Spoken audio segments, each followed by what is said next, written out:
Extra-large RV lots starting at only $89.9, complete with full hookups. Don't have an RV? Come see a stunning turnkey park model. It's the perfect way to make Natchez RV your home away from home. Natchez RV Resort has 300 days of sunshine and year-round family fun. Fishing, hunting, snow skiing, golf, river rafting, outstanding wine tasting, and more. Our 4,300 square foot clubhouse is now open with gourmet kitchen, great room, fitness center, showers, and laundry. Completed are the pickleball courts, playground, dog park, and miles of recreational trails. The saltwater swimming pool and hot tub are just a few weeks away. So reserve your showing now for October 5th and 6th, featuring 12 extra-large lots from just $89.9.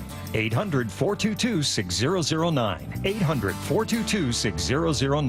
NatchezRVResort.com. September is Prostate Cancer Awareness Month. And you may see your favorite football and baseball teams wearing light blue towels, armbands, or ribbons. It's all in an effort to increase awareness of the second most common cancer and the number 2 cause of cancer death for males.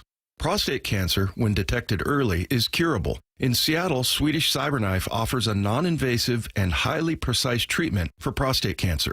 When other radiation treatments may last 6 to 9 weeks, Swedish CyberKnife treatment is typically 5 days, and each session lasts less than an hour. The system delivers radiation with extreme accuracy, sparing healthy tissue. The vast majority of CyberKnife patients experience minimal side effects and can continue normal activities during treatment. If you, a friend, or a family member is diagnosed with prostate cancer, consider Swedish CyberKnife. Go to swedish.org/cyberknifeprostate. Treat prostate cancer with Swedish CyberKnife.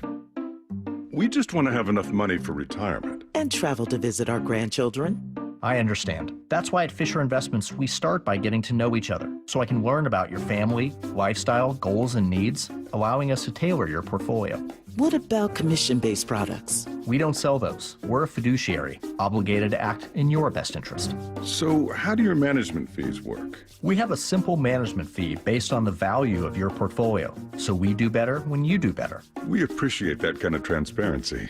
We also check in with you regularly to keep you up to date on the markets and your portfolio. What other services do you offer?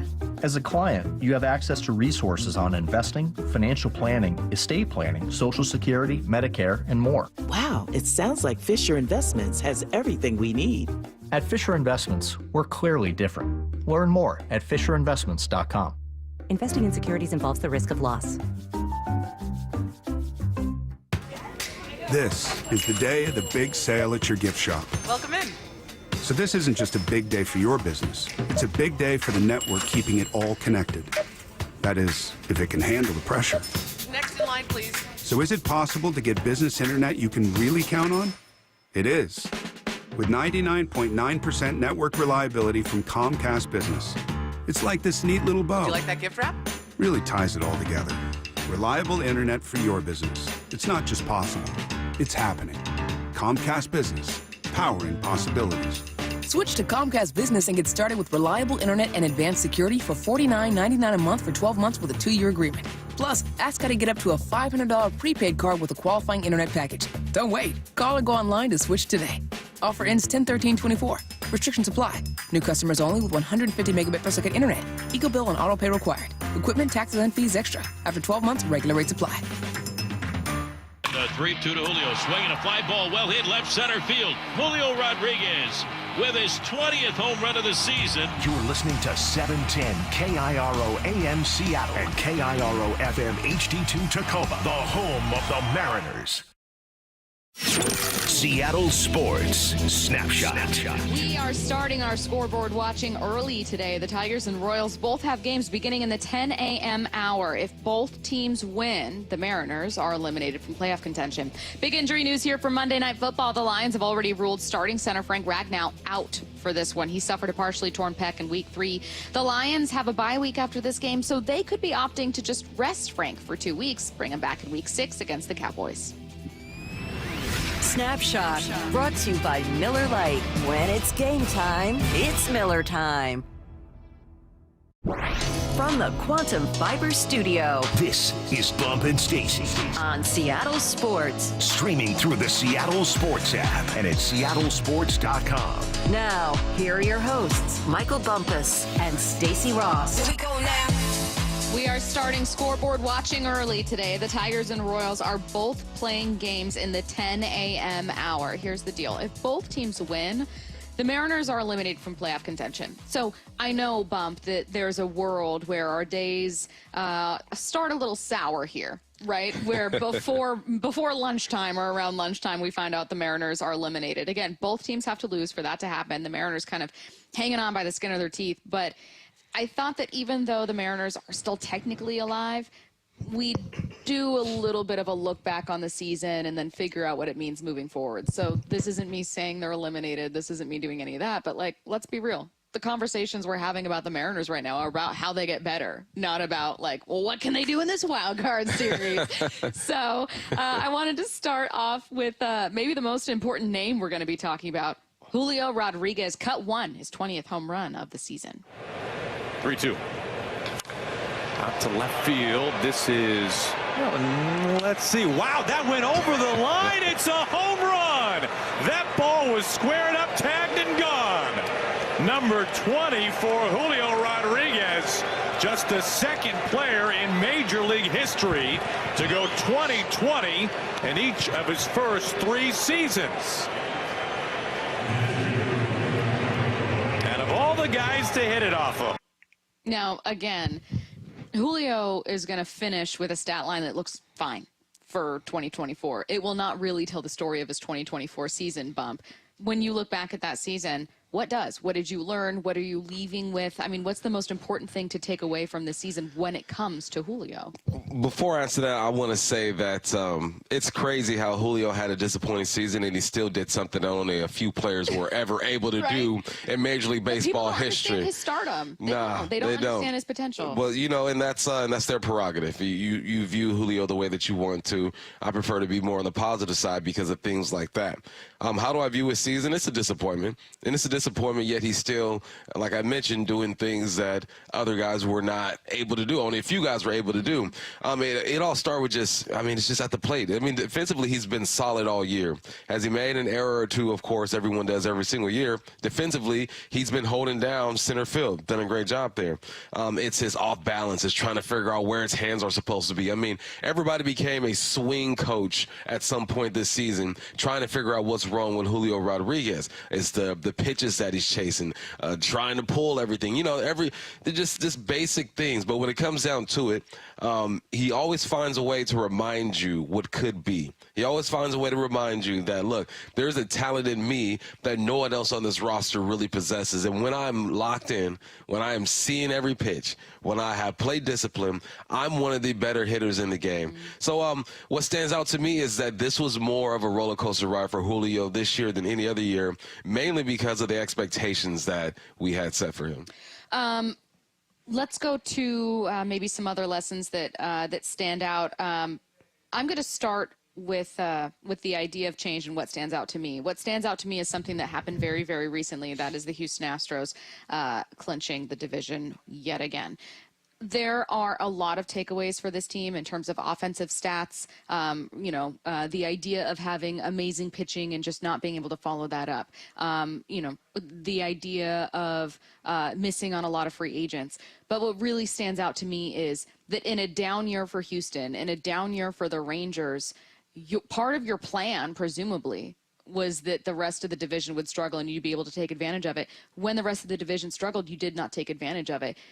You need to alter that approach, whether it's alter the approach that you take to free agency, whether it's altering the approach, that you take to evaluating when you can strike. Maybe it's being more aggressive as opposed to waiting for your division to struggle. I hate the Houston Astros. I also recognize that what they've done is insanely impressive, and the Mariners are not going to spend what Houston does, but they otherwise wanted to borrow a lot of that kind of model in terms of development. So maybe you need to get back to the drawing board and figure out, how are they doing this? How are they doing this over and over and over again? And what are we missing in some of our evaluation? Cut number 3, John Morosi was taking that kind of angle looking at the Mariners. The Mariners might have to find a different approach about how they build this roster, whether it's younger, more athletic. It's hard to totally change direction when you've built your team in a certain way. And the Mariners, they've had some success at different times when they've signed players. But that to me stood out. And it's not a case to never sign anybody. I'm not saying that that's what you should do. But it is a very instructive point to say that the answer is not always spending more money, and it's making smarter decisions. And so I would think the Mariners have to really focus. If they're not going to be major players for Anthony Santander or even a Ha-Seong Kim, they better make some clever and bold, I would use the word bold, trade decisions early on in the offseason, or else they're going to be staring at another incomplete and unfulfilling 2025 season. I do not want to hear that, well, the Mariners can't spend like the Yankees, and so that's why they're not in it. Well, I'm seeing the Tigers as a potential playoff team, the Royals, the Baltimore Orioles. You know what I mean? The Twins have been kind of in and out of it. They're still in the hunt right now. They may not end up getting a spot. But the Cleveland Guardians, who are still fighting for the American League's top seed, there are teams in here who have done it outside of being a top 5 spender. Think about how they did it and then reevaluate your own process. Oh, man. I'm so tired of that conversation. I know. I mean, because that's of course that's what they're supposed to do, right? Try to figure out what you're doing wrong because it hasn't been working. The tough part is what they haven't done is really gone out and spend and go get a for sure thing. So when I hear clips like, oh, well, they have to be smart about what they're doing. Of course they do. We've seen this so many times. They bring in guys who just don't perform because maybe they're towards the end of their career. Maybe it's the ballpark. Maybe it's the coaching. I don't know. You got a new coach now, all right? You did bring in some guys that have worked. Robles has been awesome. Rosarena has been awesome. JT has been good for this team as well. It's more of the smaller roles in the play. The guy who only has a couple lines every scene and then he disappears and comes back the next scene. You know, those are the guys that I feel like they have to hit on. But I am all for swinging big and going and getting a for sure thing. So, yeah, you got to look at how other teams are doing things, but other teams also have ownership that are willing to spend a bit more money. And you have to live in your reality, right? The reality of the Mariners is that you're dealing with ownership that is not going to press spending a lot of money for talent, which stresses out the scouts and all that good stuff. So, yes, the process needs to be reevaluated, but the main thing with me is if there's a guy out there who is a free agent, who is a bat, who can change the identity of this team, you need to be sitting at the table with everybody else having those conversations, because I think that they did do some good things on the bringing in the smaller names. They made the biggest move at the trade deadline when it came to Rosarena. Yep. And like I mentioned, Robles just hit. So I almost don't want to disrespect fans because I feel like they're not too far off. Like, you're almost there, but you got to take that last big leap of faith. That's what I'm waiting to see. It's hard for me to look at the Orioles and say, yeah, just do what they did. They don't have the same people making decisions, so it's tough. You're listening to Bump and Stacy on Seattle Sports and the Seattle Sports app. Headline rewrites coming your way next. Seattle Sports has your chance to win 4 tickets to watch the Seahawks host the New York Giants October 6th. Throw deep, got DK open, touchdown, Seahawks! Head to the Seattle Sports app, click the win tab in the bottom of the right corner, and enter for your chance to win. A 71-yarder to DK! You can enter once per day, so the more times you enter the Seattle Sports app, the better your odds will be. Do it every day, September 25th through September 30th. Details and rules at seattlesports.com/win. You know, someone asked me the other day, do you know how many devices the average home has connected to their Wi-Fi network?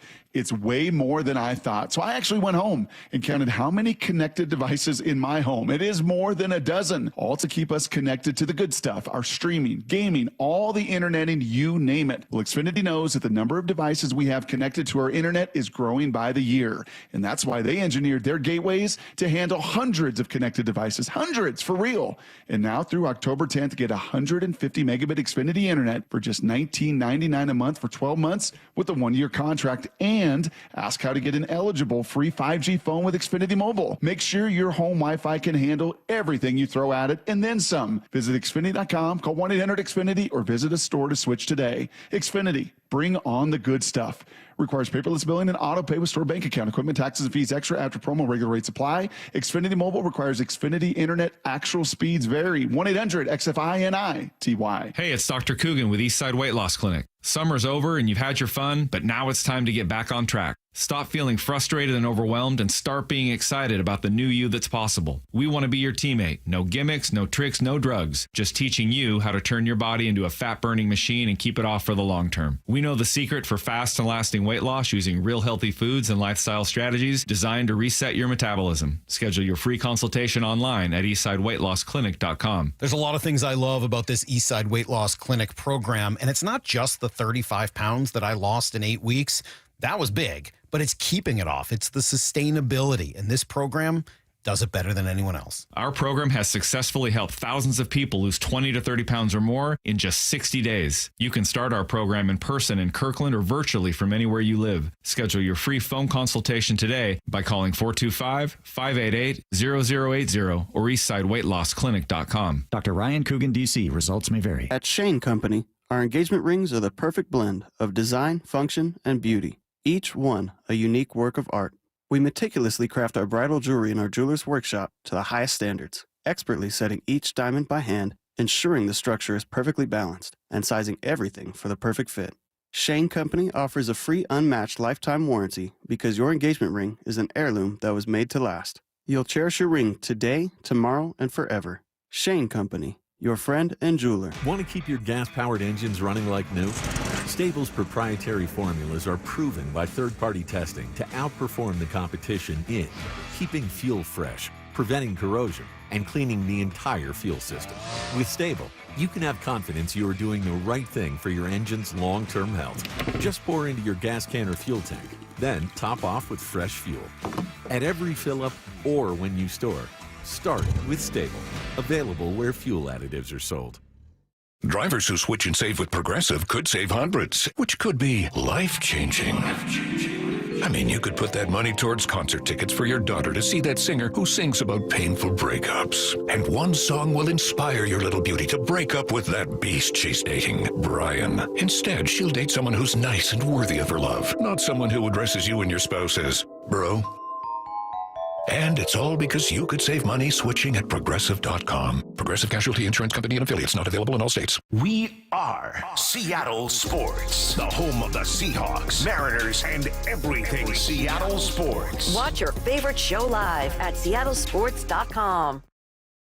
Seahawks Insider, brought to you by Pacific Lamp and Supply. Now here's Maura Dooley. On Monday night, the Seahawks will face a Lions team that's a top 4 offense and averaging over 400 yards per game. In his press conference yesterday, Mike McDonald broke down what he's seen from this team offensively on film. A lot of scheme diversity, but also hang their hat on their calling cards, so to speak. On special teams, a hard-playing group. Again, it's this theme throughout all 3 phases. Obviously, they're really aggressive in certain situations and willing to take calculated risks. Need to be ready for those. And on offense, the gap scheme married with the wide zone, play action passes, drop back game on time. Goff's playing fast, making fast decisions, getting the ball out of his hands to his playmakers. Both runners are really, really dangerous in their own way. Offensive line is probably one of the best in the league, if not the best. The Seahawks Insider is brought to you by Pacific Lamp and Supply. For the latest on the Seahawks anytime, go to seattlesports.com. Hey guys, Matt Coker here with West Coast Men's Health. Most guys don't realize that their ED started in their 40s. Symptoms of erectile dysfunction can be slight and subtle, but by treating your symptoms at the onset, you can avoid severe ED in the future. Mild ED is easily reversed at our clinic using our acoustic wave technology. Most men have accepted that ED is a part of getting older, but that's far from the truth. Our acoustic wave therapy has helped thousands of men restore function, whether they're in their 40s or their 80s. West Coast Men's Health also treats chronic pain, including neuropathy, plantar fasciitis, Dupuytren's contracture, and even carpal tunnel. So if this sounds like you, give West Coast Men's Health a call today and see how we can help. With clinics in Redmond and Tacoma, call West Coast Men's Health at 206-519-6541. That's 206-519-6541. 206-519-6541. Online at westcoastmenshealth.com. Rick Riz here with a big thank you to everyone who submitted a nomination for Pella Windows and Doors of Western Washington's Improve Your Play program. Thanks, Rick. This is Elisa with Pella Windows and Doors. With so many amazing entries, we decided to award 2 additional teams with $2,500 prizes. We are so excited to announce Warren Avenue Knights Pee Wee Football and Ferndale Cal Ripken Baseball. Thanks to you and Pella Windows and Doors of Western Washington for helping our local youth thrive. I started Davis Law Group 30 years ago with the goal of bringing the highest quality of legal representation to accident victims. Seattle has changed a lot in that time, and the needs of drivers and accident victims have grown. I'm happy to say that we have too. We've expanded our team to take on the biggest challenges for accident victims across the state. Contact Washington's best personal injury team today at 206-888-8888 or visit us online at davislawgroupseattle.com. Headline rewrites. We must make headlines. The real story behind the headlines in today's news with Bump and Stacy. Headline number 1, the Seahawks did not have to submit a Wednesday injury report, much to the liking of Mike McDonald, but Uchenna Nwosu did suit up for practice. What's the real headline? Officially out. That's 2 bits of good news for Seattle in one day. How about that? Yeah, you never, Frank, hope you get better, but to sit this one out, it's all good. And hearing that Uchenna Nwosu is probably going to play is awesome because he's going to join a squad that's playing good football right now. When you look at Boye Mafe and D. Hall, these guys are in the zone right now. So you add some veteran leadership. He's going to be fresh, but he will be tired. I don't expect him to play 80% of the snaps, but he's an emotional leader. Him and Spoon out on the football field at the same time. Goodness gracious, the talking that's going to be going on, the intensity that you're going to feel, it's awesome. So it's nice to gain a weapon in week 4 of the NFL season. We are looking at a Lions team that's going to be without starting center Frank Ragnow, and obviously that's a boon for Seattle. I'm a little bit nervous about Seattle being potentially without Byron Murphy. From Jeremy Fowler of ESPN this morning, it was like nestled into one of his columns. Like it's this long column looking at the biggest questions through 3 weeks. And at the very end, it's just like a what we're hearing section. And he goes, oh, by the way, Byron Murphy could be missing some time for Seattle. It doesn't sound like it's an overly serious injury, but the Seattle's going to want to play it safe. Jeremy Fowler, very well connected. We literally saw him here at training camp not too long ago. Yeah, and Detroit wants to run the football. Montgomery had over 100 yards last week. Gibbs had around, 80-something yards last week. If you want to stop the run, you got to take care of the middle. So we're going to see some names pop up that we haven't seen too often this week if they're not able to go. Headline rewrites. Headline number 2, the Cowboys and Giants meet up tonight on Thursday Night Football. What's the real headline? We could get a good divisional matchup. Heavy emphasis on could. Heavy emphasis on could here. If the Cowboys lose this game, ooh, you just spent $60 million on a receiver.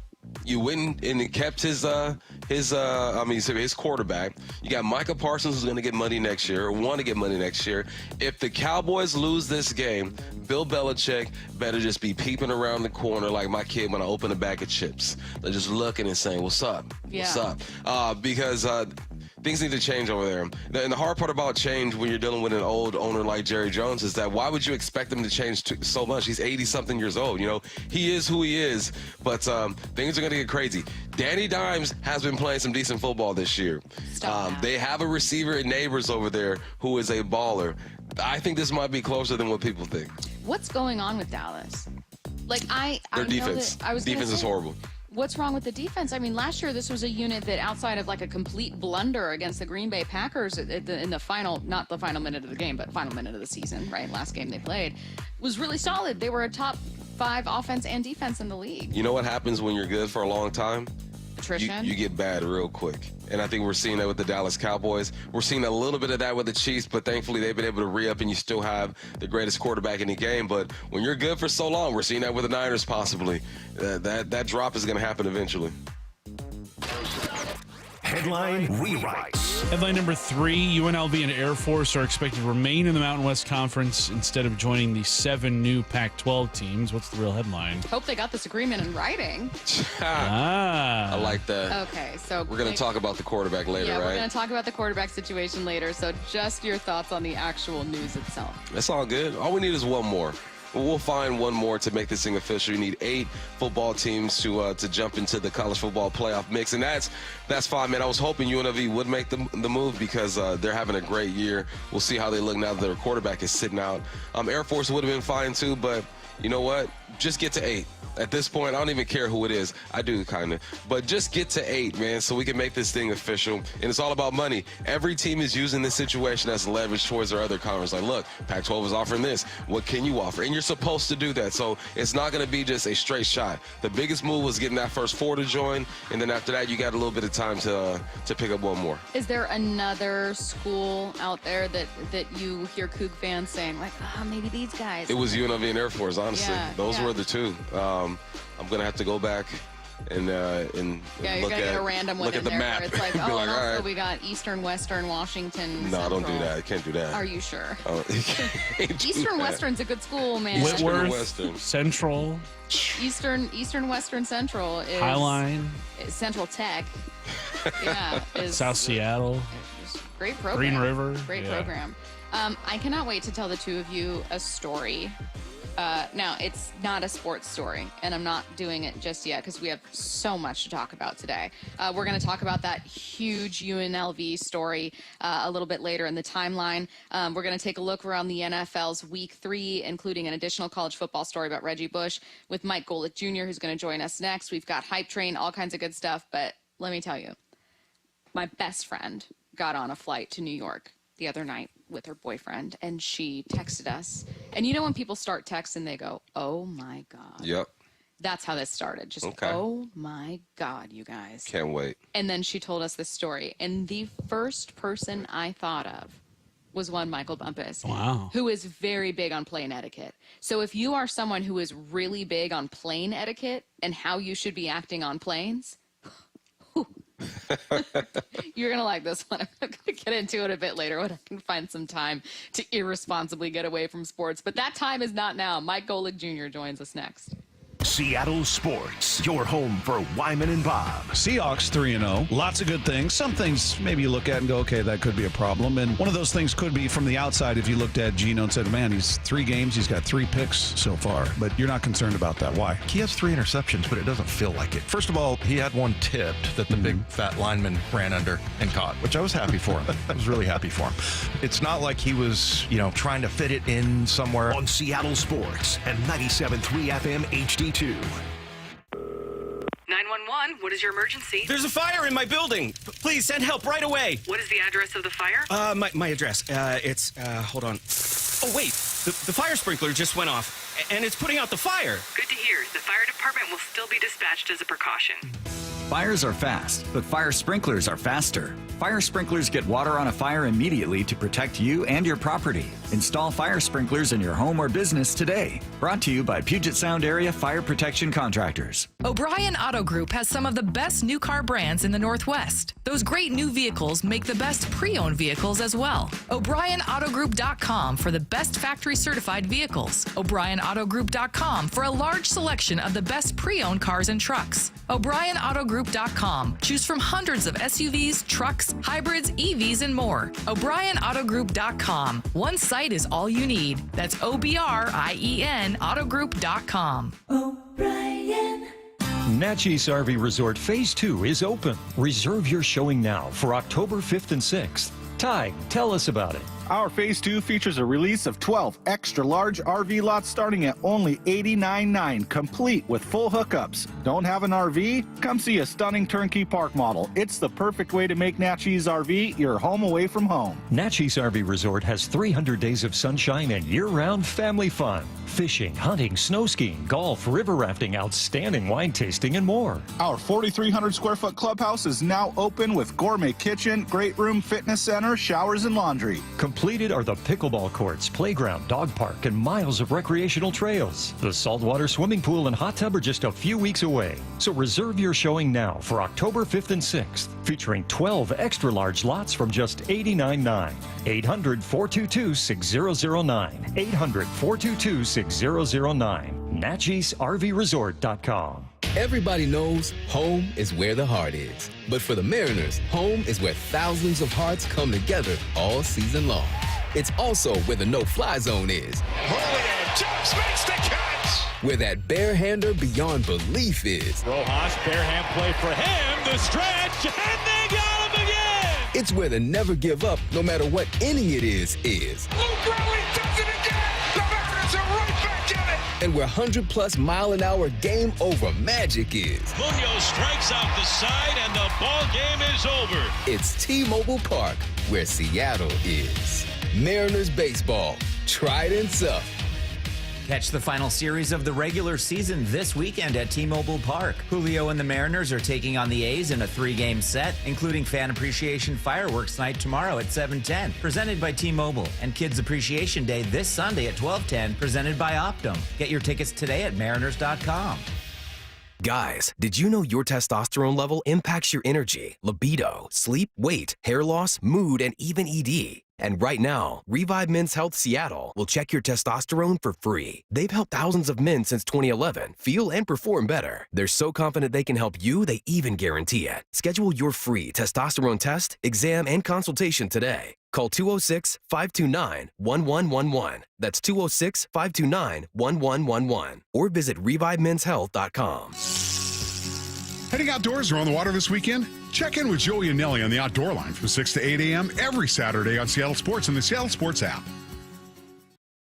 As a Washington State business, you can take advantage of Labor and Industries' no-cost safety and health consultation program. We can help you build out your accident prevention plan, meet safety obligations, and reduce your risk of costly safety citations. You can have us look at a single item or your entire facility. And consultations are confidential, which means you will not be cited if a hazard is found. You'll just need to fix it, and we can help you with that as well. There isn't a safety question we can't help with. To learn more, visit lni.wa.gov/consultations. This is the day of the big sale at your gift shop. Welcome in. So this isn't just a big day for your business. It's a big day for the network keeping it all connected. That is, if it can handle the pressure. Next in line, please. So is it possible to get business internet you can really count on? It is. With 99.9% network reliability from Comcast Business. It's like this neat little bow. Do you like that gift wrap? Really ties it all together. Reliable internet for your business. It's not just possible, it's happening. Comcast Business, powering possibilities. Switch to Comcast Business and get started with reliable internet and advanced security for $49.99 a month for 12 months with a 2-year agreement. Plus, ask how to get up to a $500 prepaid card with a qualifying internet package. Don't wait. Call or go online to switch today. Offer ends 10/13/24. Restrictions apply. New customers only with 150 megabit per second internet. Eco bill and auto pay required. Equipment, taxes, and fees extra. After 12 months, regular rates apply. It's football season, and that means colder weather is on the way. If it's time to update your windows and doors, talk to Pella Windows and Doors of Western Washington. Local owner Keith Dashafee has a great deal just for you. That's right, Steve. Now you can get 20% off qualifying installations or 0% financing for 24 months with equal payments. Just schedule a free consultation with Pella Windows and Doors at PellaPNW.com. Thanks, Keith. Check out the unbeatable selection of windows and doors today at PellaPNW.com. That's PellaPNW.com. Now, Mike Golick Jr. Wednesdays during football season with Bumpin' Stacy. All right, one half of Gojo and Golick, Mike Golick Jr. joining us right now on the Emerald Queen Casino Sportsbook Hotline. Mike, it is week 3 in the books. The Seattle Seahawks, one of 5 teams, 3-0 to start the season, with 2 others being the Steelers and Vikings. Of those 3 teams, Steelers, Vikings, Seahawks, which is most surprising as an undefeated team through 3? I would probably say the Vikings just because of the Sam Darnold factor of it all. I think maybe that's discounting, Kevin O'Connell, who was my preseason pick to be coach of the year, because if we got to a result like this, I figured it would speak highly of him. But we have a well-worn track record of Sam Darnold's place in this league, of an incredible talent that had never quite been able to be realized. And maybe we're seeing and being reminded now how much of a reflection that often is of the organization. But between him and Brian Flores' defensive unit, where, man, Beeflo started off the year as the subject of headlines for all the wrong reasons after some of Tua's comments. Ever since the season's happened, he's hit the ground running in a big way with that group. Rookie quarterbacks are always a toss-up. Caleb Williams has struggled this year. And I assume, Mike, that he's going to figure some things out and get better. He's too talented with a lot of weapons. But last night we got to see Jaden Daniels introduce himself to the country. And the Commanders' offense, I forgot, it was the DB for the Bengals that said it was a college offense. It was real simple. And I have no problem with an offense being simple for a rookie quarterback. What did you make of his performance and the comments that the Commanders run a simple college offense? Yeah, Cam Taylor-Britt's been out here the last couple of weeks. Defensive back confidence is my favorite commodity in the world because I have so little of it, and those guys believe so much in themselves. And he even said after, he's like, listen, I have to hold the L on that one. They came out there and put it on us. And I think for Cliff, my worry about the simple offense doesn't materialize until late in the season. We know his track record from his time with the Cardinals was eventually people figure it out, and does he have an off-speed pitch for that? We saw that with Kyler Murray, who's got parts of his game that are similar to what Jaden does. But in the meantime, I think the real way that manifests itself was we just wanted to see him let him throw the ball downfield. And this game, we got plenty of that, especially that connection with Terry McLaurin, who deserves every good thing coming his way for what he's weathered as a wide receiver for a team with a constant rotation of quarterbacks. So I think simplifying an offense for a rookie quarterback and meeting them where they are, generally good business, but I think also understanding the gifts that he has as a deep ball passer and allowing him to use them with a great wide receiver is why they won that game last night.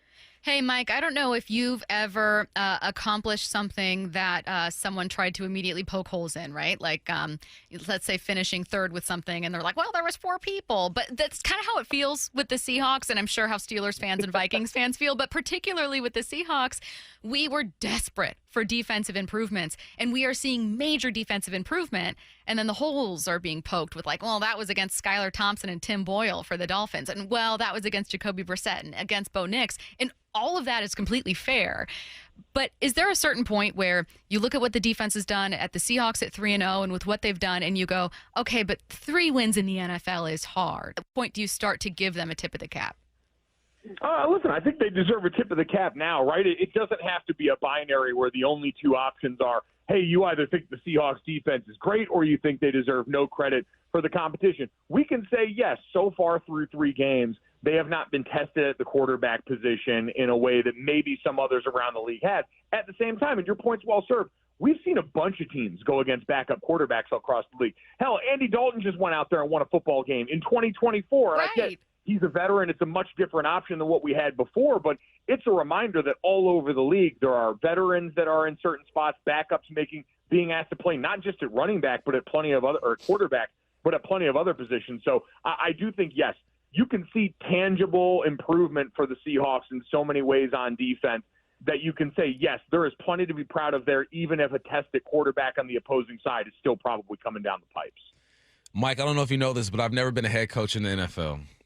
Just haven't reached that point in my career yet. It's weird that Bump was not your preseason pick for Coach of the Year.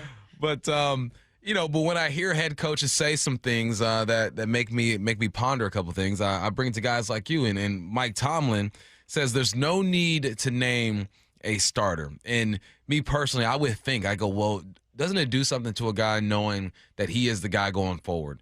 What type of mind games do you think Mike Tomlin is playing, if any at all, and how do you assess that situation?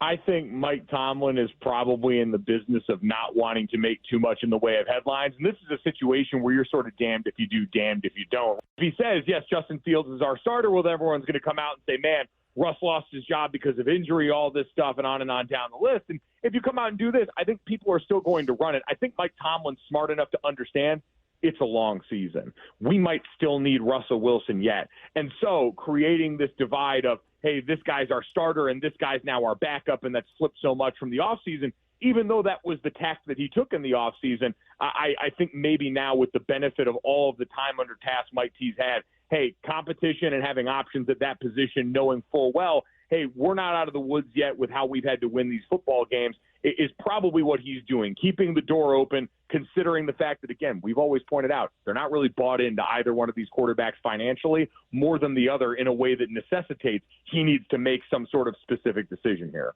Hey, Mike, I want to talk about the Chiefs because I think they're good, but I think they're weird, and I'm not quite understanding.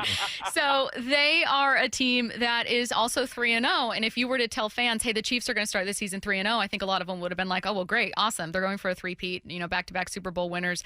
But if you were to say, oh, and also Travis Kelce is looking very much like he was born in the 80s right now, like just having a down year. And Patrick Mahomes has like maybe his lowest yards per attempt ever at 5.2, better than only, I think, Baker and maybe Jaden Daniels. It's just kind of a weird way that they've been winning, and you have to give them credit for being ahead in these games, but they don't feel like the Chiefs team that I was expecting. What's going on with Kansas City for you? The 2023 Chiefs showed up. That's what happened. We got ourselves all hyped all offseason and said, look, Hollywood Brown, this, Xavier Worthy, that, Patrick Mahomes just kicked off. And I fell into the trap, too. I looked at all that and said, oh, yeah, it should be better right away, when in reality, that's not really how the Chiefs work anymore. The first portion of their season seems to always be tinkering, and I think that's what's going on now. But I think in general, we picked up where we left off with the Chiefs. It is a football team that we saw the other night, led by defense. Against Atlanta, that Chiefs defense was able to close that game out on a big fourth down stop late coming up in the clutch. While the offense did what it had to do, has worked underneath, has made it incremental progress, grounded out with a guy at running back who's got a crocodile for a pet. Like all of these things that we expected to look different this year, just because a couple of guys with sub-4 340s were all of a sudden on the roster. So I think that's really what it was. It was more about expectation for us rather than a reality that this was always probably going to take longer to morph from the Chiefs and how they won last year to a new version of the team that may or may not come. Is there, sorry, just one more with Travis Kelce in particular? I'm asking because I just asked Bump this question, and it's interesting to me. Is his drop off, and again, like an older tight end, but recently it seems like very solid. Is that a sudden drop off to you? Is it maybe just a lingering thing? I mean, I'm sure there are a lot of fantasy football owners who are very disappointed by Travis Kelce's start. Do you see this picking up? Yeah, I do. I think at some point, what Patrick Mahomes said in the press conference the other day could be part protecting his guy, but I also think there's some truth. Teams have always known stopping Travis Kelce, or at the very least disrupting Travis Kelce, is the only way to really disrupt the Chiefs' offense. That's been the game plan even when they were going bombs away with Tyreek Hill as a part of that wide receiver group. It just might be a little bit easier to disrupt Travis Kelce at this point in his career, and so I believe it's twofold. Yeah, like Patrick Mahomes said, he's still getting double-teamed. He's still getting the lion's share of the eyes out there, and he might be slowing down a step enough to where early in the season, not going to force the issue on that, not going to go too far out of the way.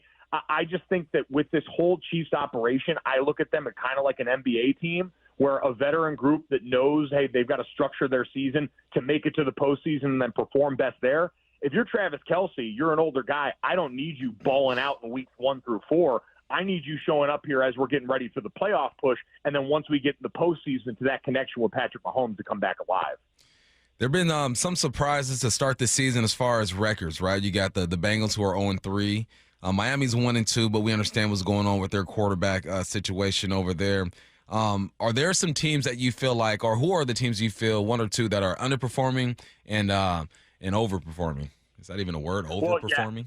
Well, yeah, I think you know what? I have a very loose definition of any of the words I'm going to harp on here. I was a communication major, not a journalism major, so I just make it work with the words. But I would say I've been particularly disappointed by just how disastrous the Titan season has looked so far at the quarterback position. I thought the combination of Brian Callahan coming over, the work that he had done with Joe Burrow in Cincinnati would help maybe put the reins a little bit on the Will Levis bar. We've seen one of those blow-up plays that changes the outcome of a game every week so far with them in a way that shows no sign of slowing down just yet. So I think that's been particularly disappointing. And then on the overperforming side, listen, injury is going to change the conversation now, but hey, the Chargers coming out of the gate the way they did before Justin Herbert's ankle all of a sudden popped up, and now it looks like they're going to be without Joe Alt this week, Joey Bosa, and some of the issues popping up with injury that have always plagued this Chargers team, no matter who's been at the helm of it. I did think they looked a lot like what a Jim Harbaugh coach team was supposed to look like. And I think seeing Quentin Johnston start to pop early on, all those things were a little bit outside of what was expected. And then, the Commanders at 2-1. We talked about Jaden Daniels off the top, but I do think that's a team that getting the best production from a rookie quarterback by far so far and being 2-1 and tied for first in that division, not what I expected coming out of the gate for that team. One of the conversations league-wide happening is about just kind of like a general suppression of offense, particularly passing offense, with passing touchdowns and passing yards per game down a little bit compared to the first 3 weeks of last year. And it's gotten to the extent that obviously a viral clip from Mel Kiper Jr. talking about banning too high safety looks. And we've been having collectively really fascinating conversations about how the game has evolved. Do you find people in general might be overreacting, or do you think there's a very real and interesting conversation about the evolution of football? I think there's always a really interesting conversation about it if you're coming at it from the right place. This is a game that constantly evolves, where resources are finite in a capped league, and the game and how its body types populate the field is constantly changing. We just saw the offensive revolution, everyone doing spread nickel, all the things that we heard for years, and a funny thing happens. The supply chain adjusts to that. Now we're getting a bunch of lighter, faster bodies in front seven. We're getting more of those nickel personnel pumped into the league and valued at higher rates. And somewhere along the line, those smart defensive coordinators that looked up and for a long time said, all right, we're done getting big plays thrown over the top of us. We're going to do something about it structurally and personnel-wise.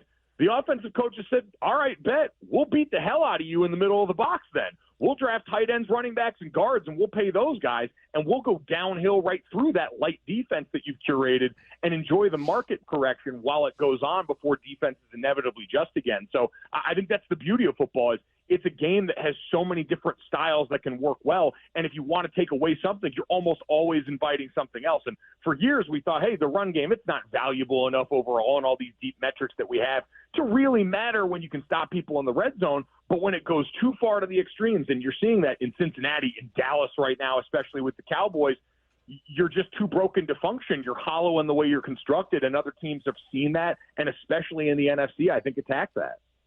When teams start to struggle, especially after they paid a quarterback, questions are popping up, right? Do you have the right head coach? Did you pay the right guy? And I'm looking at the numbers compared to Daniel Jones and Trevor Lawrence. And Trevor Lawrence and Daniel Jones, they're the same player on paper. What do you make of the situation in Jacksonville and Trevor Lawrence?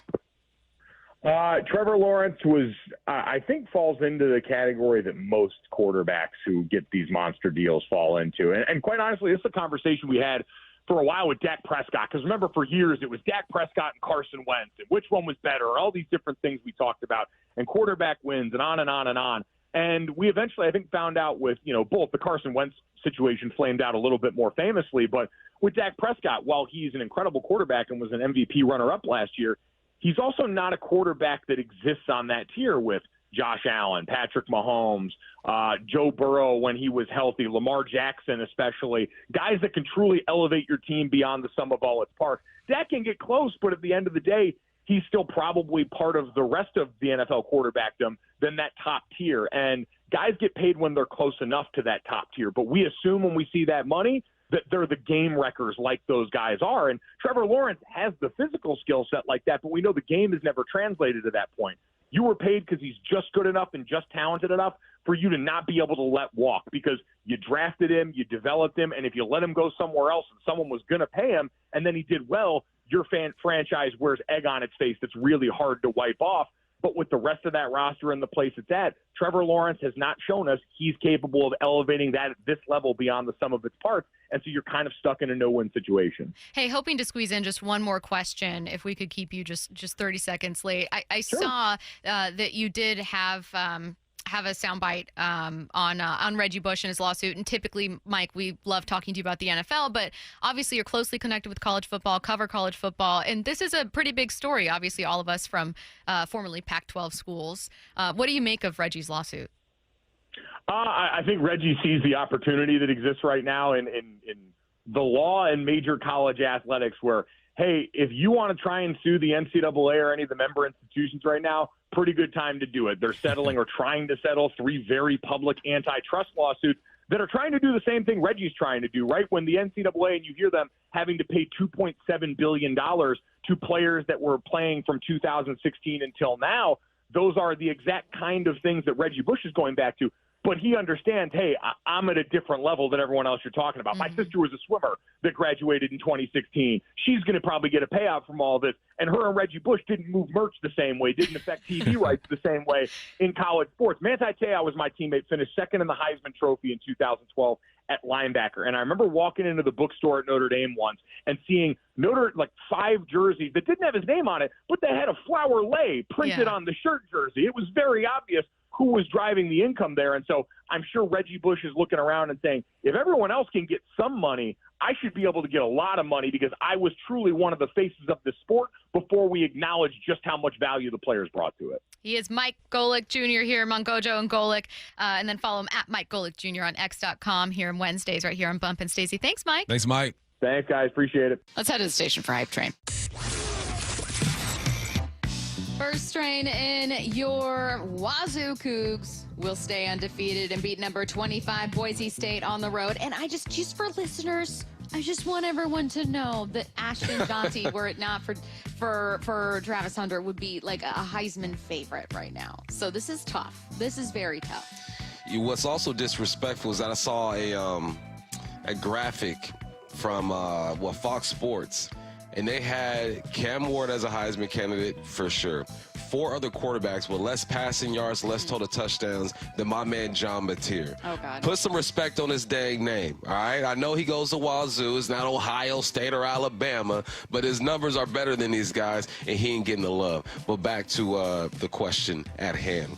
The Boise State Broncos are 25 in the country. They beat us out by 2 votes. We are technically 26. It's 25 versus 26. This is going to be a tough game. The young man over there toting the rock, Genty, is everything that you think that he is. I've watched a lot of film on this young man. He has the explosiveness. He has the breakaway speed. If you can contain him, you're going to stop everything else because the Broncos offense is based off of handing him the football, play action, and packing it in. There's no way I'm going against my Cougs, Stacey. We will be 5-0 and ranked in the top 25 after this week. Let's get it. Curtis, the hype train is that the Cougs will stay undefeated and beat number 25 Boise State on the road. Are you boarding this train? It will not surprise you to know that Michael Bumpus is already aboard. Yeah, big shock. Not too surprised about that one, but boy, you looking at John Mateer's numbers, he has been not just their leading passer in all 4 games, sure, but he's also been their leading rusher in 3 of those 4 games. I feel like if the Cougs can beat Boise State on the road here, you have to at least consider John Mateer in that Heisman conversation, at least in the first quarter of the season. I think it ends on Saturday, though. Okay. I think Boise State gets the victory. I would love to see the Cougs go to 5-0, but Ashton Jonty is ridiculous. He's averaging 10.5 yards per carry. Sure, 2 of those 3 games have been against FCS opponents, but still 10.5 yards per game at any level is just stupid. So I think he is going to continue his pace. Unfortunately, I think the Cougs' undefeated season ends here. Yeah, Bump love you, but I'm not boarding this one either, and it is also because of Ashton Jonty. Ashton really, I don't want to say hit the scene. He was someone who people were tracking for a Heisman heading into the season, but 267 yards and 6 touchdowns in week 1. You were never going to repeat that again, obviously, but then he had 192 yards and 3 touchdowns. Who they play? In his second week. Who they play? His second. You know Who they what? play? Don't worry about it. Who have they played? Don't worry about it. I'm just saying, hey, the boy's real. Let's not get it twisted. But Georgia Southern, oh my God, what are you gonna do? I mean, Oregon? Georgia, yeah, that's legit. That's legit. That's legit. We got a Big 10 win, a Big 12 win. We beat Portland State worse than they beat them. Yeah. None of those guys are ranked. Our common opponent, we smacked them. Okay, and that's fair. Smacked them. And that's fair. And they only got 3 games, and we got 4. How about this? Against a common opponent with Portland State, Ashton Jonty, who at one point had to leave the game with injury, only 127 yards, no touchdowns. Care about that. By the way, but he did it on 11 carries. He did it on 11 I don't care about that. carries, You know what you sound like? 11.2. You sound like a UWer who is struggling for your life right no. now. Let me cope. Mind your business and let me cope. No, he's nice. Monty is going to run He's for nice. 3 He's nice. touchdowns He's against nice. the Cougs. That's all right. Book it. Mateer's going to have 5 total. We're good. We'll put donuts on it. Let's do it. Next up. I'm going to go with Bills Chiefs. I have 2 NFL ones. I only have time for one. The Bills and Chiefs are both 3-0, which is cool for them. Congratulations. However, take a deeper dive. You will find, this is your hype train, that the Bills are a significantly better team. The Bills have the quarterback that's playing the best football in the league out of all the quarterbacks right now.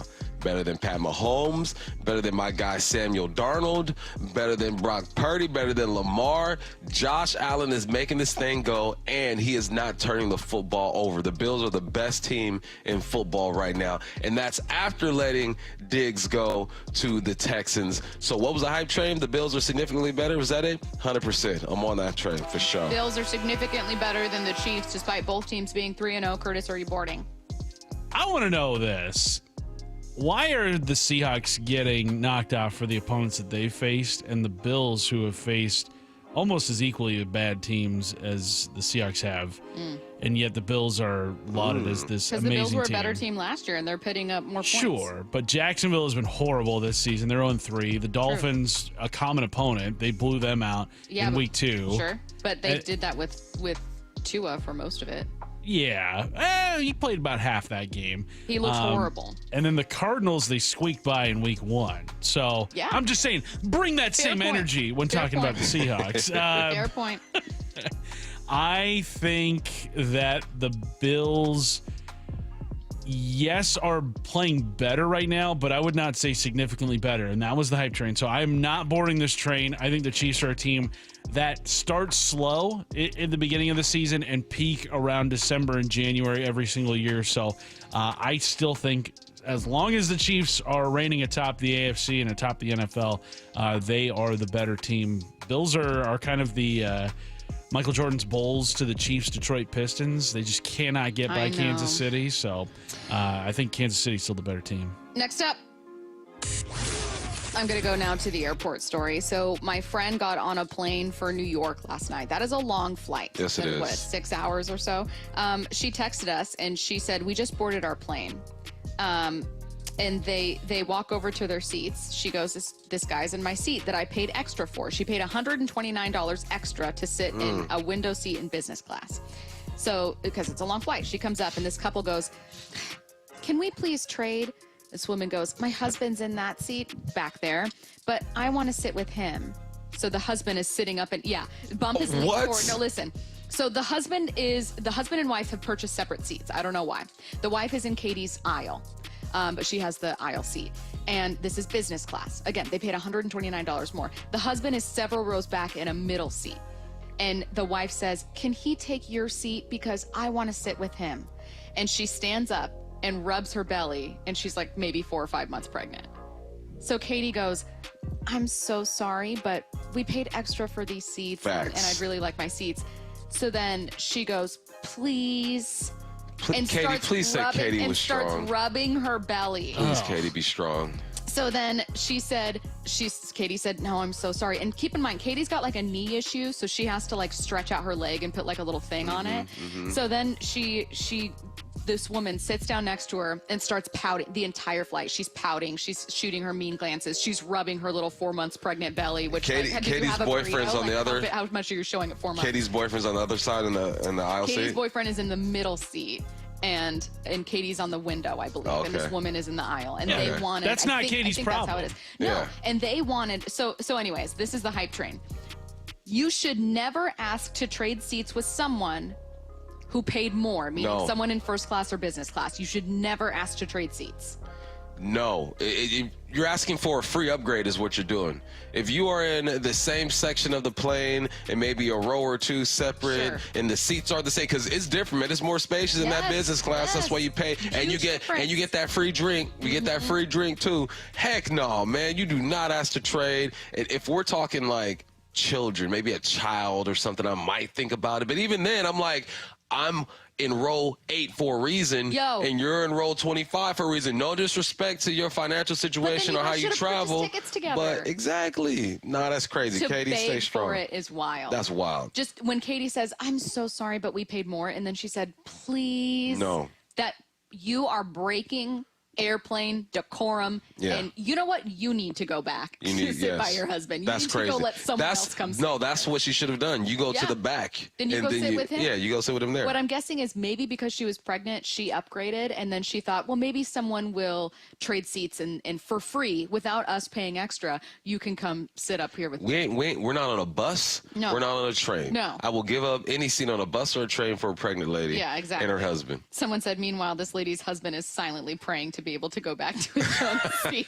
Oh, no. Hawks Live is back, and you can join Michael Bumpus and Brian Walters tonight starting at 7 p.m. at Bellevue Square Center Court for a live broadcast and preview of this week's game, plus a visit from Seahawks player Tyrese Knight, and the chance to win a pair of tickets to see the Seahawks take on the Giants on October 6th. That's tonight, 7 p.m., Bellevue Square Center Court. It's a free event. Learn more at seattlesports.com/events. You're listening to Bump and Stacy on Seattle Sports and the Seattle Sports app. Let's talk about Gino with the Ringer, Steven Ruiz, next.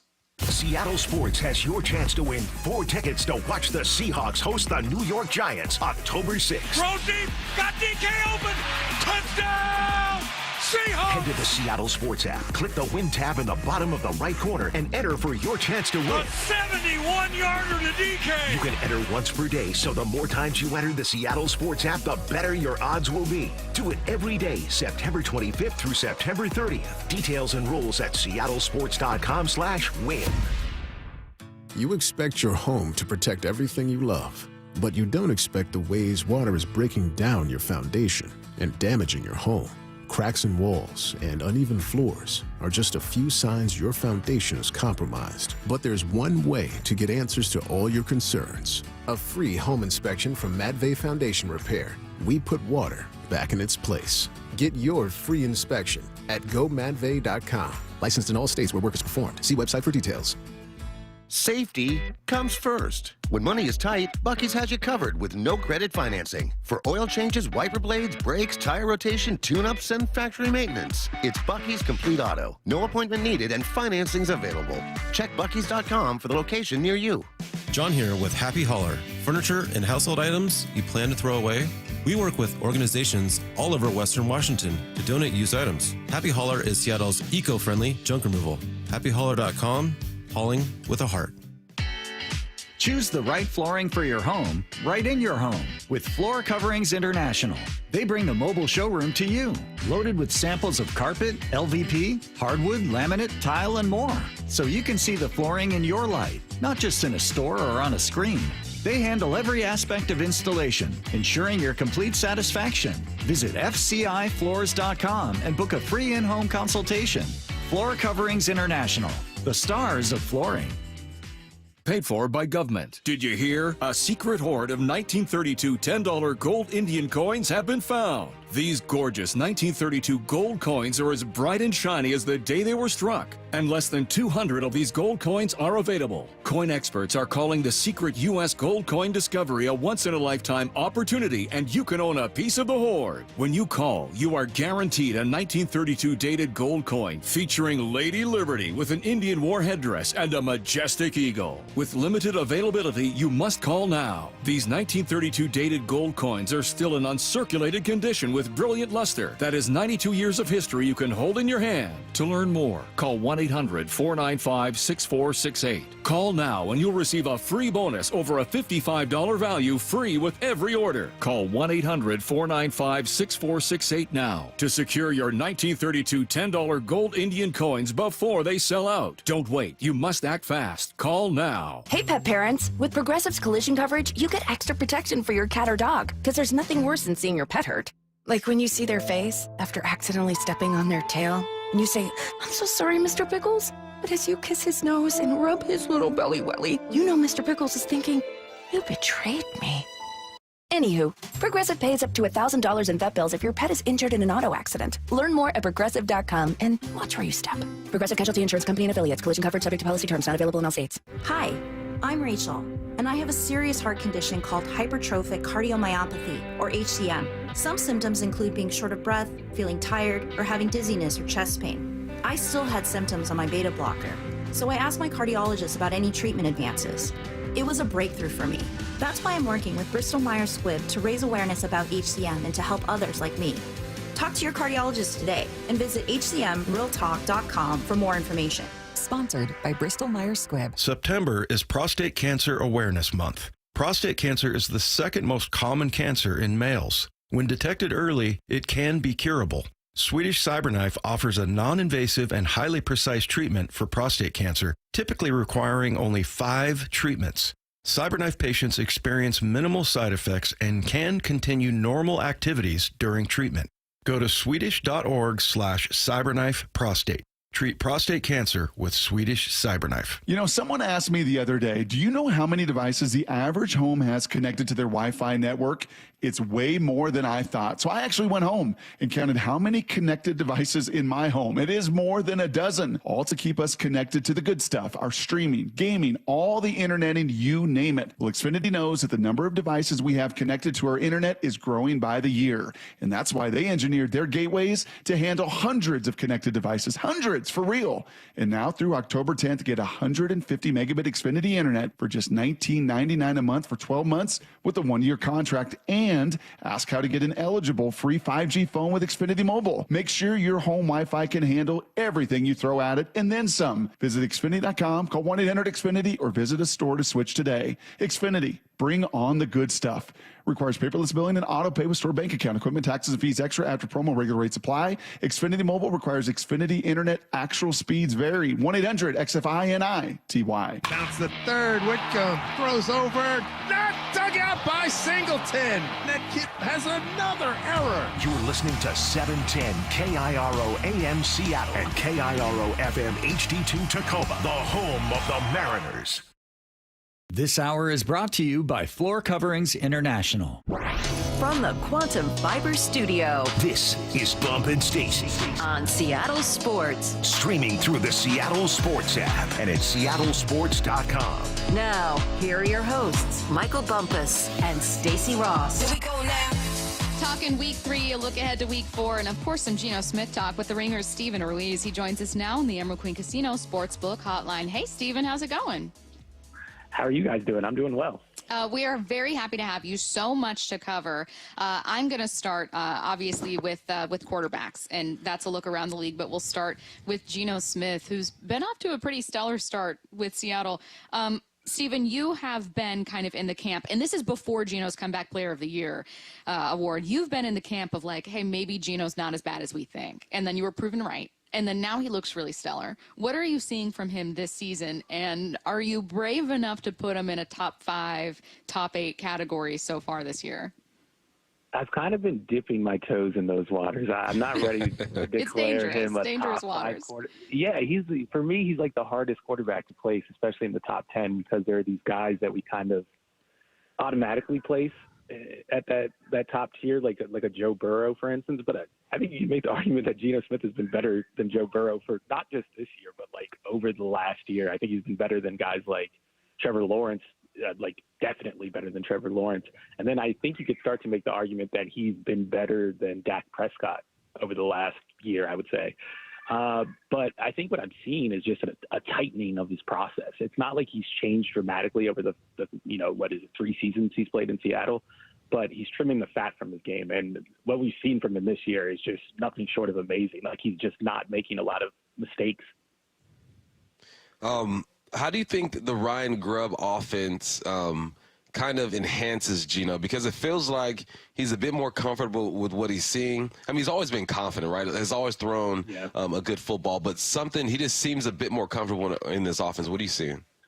Yeah, I think it just offers him the platform to kind of show off his strengths. Like, he's a drop back passer. He's like a pure drop back passer. He's a guy you could just, give the ball to, put him in an ISO situation to, use a basketball analogy, and he's going to go get you a bucket. And I think Ryan Grubb is really leaning on that. I would like to see them add a little more easy buttons to the offense for Geno and mitigate some of the pass protection issues. But right now we're seeing the best of Geno, and I think it's a credit to the system that we are seeing the best of Geno right now. We are seeing some quarterbacks around the league who are kind of in a second, some third, some fourth stint with teams that are playing really well. And it's not to say that those quarterbacks, have reemerged as top 5 passers. But like Matthew Stafford, #1 overall pick, was good with Detroit, but then finally got a Super Bowl with the Rams. Kirk Cousins obviously has had many stops, and then now with Atlanta, looks to be maybe figuring some stuff out there. And then you've got Sam Darnold with the Vikings, who are also undefeated, kind of becoming a big story this year. Has the success of quarterbacks who are in a second, third, fourth stint or who get that second win changed your own perception of how teams can build at quarterback? I think if anything, it's just like strengthened how I kind of view the position, where I think we don't, as like media, and I'm including myself in this, we don't pay enough attention to the supporting cast and how that kind of can highlight a player's strengths, highlight their weaknesses. I think the best coaches around the league do that. They limit a player's weaknesses. They don't put him in positions to carry out plays that he can't execute. And it's kind of like the opposite end of like the Geno Smith and Ryan Grubb thing, where Ryan Grubb's, running this offense that really highlights Geno's strengths. I think we're starting to see those quarterbacks play in offenses that hide their weaknesses and mask their weaknesses. Like if you watch Sam Darnold week to week, there are a couple of plays every now and then where you see the Jets Sam Darnold. You see him like trying to break out the bad Sam Darnold, but I think that coaching staff has done a good job of putting him in situations where he doesn't really have to fight those urges too much.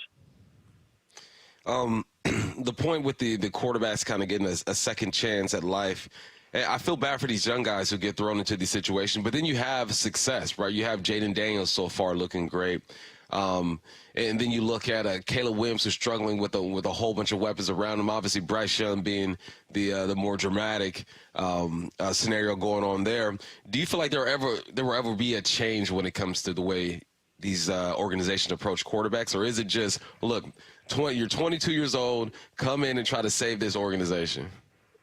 Yeah, I think there needs to be. I think a part of it is just like this quarterback worship that we see around the league, where I think we attribute so much of team success to the quarterback or team failure to the quarterback.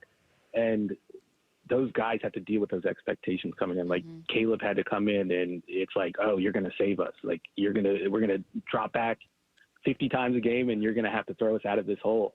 And you see what kind of effect that has. Whereas like Jaden Daniels, I think he's playing really well and he made a couple like just elite throws, especially the one to close out the game. But he's in a system that really highlights his strength. That's been a recurring theme of this conversation, but he's been in a system that allows him to get rid of the ball quickly, and that's where he's the most accurate. And then it takes good advantage of his legs. We're not really seeing that in Chicago, and I think that speaks to the style of players they are. It's kind of harder to cultivate the right environment for a pure drop back passer like Caleb Williams. Whereas if you have like an athletic guy who can run, you could build some stuff around that. Like you could do the RPO stuff, you could do the read option stuff, and then he has a great arm, so you could do like the perimeter deep balls. I think Chicago's having a harder time, but that speaks to what we're seeing around the league. Like the Bryce Young situation was the same. He's brought in to be this point guard. He's going to distribute the ball and be the leader of the offense. But like you said, he's like 23 years old, and he's never had to do that. Like at Alabama, he had so much support around him. He never had to do that. So I'm not surprised that he kind of, sunk to the bottom.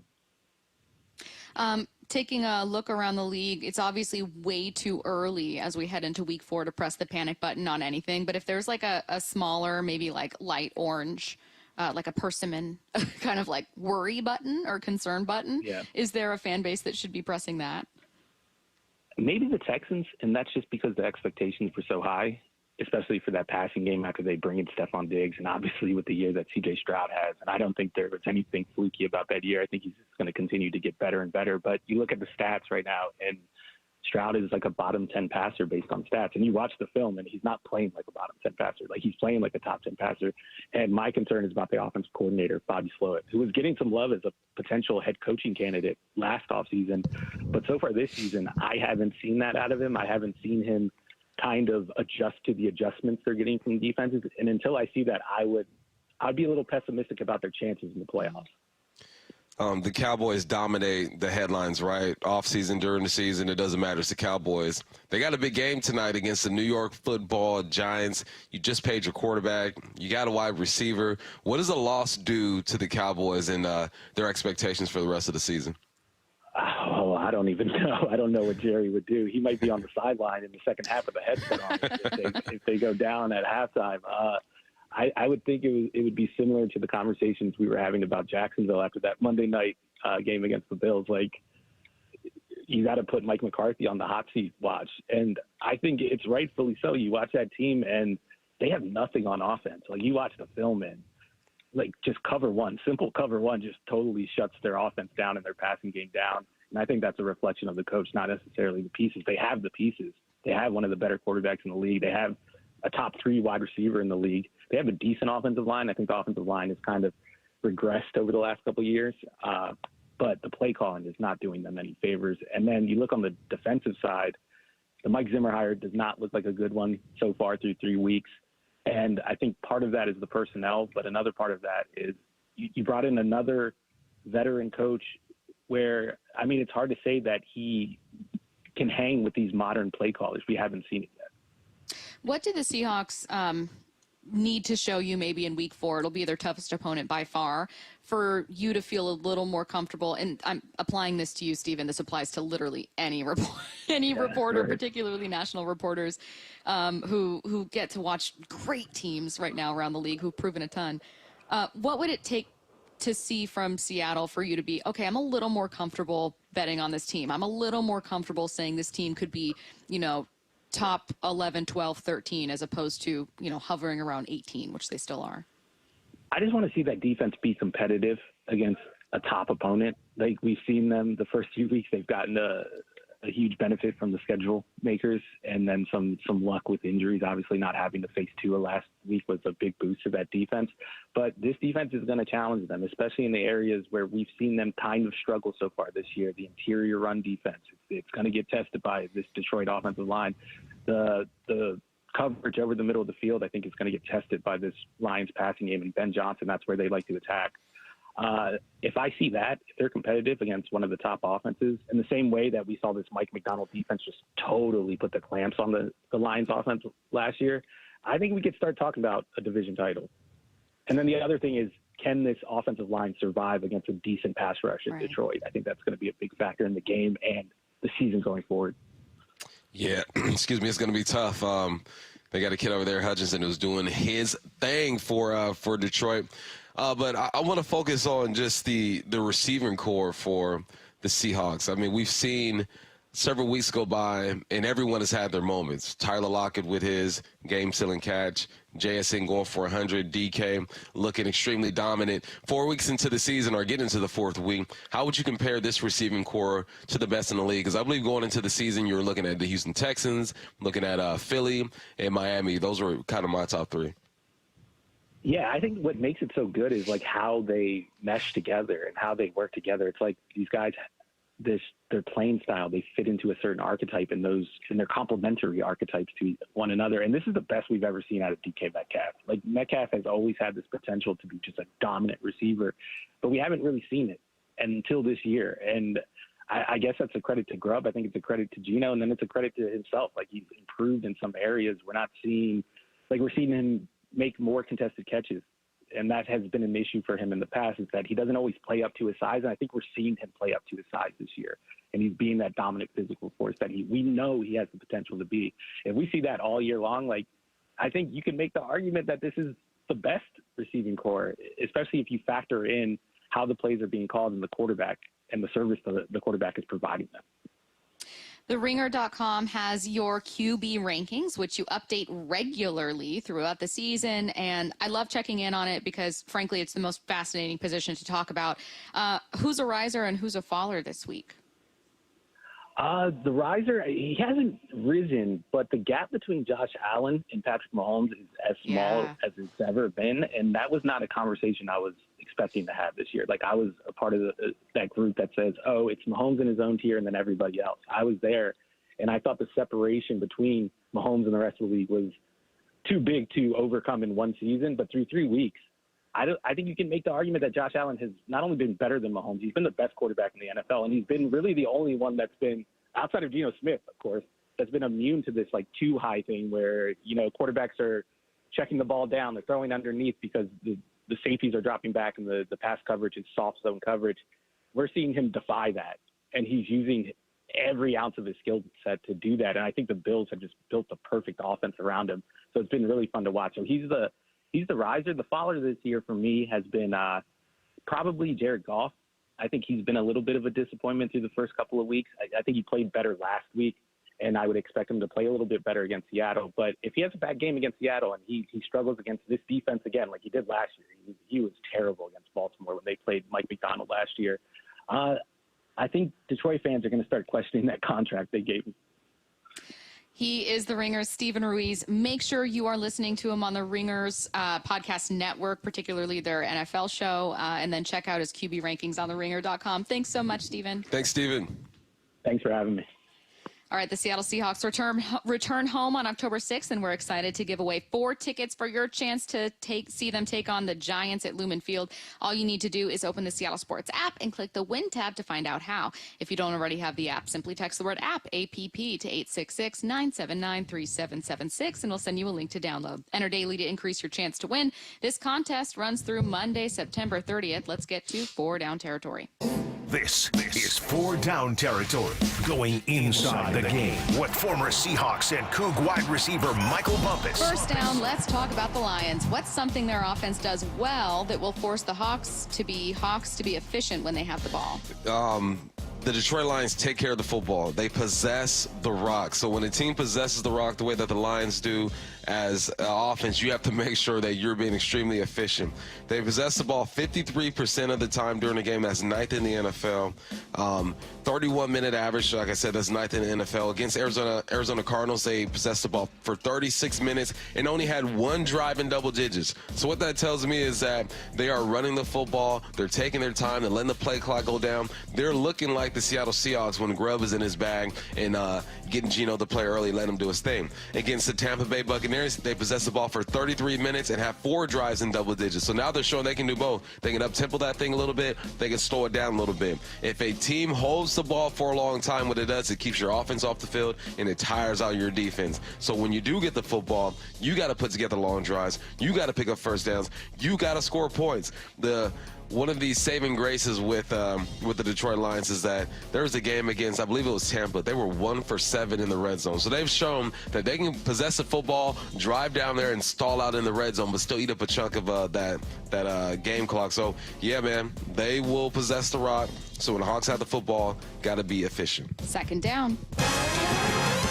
You heard a story about Denver Broncos players that you'd never heard before and were extremely impressed by. Tell us about it. It was really one player, Alex Singleton. He tore his ACL in the middle of a game and still played 57 snaps, led the team in tackles after tearing his ACL. He is done for the rest of the season. Then I watched the film. What? I'm watching this guy move around, and it looks like the ACL is still there. But in fact, there is no ACL. It is torn. That is the toughest story I've ever heard in football. I know, guys, there are instances where you can play without an ACL, but the initial shock, the pain that you feel when you rip that thing, I haven't had it done to me. I have teammates where it's happened to them. It's crazy. I've seen guys just collapse and fall out, and that is it. They can no longer walk. He did it like in the first quarter and played the rest of the game and led the team in tackles. I've never heard anything like that. He's the toughest man in the NFL. Is there a tough man award for in the NFL? Yeah, we're calling it the Alex Singleton Award. That's what we're going to call that because that is ridiculous. Alex Singleton Award for toughness. Third down. With all the weapons the Lions have on offense, there's one player no one's talking about that needs to be game planned for. We talking like a 2 meetings guy? What's going on? Yeah, he's a meetings guy. It's not a Monroe St. Brown. It's not Sam Laporta. It's not Jared Goff. It's not Montgomery. It's not Gibbs. Do you know this man? His name is Dan Skipper. I don't. Dan Skipper is that's a fake name. That's it's not an a real offensive tackle. And the reason why you need to game plan for this guy is because early in the game last week, the Detroit Lions came out with 6 offensive linemen and 2 tight ends, packed it in and said, we are going to run the football. We know last week that Big Cat got banged up. Murphy got banged up. We'll see if these guys play this week. They are committed to running the rock. He only played in 15 snaps last game. The game before that, he played in 1. The game before that, he played in 2. They have figured something out. Well, big old Dan Skipper, number 70, if you guys see him in the football game, just know they're about to run that thing. And because they put him on film and they showed him in the run game, I'm just saying, I'm just saying. Last week we saw Jaden Daniels throw a touchdown to a tackle that was reported eligible. Watch out. They might just get into that red zone, which I just pointed out they struggled in a couple games ago. They were 1 for 7. Pack it in, get 6 offensive linemen in there. Dan Skipper reports is eligible, and they might try to do something tricky and get it to Dan Skipper. I've never looked at offensive linemen and say, they got a game plan for that guy, because he is an extra man out there. Watch him, number 70, and he's nasty too, man. This whole box, this offensive line for the Detroit Lions is nasty in general. Now you add a 6th one, Dan Skipper. I better watch him. I am so nervous for Monday. Like, I'm excited. It's a great Monday night matchup. I think it's a really good one for the NFL slate as well. Like, I would imagine NFL commentators and fans around the league are excited. I am. So nervous. 4th down. Who will need to have a big day on offense for the Hawks this Monday? First, let me address the text line. Your boy is congested, okay? Yes, I am congested today. I apologize. You're powering through. Power through, baby. But who needs to have flu game. a good day? It's my flu game. Dropping my 50 on y'all right now. The tight ends, because of Aiden Hutchinson. Yeah. They will be attached to the line of scrimmage, and that young man is tearing the NFL up, and he's been doing it ever since he put on the jersey. He is explosive. He has great hands. What is it about these DNs, man? I mean, it's just it's impressive to watch him work. So how do you help this guy out? How do you help the offensive line? You put tight ends on the line of scrimmage, and also you help with the running backs. Last week, Zach Charbonnet chipped a blitzer into the line, and it jacked up their timing, and then they were able to get to Gino, which is when he threw the interception, tried to get it to Zach Charbonnet. And me, Big Ray, and the guys were looking at it, we're like, man, that's unfortunate, but you have to keep doing it with this guy. You have to give him multiple looks, because if not, if he's able just to line up and look at our tackle and say, it's me and you one-on-one every single snap, it could be a long day. I think our tackles are capable, especially Charles Cross, but help a brother out. Put a tight end on that thing, chip with the running back, get her done. Speaking of the tight ends, you know what I've actually really liked about this season so far is after every single game we've said, you know, I would like to see more of this. And then the subsequent game had it. So after week 1, obviously they won that game in part because they were really stubborn with the run. Ken Walker takes off, has over 100 yards on the ground, much better second half for offense. And we go, you know, I just love to see Gino open up the pass game. We were so excited about Ryan Grubb. What can we do? Week 2 hits. Bam. DK and JSN have over 100 receiving yards each. And we go, you know, it was really great, but I'd love to see the tight ends involved a little bit more. Bam. Week 3 hits against the Dolphins. Boom. And we see combined targets, obviously, for Noah Fant. Pharaoh Brown out there with a pancake block. Like, these guys were getting busy. And you know, AJ got in there as well. So I'm kind of hoping that there's like some magic spell we just have with the huddle where we go, you know, this was great. This was great. Don't get me wrong. I would just love to see this. And then they do it. Yeah. Let's just count on it happening. You know, let's just do happen. that. Just, you know, I'd love to see just some good blocking. The tight ends chipping in there a little bit, and then bam, it works.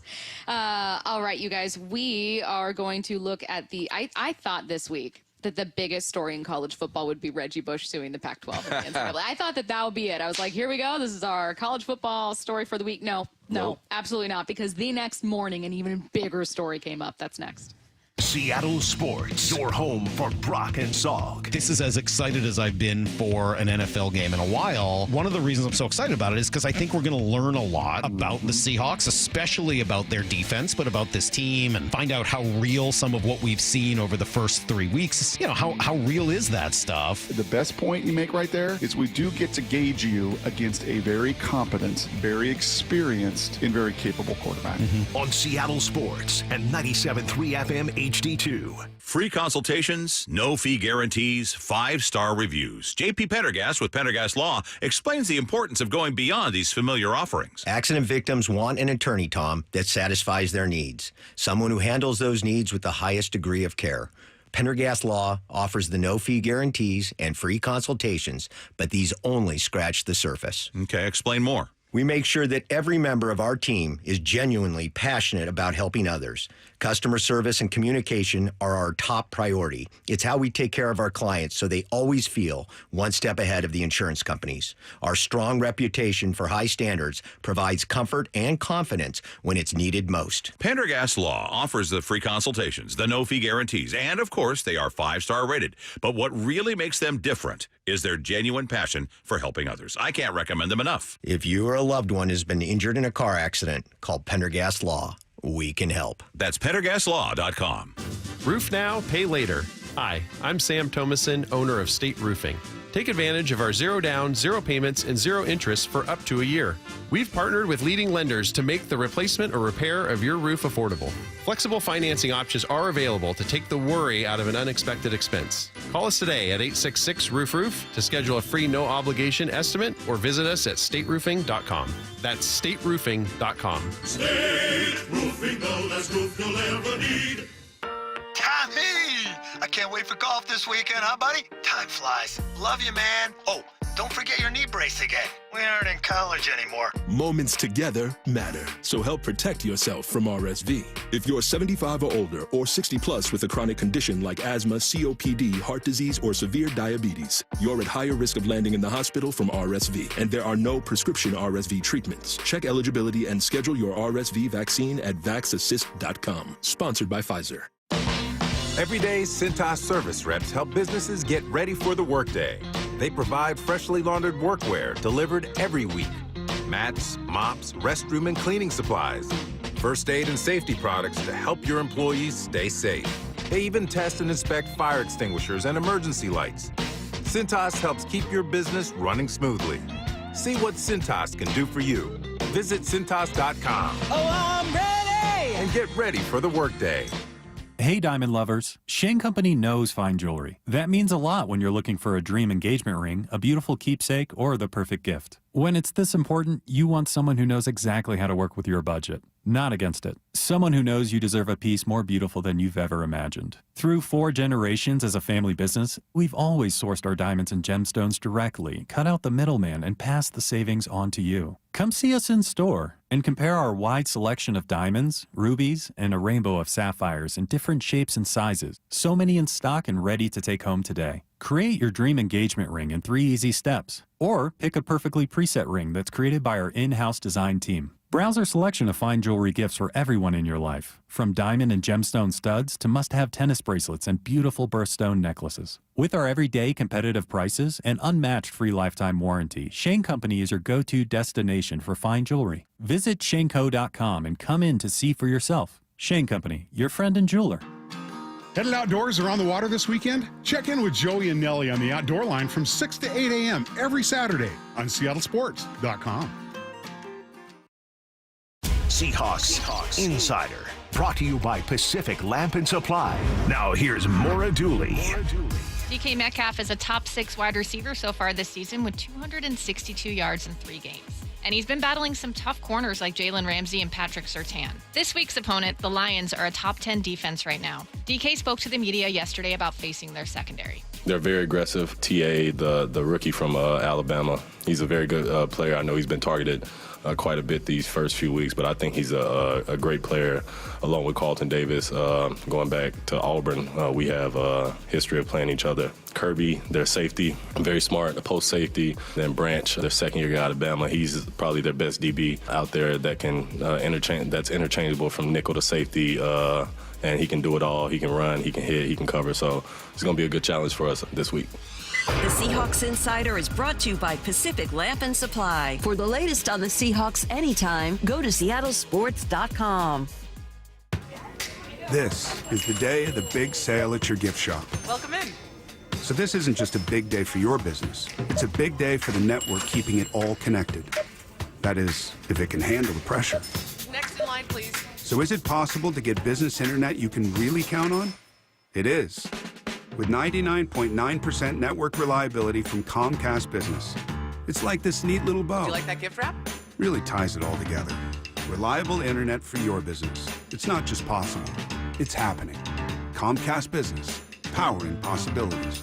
Switch to Comcast Business and get started with reliable internet and advanced security for $49.99 a month for 12 months with a 2-year agreement. Plus, ask how to get up to a $500 prepaid card with a qualifying internet package. Don't wait. Call or go online to switch today. Offer ends 10/13/24. Restrictions apply. New customers only with 150 megabit per second internet.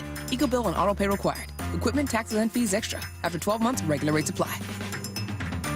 At 65 years old, Brian has a rather demanding hobby. My biggest passion is snow skiing, and I ski between 70 and 80 days per year. And I ski instruct at a private resort in Montana. Needless to say, that can be a bit tough on the joints. When this knee started to bother me, I thought I'm doomed. That's when Brian decided to see Dr. Mark Wagner, MD, at Seattle Sports and Regenerative Medicine for stem cell therapy. If I did yard work or skied a few days in a row, I was fighting swelling and pain and no sleep and all sorts of problems, and that has absolutely gone away. So are you back on the slopes? I mean, I had a 14-day stretch with clients where I skied every day and had no problem. It was fine. It was just like, I felt like new. So I'm guessing you would recommend this to others. Oh, I already have. I've told everyone that'll listen. Whether it's a shoulder, hip, or knee, before you choose surgery, consider stem cell therapy with Dr. Mark Wagner, MD, at Seattle Sports and Regenerative Medicine. Schedule your consultation at drmarkwagnermd.com. It's really, truly a miracle.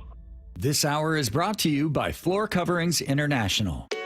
This is The Timeline with Bump and Stacy. Brought to you by 1-800-DUI-AWAY. We got hit with the biggest story in college football, presumably for some time yesterday. It's not some crazy scandal. Instead, it's about something very new, that being NIL deals.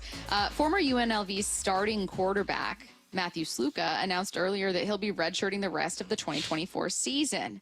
This is after he claimed a UNLV assistant promised an NIL of $100,000, but that none of it was paid. So there are a couple different parts to this story. The first is that UNLV is undefeated right now. They're off to their best start in school history and ranked 25 in the AP poll heading into week 4.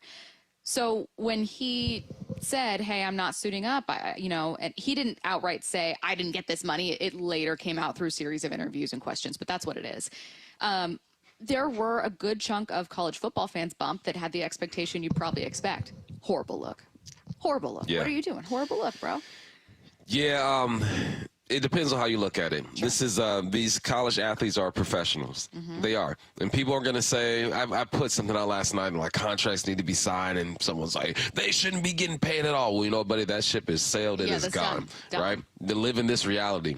And the reality is that these guys are professional athletes at this point. What professional athlete ever enters a season at which he has not signed a contract detailing when he gets paid, how he gets paid, how much he gets paid, incentives or whatnot? No athlete does that. We see Dak held out, CeeDee Lamb held out, Jamar Chase held out.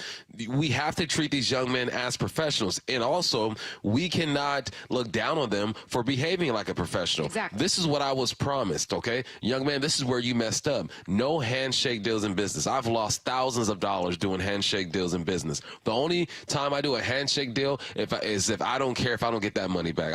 I'm completely prepared to, okay, I'm just not going to get this money back. I'm going to loan it out to you. I'm making this decision. So both sides are wrong. And it sounds like it was an offensive coordinator who promised him the $100,000. Yes. It didn't come from the collective. And here's another caveat. You cannot get paid directly from the school. There has to be a middleman. So now Nevada state law is jumping in and saying, hold on, this is pay to play. This isn't what's going down. Yeah, it is. It is pay to play these days, but you need that middleman. So there's so much wrong with this whole situation, but I don't blame the young man for sitting. So what he did, Stacey, he played his 4 games. He still has that year of eligibility for next year. He just went out and marketed himself to everyone in the country. Guarantee you there's going to be a university that's going to pay him exactly what he wants, and he will get it in writing this time, and all will be well for him. UNLV, that's a different story. I actually respect him for advocating for himself, and I understand that there are people out there that are going, horrible look, and I get it in theory. My instant reaction was, oh, God, people are going to look at this one way, and I already know it. However, I think the other parts to come out of this have made people, and maybe his unique context, have made people a little leaning more toward his side. So the other bits and pieces of this, as Bump mentioned, that idea of like a handshake deal versus a contract. Matthew Sluka's agent, Marcus Cromartie, did not get a written contract in which the collective, so that essentially boosters, so like this would be coming from an official group, this $100,000 to play. That was just kind of an agreement. And it, again, it did not come from the collective. It was not only a verbal agreement, as Bump said, from assistant coaches. So that's not good enough. You need to be a better agent, bro. Like, lesson learned, right? Mm-hmm. Like, important lesson learned for his agent. But that is simply not good enough. The other part of this is Matthew Sluka is not some 5-star recruit who was brought in to be a superstar, and now this is going to look horrible to NFL scouts. He's got his degree from Holy Cross. This is essentially, in today's college football landscape, a for-hire like super senior quarterback, where it's like, there is now a market for this guy. This is the Gardner Minshew transfer. I mean, I know Gardner Minshew is currently starting for an NFL team, but like, this is the guy who's like, I'm not going to get drafted. Right. I am available to whoever wants to pay me to come, head up your school's football program for a year. And this is my final year of eligibility. That type of person, I completely understand wanting to take advantage of the NIL landscape. And he was lied to. I believe the agent that assistant coaches, an assistant coach, an offensive line coach, whoever told them, yeah, we'll get you this, and lied. However, it was the agent's job to make sure that they wouldn't be able to back out on that. Yeah, and here's another angle. I'm looking at the text lines that are saying, oh, man, how can you turn your back on your team like that? Listen, college football is no longer the way you remember it. Yes, there is a camaraderie that happens. Yes, you do battle with your guys and you train with them, but it is a business. I used to walk into the Seahawks locker room and guys were getting cut left and right. Guys were getting paid more than the other guy. It's only all kumbaya when you're winning a whole bunch of ball games. Like, this is what the NFL is like now. You look out for yourself. You have to make sure you are financially stable and ready to go based off of your performance. And if you're not getting something that you were promised and your performance is really showing that it's worth it, you got to make a business decision. It's unfortunate that there are a lot of guys on a college football team who will never touch that amount of money. So for the average person, you're looking at it and saying, oh, you're turning your back on your teammates. No, you are maximizing your earning potential in this moment, and you should do that. So lessons learned on both sides of this. He doesn't owe UNLV anything. Like, yes, your teammates, like, in theory, you want to be able to help them out, but, like, I am sure there are people out there who, are part of a group with whatever you do for work where if you were gone, it would hurt your company. Other people would not be able to do their job. Your company would suffer.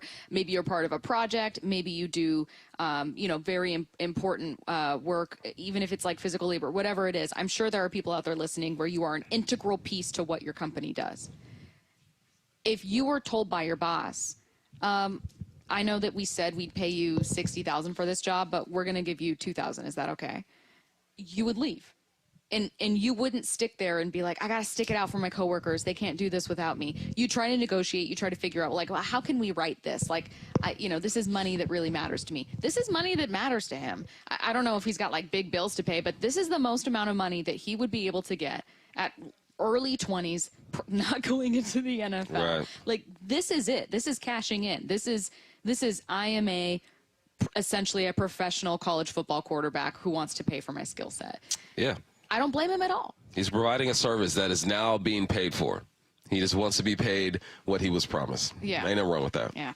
All right, next up, this is also a story with a bit of controversy behind it. The Pirates DFA'd first baseman Rowdy Tellez, only 4 at-bats away from a $200,000 bonus. Shame on the Pirates for that. The secondary story is that reporter Ben Verlander lifted a screenshot of what looks like a Google Docs spreadsheet from another reporter and then used that in his own reporting of this, and then that went viral. So there's like a separate thing about plagiarism with this story in the reporting of the story. Yeah, that's a bit messy. But he came back and tried to make it right. He came back and apologized, and then he told everyone to follow this guy. The only thing I won't give Ben Verlander is Ben was like, well, I didn't know if it was lifted from a website. It's like, have you never used Excel? Yeah, it's a spreadsheet. It's clearly a spreadsheet. It's a spreadsheet. And maybe Ben hasn't. Like, maybe Ben has not. But I'm trying to find this guy's name so that I don't do the same thing. I'm looking that up. Unfortunately, this happens a lot, right? And that's why it's so important. If I hear something from someone, I try to give them the proper credit, right? Because it was not an original thought. That's not something I came up with. But I try to expand on that one person's thought or view of things. It's real simple. It's not a hard thing to do. It's just giving credit where credit is due. And this person knows that. I think he tried to, in today's day and age, too, like, the information is going to get out so quickly. People are going to connect that spreadsheet to that guy and put the pieces together so quickly. So I don't even understand how he thought he was going to be able to get away with this, if it was malicious. Yeah. No, I don't think it was malicious. I think it was just Ben Verlander maybe isn't a classically trained reporter. That's all it is. It's Ethan Houlihan, at Ethan Houlihan was the original reporter. Bigger picture, shame on you, Pirates. Shame on you.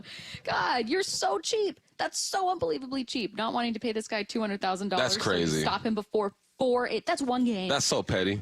That's so petty. That's so petty. That's so horrible. Shame on you. You should be embarrassed. I'm glad the story went viral, even though it was unfortunately at the expense of Ethan's work being lifted. But I'm glad it went viral because you should be shamed for that. Yeah, you should. You should be shamed. You should be walked through the streets of whatever, and people line him up and just shame. Man, let this man get his money. Goodness gracious. Get your questions in for What I Need to Know. 866-979-3776. That's next. The Mike McDonald Show. The first word from the head coach after every Seahawks game. A lot of good stuff on tape that we should be excited about, and there's a lot of stuff I think the feeling should be like, wow, we are still in the infant stages of this thing, and we were able to find 3 wins here in the first 3 weeks. We need to step on the gas here. It's an opportunity for us to really make a jump as a team, and I think that's the way they'll be thinking. This next game's going to be really physical coming up. You know, that's what they're hanging their hat on in Detroit, so the challenge is to step it up a notch. Don't miss the Mike McDonald Show the morning after the Hawks game at 9:30 on Seattle Sports. Hey, Brock Hewitt here with Shannon O'Kelly, President and CEO of IRG Physical and Hand Therapy. Can you tell me again, and the entire audience, Shannon, what is direct access? Brock, in the state of Washington, direct access means if you are experiencing pain or a musculoskeletal dysfunction or a problem, you do not need to get a referral from a physician to see your physical therapist. And here at IRG, we encourage our patients to get a hold of us right away after an injury. Why? Is because we know if we get them in early through direct access, they get better, meaning their outcomes are improved, they get back to functional pain-free activity quicker, and the downstream costs are decreased. It's better for us, but more importantly, it's better for the patient. Remember, direct access, no referral required. We're not pushing the doctor out of the loop. We're still engaging with your physician, but we're just getting the patient in early. With over 40 clinics, convenient neighborhood locations all over, you never have to travel far. Visit irgpt.com. That's irgpt.com. Sure, you can fill up at any gas station, but at any gas station, could you score 2 tickets to a Seahawks game? Sure can't. So head to a 76 or Conoco station and turn your next pit stop into a touchdown. When you buy 8 or more gallons with the Fuel Forward app, you can enter to win 2 Seahawks tickets. Next stop, Lumen Field. See official rules for details. Valid July 29th to December 15th, 2024. Copyright 2024 Phillips 66 Company. All rights reserved. 911, what is your emergency? There's a fire in my building. Please send help right away. What is the address of the fire? My address. Hold on. Oh, wait.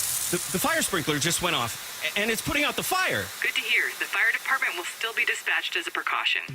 Fires are fast, but fire sprinklers are faster. Fire sprinklers get water on a fire immediately to protect you and your property. Install fire sprinklers in your home or business today. Brought to you by Puget Sound Area Fire Protection Contractors. We're here with Corey Heston, owner of Heston Door Service, with big news. Heston Door Service has been voted best garage door company in the Pacific Northwest by you, the people, in the Seattle Times.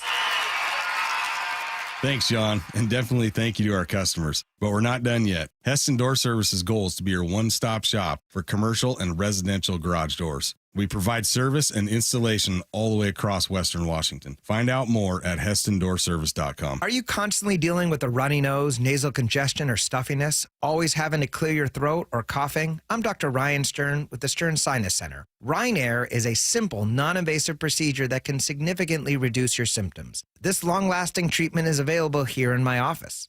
In a clinical study, 88% of Rhine Air patients experience a significant reduction in their symptoms. We're proud the Stern Sinus Center was recently named a nationwide center of excellence. Schedule your appointment in Auburn or Federal Way or go to sternsinus.com. Roof now, pay later. Hi, I'm Sam Thomason, owner of State Roofing. Take advantage of our 0 down, 0 payments, and 0 interest for up to a year. We've partnered with leading lenders to make the replacement or repair of your roof affordable. Flexible financing options are available to take the worry out of an unexpected expense. Call us today at 866-ROOF-ROOF to schedule a free no-obligation estimate or visit us at stateroofing.com. That's State Roofing, the last roof you'll ever need. Heading outdoors or on the water this weekend? Check in with Joey and Nelly on the Outdoor Line from 6 to 8 a.m. every Saturday on Seattle Sports and the Seattle Sports app. This is Brock Hewitt. If you're retired or retiring soon and concerned about the future, call Tila Mortgage today to find out the benefits of a reverse mortgage. Tila's been locally owned and trusted right here in the Seattle Metro for over 25 years. Just ask yourself, do I settle for a retirement that just gets me by? I say no. Tila will see if you can retire more comfortably with a home equity conversion mortgage. They can help you refinance your current mortgage and convert a portion of your home's equity into a line of credit, providing benefits like no monthly mortgage payments or cash back to pay off bills, do home improvement projects, or build up a cash reserve for safety and peace of mind. Plus, you get to keep your home. Tila, spelled T-I-L-A, is a name you can trust for truthful, honest, and ethical advice for all your mortgage needs. Call 206-766-8888. That's 206-766-8888 or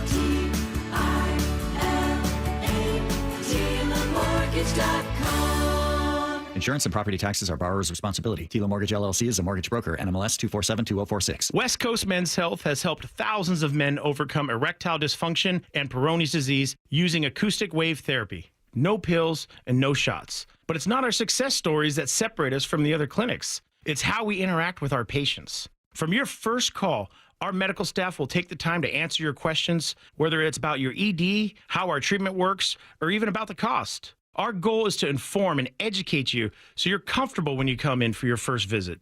So if you're tired of frustrating nights, you're ready to get off Viagra and put an end to your ED or Peyronie's disease, stop living with this problem and do something about it.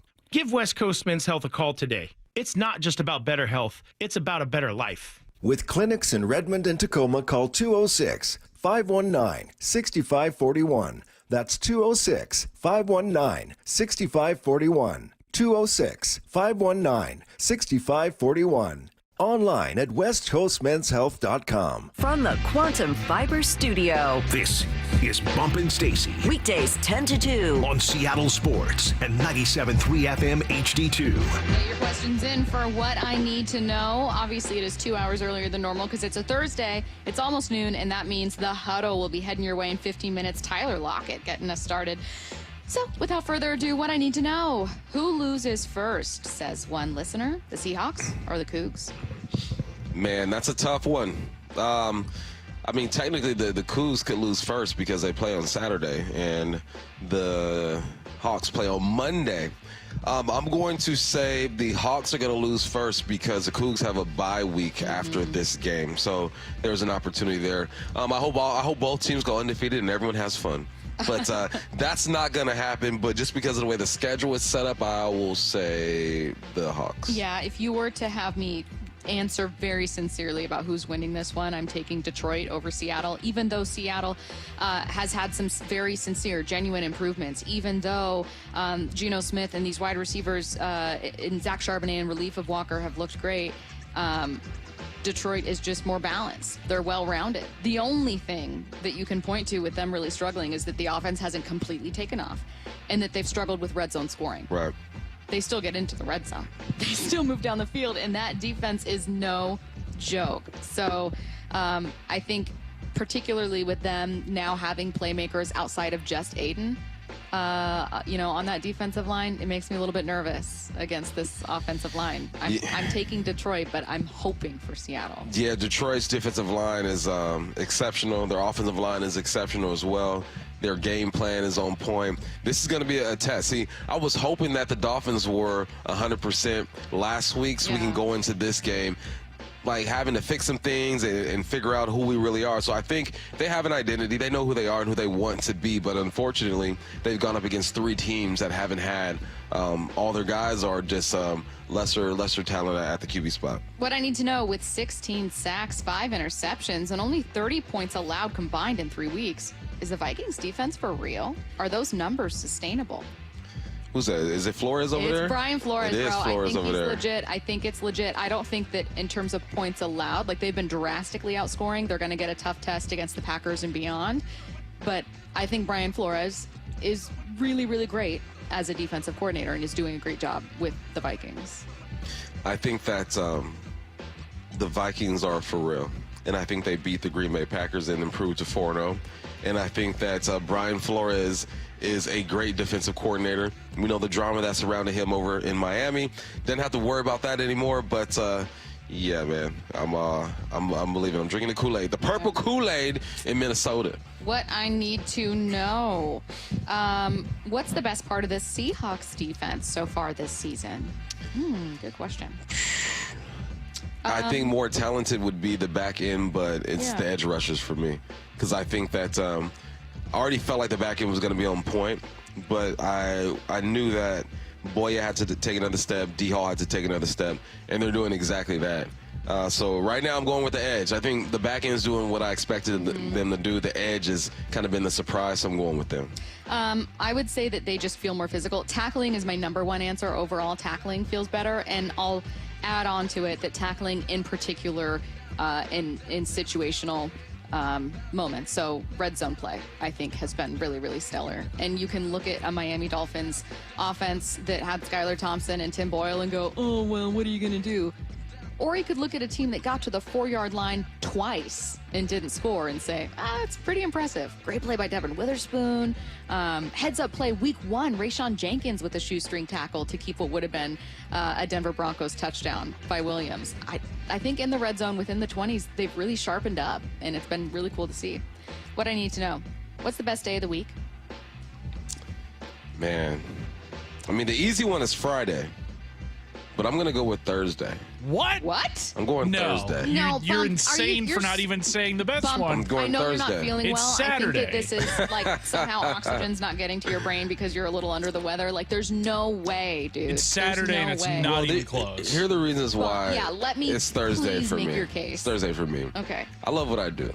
Sure. We get to come here to VMAC on Thursday, interview ball players. We are your best friends. All right. Then I go upstairs and I get to talk about the upcoming week. We're on Hawk Talk with Nasachobi. And then we do Hawks Live on Thursday night. And then I get to hang out with the boys. Nas, Paul Moyer. This week is Brian Walters. Thursday is just a good day for me, okay? It's a good day for me. Unpopular opinion, Thursday. Would you rather be working or laying in bed? I never lay in bed. 3 kids. That's true. Watching See, TV. Not doing work. You working out at 11 I work a.m. every day. Every day during That's football true. season, I work. Okay, we Not do this need to keep Sunday. in mind. Yeah, not this Sunday. one. That's correct. We do need to keep in mind that Bump does work every single day of the week, including and especially on Saturdays and Sundays. So that could be warping his perception, you guys. He's not a normal person, okay? So let's For us think about what normal normies people out would there, say. For us it's normies, Saturday. it's Saturday. It's clearly It's Saturday. not even close. No, because you also, I almost thought Sunday, mostly because I'm excited for Sunday? this Sunday I like to, But you get the Sunday chill and watch Red scaries. Zone. Yeah. So thank you, and Yeah. I don't like Bump. I love what I do. I love seeing the people that I work with. And so Sunday Scaries is really just, oh man, now another week starts. And I got to wake up early again. It's not like terrified to go into work because you hate it. But even then, it's just, you don't get to stay out late or I don't do anything, but stay up late. Like, Saturday's the best. I can't stay up on Saturday. God. I'm traveling. I got to sleep because I got a Absolutely 6 a.m. flight I got to catch. Insane. What I need to know, if you were challenged to do a marathon of hosting all 3 shows here on Seattle Sports in one day, what would be the hardest part? I mean, if it was on a Thursday, I'd Bump would be say fine with it. Getting up to Getting host up for Brock the and Yeah, it's Saul. waking up and then being there all day and talking for, 12 hours? Yeah, there's no... That's tough. All of these shows have excellent producers and board ops, and they're all in exactly the same area, so there's not a ton that changes. The only thing is that Brock and Salt, Mora, and now Lyle have to wake up at like 4 a.m. Whew. No, thank you. No, thank you, please. No, thank you. It's simply not for me. That's a no for me, dog. All right, Tyler Lockett and more coming your way with The Huddle coming up next. When you're running the hurry up and don't have time for your favorite Seattle sports shows, listen to the podcast on demand. How about that? Unbelievable. Who would have thought? Every hour, every interview, every look behind the scenes. He is your new Seahawks head coach, Mike McDonald. We want to play a certain way, and you're just going to chisel away at it every day. Find us on seattlesports.com, the Seattle Sports app, or wherever you get podcasts. All signs continue to point to it being the right hire. Never miss a minute of Seattle sports, the home of the Seahawks. I was having trouble getting up and down my stairs at home. And I thought, well, this isn't going to work because how am I going to go to Utah and do some hiking? When Judy came to Sound Pain Solutions, her knee pain was preventing her from enjoying an active lifestyle. She was diagnosed with osteoarthritis. She tried numerous treatments and was told she should have surgery. I'm Dr. Mark Shelley, a chiropractic neurologist at Sound Pain Solutions. We were able to get Judy back to hiking with our comprehensive, non-surgical, and drug-free treatment. I think that the Trigenics that they do along with the adjustment, the pressure wave, and the PRP are the best options for joint pain. And I would really recommend it to anybody who is suffering from joint pain and would like to avoid surgery. Schedule a free consultation to learn if you qualify for our safe, drug-free, non-surgical treatment by calling Sound Pain Solutions or visiting soundpainsolutions.com. You expect your home to protect everything you love, but you don't expect that water is the reason parts of your concrete have gotten so uneven. Walkway tripping hazards, sinking pool deck, cracked driveways are dangerous threats to everyone's safety. But there's one way to learn how your concrete can be lifted. A free home inspection from Madvey Foundation Repair. We put water back in its place. Get your free inspection at gomadvey.com. Licensed in all states where work is performed. See website for details. You know, someone asked me the other day, do you know how many devices the average home has connected to their Wi-Fi network? It's way more than I thought. So I actually went home and counted how many connected devices in my home. It is more than a dozen, all to keep us connected to the good stuff, our streaming, gaming, all the interneting, you name it. Well, Xfinity knows that the number of devices we have connected to our internet is growing by the year. And that's why they engineered their gateways to handle hundreds of connected devices, hundreds for real. And now through October 10th, get 150 megabit Xfinity internet for just $19.99 a month for 12 months with a 1-year contract, and ask how to get an eligible free 5G phone with Xfinity Mobile. Make sure your home Wi-Fi can handle everything you throw at it and then some. Visit Xfinity.com, call 1-800-XFINITY, or visit a store to switch today. Xfinity, bring on the good stuff. Requires paperless billing and auto pay with store bank account. Equipment, taxes, and fees extra after promo. Regular rates apply. Xfinity Mobile requires Xfinity Internet. Actual speeds vary. 1-800-XFINITY. Sure, you can fill up at any gas station. But at any gas station, could you score 2 tickets to a Seahawks game? Sure can't. So head to a 76 or Conoco station and turn your next pit stop into a touchdown. When you buy 8 or more gallons with the Fuel Forward app, you can enter to win 2 Seahawks tickets. Next stop, Lumen Field. See official rules for details. Valid July 29th to December 15th, 2024. Copyright 2024 Phillips 66 Company. All rights reserved. Endless hours of research, seeking referrals, dozens of calls. Hiring the right attorney can be a challenging process during an already difficult time. J.P. Pendergast with Pendergast Law explains. In Washington State, Tom, there are thousands of attorneys to choose from. Referrals and online research can be helpful, but discovering the right attorney requires a conversation. It can be hard to identify integrity and authenticity without that interaction. So, what do you recommend? We encourage anyone looking for personal injury representation to call for a free consultation with our team before making a decision simply based on referrals or online research. Accident victims need an attorney that listens, demonstrates honesty, and is genuinely understanding of their unique circumstances. The care, attention, and preparation that our firm provides throughout the case mirrors the effort involved when taking on the insurance companies. Save time and avoid mistakes after an injury. Contact the caring and compassionate team at Pendergast Law. If you or a loved one has been injured in a car accident, call Pendergast Law. We can help. Whether you own a local business or a global one, you know that these days, generating growth is a challenge. By teaming with Bank of America, you'll not just stay ahead of the curve, you'll move it. With access to experts, award-winning insights, and business solutions so powerful, you'll make every move matter, locally and globally. Visit bankofamerica.com/banking for business to learn more. What would you like the power to do?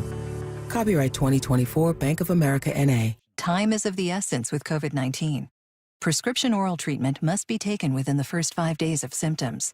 If you have a high risk factor, ask your doctor if treatment is right for you. Learn more at treatcovid19.com. Sponsored by Pfizer. Purchase new wiper blades from O'Reilly Auto Parts today and we'll install them for free. See better and drive safer with O'Reilly Auto Parts. O'Reilly Auto Parts.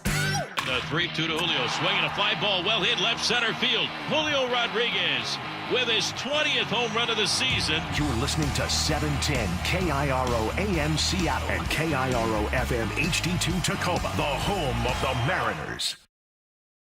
This is the Huddle. Every Thursday from noon to 2. The Huddle. Listening to The Huddle with Dave Wyman, Michael Bumpus, and Stacey Ross. The Seahawks are 3-0 after a win over the Miami Dolphins here at home. There's a lot they've proven in 3 weeks, but like any of the undefeated teams in the NFL, we still have some questions. So let's talk about what we saw in week 3, what we learned about this team, and what we're waiting to see on Monday night against the Lions. Wyman, before I get to you with our first question, I want to remind listeners that Tyler Lockett is going to be joining us in segments, so I may interrupt either you or Bump at any moment. Tyler's going to join our conversation in just a little bit. With that, Wyman, the defense did not allow the Dolphins to get into the end zone at all. That included 2 stops deep inside the red zone. What did you see? Yeah, that was very impressive. And, you know, I was looking at their 10 longest plays. They gave up 10 plays for 169 yards, but the other 46 plays, they only gave up like 36. It was, I can do the radio math. It's less than 1 yard. Yeah. So, yeah, that part of it looked really good. And I think the big discount everybody's discounting, which, you know, always say don't apologize for winning the NFL, but actually I got that from Mark Schlereth. He's the one that says that. But, yeah, I think even though it was against, you know, a second and third string quarterback, it's still their offense. It's still very explosive. Mike McDaniel's a really smart guy. So I thought the fact that they shut them down, and especially inside the 20s you mentioned, that's huge. So I think it's going to be a big test this week, though, because of the run game that that Detroit has. But so far, so good. And I feel like this is a team that has adapted. They keep, you know, when they make mistakes, they sort of fix them, you know, and sometimes within the game. Bump, Zach Charbonnet took off in this one, a career-high 91 yards, 2 rushing touchdowns. Not his first 2-touchdown game, first 2 rushing touchdown game, though, so congratulations to him. Something tells me they're not going to find success easy with the run against the Lions. What kind of challenge will Detroit bring for this offense? Just Dan Campbell. Like, that's their personality. They're going to get to the football. They're going to rally, going to do all the little things, man. And like any NFL game, it's going to be tough. No game in the league is easy, man. And our guy Lockett can attest to that for sure. Tyler joining us right now. Again, you're listening to The Huddle with Dave Wyman, Michael Bumpus, Stacey Ross, and right now, Seahawks wide receiver Tyler Lockett. Tyler, you guys are 3-0 to start the season, one of just 5 teams in the NFL to do so. How's it feel being undefeated right now? I mean, obviously it feels great. You know, I think we've been doing a great job just being able to win the battles, especially when we've been tested most throughout the adversities of some of those early games. But I think, you know, a lot of it was jitters. A lot of it was just some mistakes that we could be able to fix and clean up at practice. But it's always great when you're undefeated. Yeah, it seemed like there's been some like disaster that strikes, and you guys handle it really well. Right. I mean, especially like in the Denver game. I mean, I've been kind of watching Gino through my binoculars. You know, when he calls everybody together, he's not screaming and yelling and panicking. It's very, very calm. Yeah, I think, you know, the biggest thing is we understand that things are going to happen, and it's just kind of a part of the game of football. And so we just got to be able to make sure that we stick together. You know, just make sure that we continue to, like, build each other up. And we know that each other can do the job. That's why we believe and trust that each person out there can be able to help us win games. I think sometimes we just got to be able to focus on one play at a time and not being able to focus on the entire drive, but just being able to focus on that first down and then the second down and then the third down, and then eventually we'll start getting things moving. Man, one of the reasons why I love doing what I do is that it keeps me in the game. Like, I watch film like I'm playing, like I'm really about to play this weekend, right? Taking notes. Yeah, I'm legit taking notes, They gotta put me scouting in. reports and all that stuff. And, you know, you've been in the game so long, man. How was your prep change or at all? Well, I mean, I think for me it's just you start to educate yourself more a little bit with taking care of your body. Just finding ways to be able to make sure that you can still play at a high level on the field. So obviously, like, I go in the treatment room a lot more, do acupuncture, do like cupping, like, you know, different things, let alone even the hot tub and cold tubs, like sometimes the pool or Epsom salts, finding ways just to be able to, like, play at a high level. And so for me, it's more so taking care of your body because, you know, as you get older, you got to be able to make sure that you can still be able to play at that same level. Otherwise, people are going to try to get you out of there. So, I try to focus at doing that. If someone said, hey, explain Ryan Grubb as an offensive coordinator to me, or explain this offense to me, what would you say? Sometimes a man with little words, but I mean, when it comes to just, it's hard to explain it, but when it comes to just overall, like, smartness and understanding of the game, I think he's definitely, like, up there with the best. Hey, you guys had a play against the Patriots where it was late in the game and it was like a sprint out, and then at the exact same time, you and Gino both turned around and went the other way. And I actually talked to Grubb. I go, was that designed? He was like, no, absolutely not. They're just but really good. It was, you guys were so connected and on the same wavelength that it looked like it was designed. Yeah. And talk about that connection with Gino that you've built. I think a lot of it is just being able to be reactive to what's going on.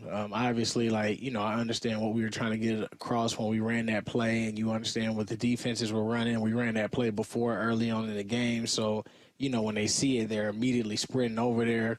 My guy who was guarding me, obviously you want to kind of stay a step behind a little bit as you're running all the way across. He beats me to my spot. Then all of a sudden, I see Gino kind of gather his feet, and immediately you turn it into scramble drill, because there's some routes where you have to keep going because you get other people open. But there's other routes where sometimes it's only 1 and 2 as an option, and if those aren't open, then you kind of got to be able to run and get open, kind of like back to playground football. We've watched you do your thing for a minute, man. Came in as a kick return specialist. Someone put a highlight tape on you the other day.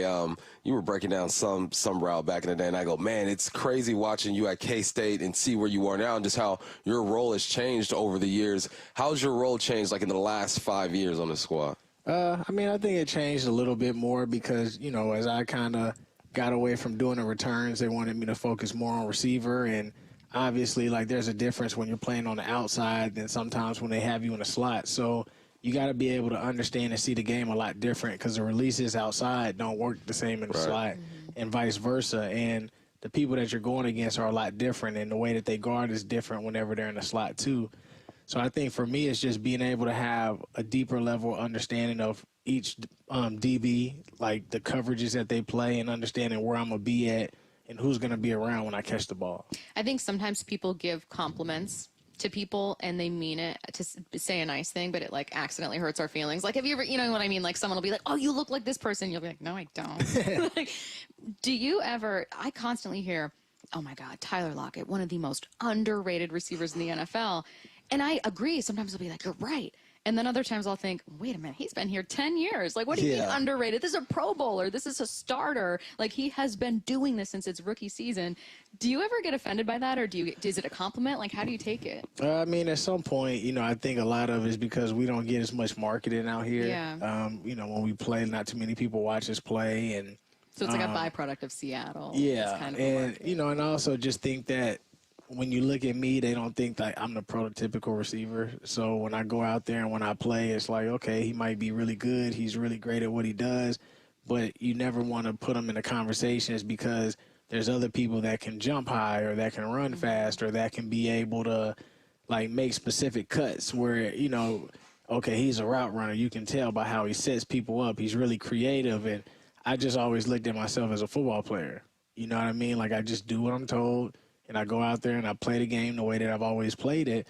And sometimes it doesn't categorize me as a receiver or this, So I think being a football player, obviously, I think that's helped me a lot in my game rather than just being a receiver. It's like being able to do the return games and all that stuff as well. But people just don't categorize me in that category. And at some point, you just get used to it. Yeah. It's worked out okay for you, Tyler. Yeah, I'm going to say underrated, but it's going to finish as one of the best this franchise has seen. You were talking about Ryan. You said Ryan Grubb's a man of few words. Yeah. And kind of like the head coach, too, right? I mean, right. That communication, and, that's really the best way, right? The fewest words possible is how you want to take instruction, right? Is that something you've noticed with both of those guys? I think they talk more in different settings than maybe, outside, whether it's to the media and stuff like that. But, once you really get to know them, they're really great people. They care about a lot of different things. Like, you know, I've told people, like, me and Mike, we'll talk about movies at times because he's really into war movies and stuff. And really? Yeah, like once you really get a chance to be able to meet the coaches and actually talk to them and get to know them outside of football, like you find there's a lot of things that y'all, you know, kind of like when it comes to some of the things just outside. So it's actually pretty cool. Like there's some coaches who like to do real estate, and so I get to talk to them about that a little bit. And so I think sometimes you get so caught up in football that you never really get to know the person outside of the position. And so it's kind of cool when you do. Yeah. You made a catch on, I believe it was third down going towards the Hawks' nest, and the ball was behind you, kind of rolled your body up and caught it like that. And I'm looking at the Dolphins sideline, and they're complaining, oh, he's pushing. And I go, man, he's a vet in the game. You probably got tricks up your sleeve. I don't know if you want to snitch on yourself right now, but is there something that you do that's kind of frowned upon? Like, because when I used to grab at jerseys all the time, just get them off their spot. Is there something that you do to kind of get that extra separation? I mean, not really. I just kind of I think a lot of it is just based off of film. When I'm watching the film, like I know the DB that I'm going against, and I know what they do and what they do really well and what they don't. And I know, like, if this person is a grabber, then I know what I need to do to be able to make sure I position myself to get open and catch the ball. And so I think, like, that early film time, whenever you're able to look and see your opponent and who you're going against, there's times where I know, like, all right, I'm going to have to win at the end of the route. Mm-hmm. Like, this guy's going to be right there, whether you give him a great release, whether you're winning with speed, he's going to be side by side, but where you can win at is getting out of your routes. So there's times where I don't spend as much time at the line because I know I got to win at the end of the route against this person. And there's other people where I spend way more time at the line because I know that's where I have to win at in order to get open. That's why you played 10 and I played 2, because I had to grab and do everything I could. He is Seahawks wide receiver Tyler Lockett, kind enough to join us. Thanks, Tyler. We appreciate it. Appreciate y'all. All right, continuing our preview next. Hawks Live. Tonight from 7 to 9. Live from Bellevue Square Center Court. Join former Seahawks Michael Bumpus and Paul Moyer as they go deep on the Hawks with player interviews and opponents' analysis. And we look like offensively the team that we thought we were. How do we win a football game? That's what makes you a great quarterback. Every Thursday night throughout the Hawks season. Geno Smith has himself a day. Presented by the Dining District of the Bellevue Collection. On Seattle Sports and the Seattle Sports app. At Sound Pain Solutions, some of the most difficult cases we see are patients suffering from failed back surgery syndrome. Bill is an avid golfer, but his pain got so bad he couldn't play and was considering surgery. My back was killing me. I could not play any more golf. I could not walk more than half a block. I did not want surgery on my back, and I researched many different ways of getting this fixed. Behind that was horror stories from my friends who had back surgery, but it wasn't worth it, and I just made conclusion to that. There's got to be another way. I'm Dr. Mark Shelley, a chiropractic neurologist at Sound Pain Solutions. We were able to get Bill back on the course without the risk of surgery. We did this using non-invasive, FDA-cleared procedures like non-surgical decompression, laser, pressure wave, and bioelectrical treatments. Now, Bill is back to playing golf and enjoying life. Schedule a free consultation to learn if you qualify for our non-surgical and drug-free treatment by calling Sound Pain Solutions or visiting soundpainsolutions.com. This might be the most surprising statistic I've shared in decades of doing local news. More than 75% of commuters will be involved in a car accident at some point. JP Pendergast of Pendergast Law with more. What makes it more surprising? The average person will be involved in 3 to 4 collisions in their lifetime. With accidents unbelievably prevalent, what are some safety tips if it happens to you? Safety first. Secondary collisions are not uncommon while awaiting help. Turn on those hazards and remain in a safe place. If a bystander witnessed the accident, capture their information and encourage them to remain at the scene. Seek medical attention immediately if needed, as delaying can be a costly mistake. Lastly, remember that statements made to police and insurance adjusters can affect your case. Collisions are more common than we'd like to think. If you find yourself in one, follow these helpful tips and then call my friends at Pendergast Law. If you or a loved one's injured in a car accident, call Pendergast Law. We can help. PendergastLaw.com. You know, someone asked me the other day, do you know how many devices the average home has connected to their Wi-Fi network?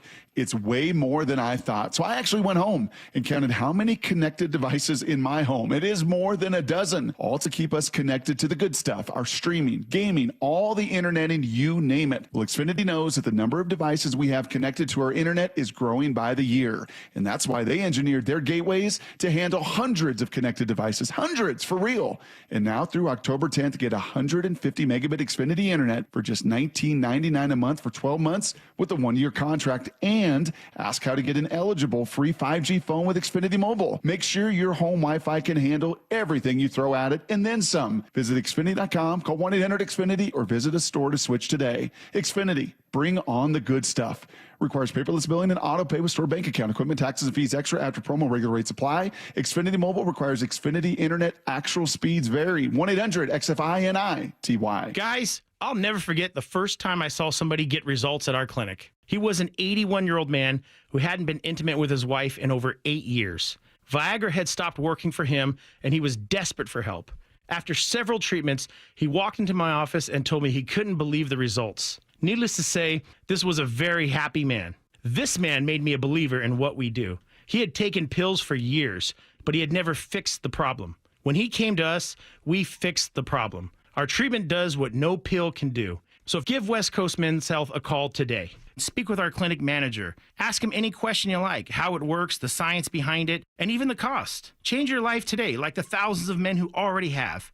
With clinics in Redmond and Tacoma, call 206-519-6541. That's 206-519-6541. 206-519-6541.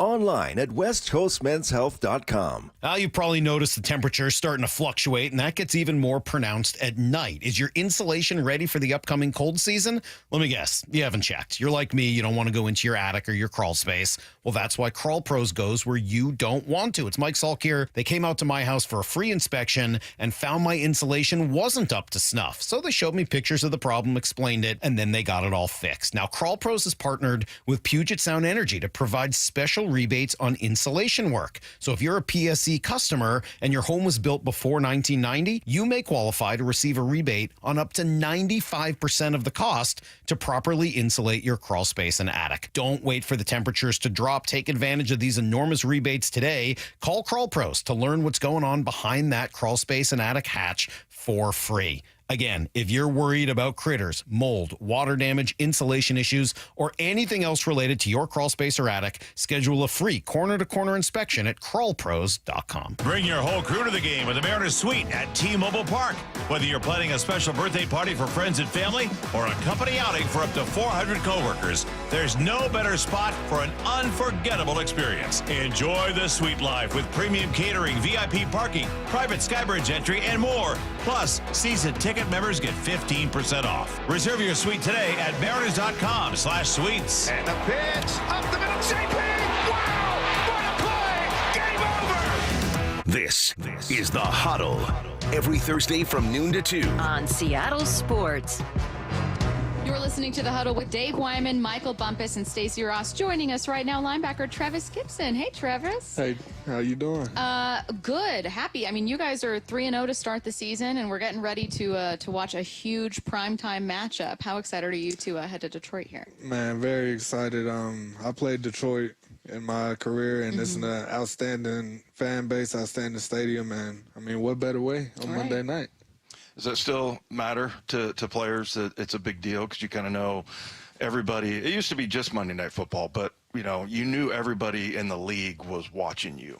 Oh, Does that still resonate with you? Yes, sir. Yes, it's a great opportunity, man. Not only to prove to everybody what you can do, but just to show the game what you can do. It's for lack of words, man. Like I just said, it's a great opportunity. Yeah. When did you make the transition to defense? Because it's a certain mentality, especially to play the position that you play, right? Super physical. I would assume at some point in your career, maybe youth football, you were on the offensive side of the ball as well. When did you say, all right, this is my groove right here, that's what I'm doing?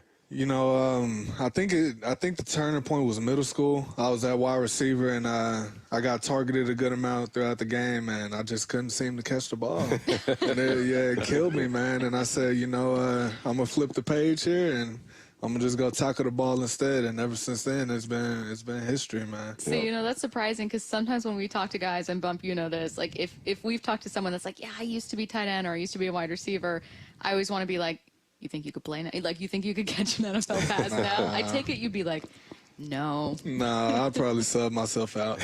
What if you get an interception? That counts. It counts. That's an NFL catch, kind of. Yeah, it does count. I'm going to call that for you. Yeah. I'm going to call that for you. I'll take it. Yeah. One of the conversations that we had it a little bit actually during the break with Wyman, who played linebacker, obviously in a different era, and we've talked about how much it's changed. You obviously have only played in your time, but I'm assuming you grew up watching football and you know some of the greats. Where do you feel like linebackers changed the most? Man, it's it's so much. I guess you could say it's so much to speak about on that topic. Like you said, linebackers used to be heavier. They used to be more downhill, and we still have that nowadays. But now you're looking for more speed, being able to run sideline to sideline, being able to run with the Tyreek Hills and the Amora St. Browns of the game, and I would say that's been the biggest change to me. And where I saw that page turn, I was probably a little bit younger, before I could even remember. It was way before your time. Yeah, but once the defensive calls and the targeting started coming in, then you could see that everything changed. It wasn't just the calls and the penalties; it was more the players, and it's less risky when you have a 300-pound guy, or I guess you could say more risky having a 300-pound guy tackling a quarterback. As far as the targeting and situations like that. So. And you're supposed to freeze in midair and not land on them, even though gravity. Man, look, hey, that can be a rough road. Yeah. Hey, you got 11 sacks in your career. What's your favorite? Like when you think about a game, I used to kind of dream about making big plays. What would be your favorite big play? It would actually have to be against Detroit. It was Thanksgiving, my second year. I was alongside Robert Quinn. He got the sack, held the quarterback up. I got a holding call on Panay Sewell and got back up, forced the fumble, and recovered it. It was probably the greatest play to this day. It's all about the ball. For me, yeah. It's all about the ball. You're correct. Man, you guys, this defense always seems like you guys are moving together, man. Like the gap integrity is on point, the intensity is on point. What are your walkthroughs like? Because I think people sleep on walkthroughs, or maybe they don't know about them, but there's a lot that gets done because you're communicating with your guys. Okay, if we see this, then that. What are your walkthroughs like with this defense? Man, our walkthroughs are intense. It's we treat them like game reps. We overly communicate. We'll make sure we're taking the right detailed steps, the right detailed technique. I don't think here we let those things slip through the cracks, and that can be a common thing. People, like you said, can take it as a lackadaisical practice or, just brush it off, but those things add up over the season, and obviously when you get exposed, then it comes to, well, what did we do wrong? Right. And then if you can look back at the walkthrough and say, well, we let this slide by, then it adds up. I know that you don't always get like day-to-day interaction with a head coach, right? You're mostly with your position coaches and then obviously your teammates. But that being said, what's your impression of Mike McDonald? Is he tough? Is he funny? Tell us a bit about him. I would say both. If I'm being honest, man. He's a great guy. He always is laughing and enjoying his time with the players, but you can tell once he picks up the playbook and it's time for us to practice, he's zoned in, locked in. So that's something you appreciate as a player. Travis, I remember one of your first press conference here. You said something about it's not all candy and nuts. Yeah. Was your quote? Yes, sir. I mean, that's the thing about this game, right? It's overcoming adversity. I felt like that was the biggest lesson I learned because, later in life, it's like nothing was as critical. It didn't seem because you're constantly overcoming that. Yeah, kind of just tell us a little bit about where that came from your background. Man, I would just say it's life. In my history, I did only have one Division I offer. I was undersized. A lot of people overlooked me. Ended up being able to go to the combine, wasn't able to run, pulled hamstring, whatever the case may be. But, I think in this career, man, if you don't stick and you don't keep your head down and stay working, it's going to weed you out. You'll be out really quick. But, I feel like with that attitude and, coming to work every day, being prepared and, just not taking anything for granted, I feel like that can help keep you on the right track as far as overcoming anything, regardless. All right, well, the three of us are going to continue our preview for Monday Night Football. You have to actually get ready to play it, so we're going to let you go. Travis, thank you so much for joining us. You guys are listening to The Huddle. Yes, ma'am. Seattle Sports, your home for Brock and Salk. This is as excited as I've been for an NFL game in a while. One of the reasons I'm so excited about it is because I think we're going to learn a lot about the Seahawks, especially about their defense, but about this team, and find out how real some of what we've seen over the first 3 weeks. How real is that stuff? The best point you make right there is we do get to gauge you against a very competent, very experienced, and very capable quarterback.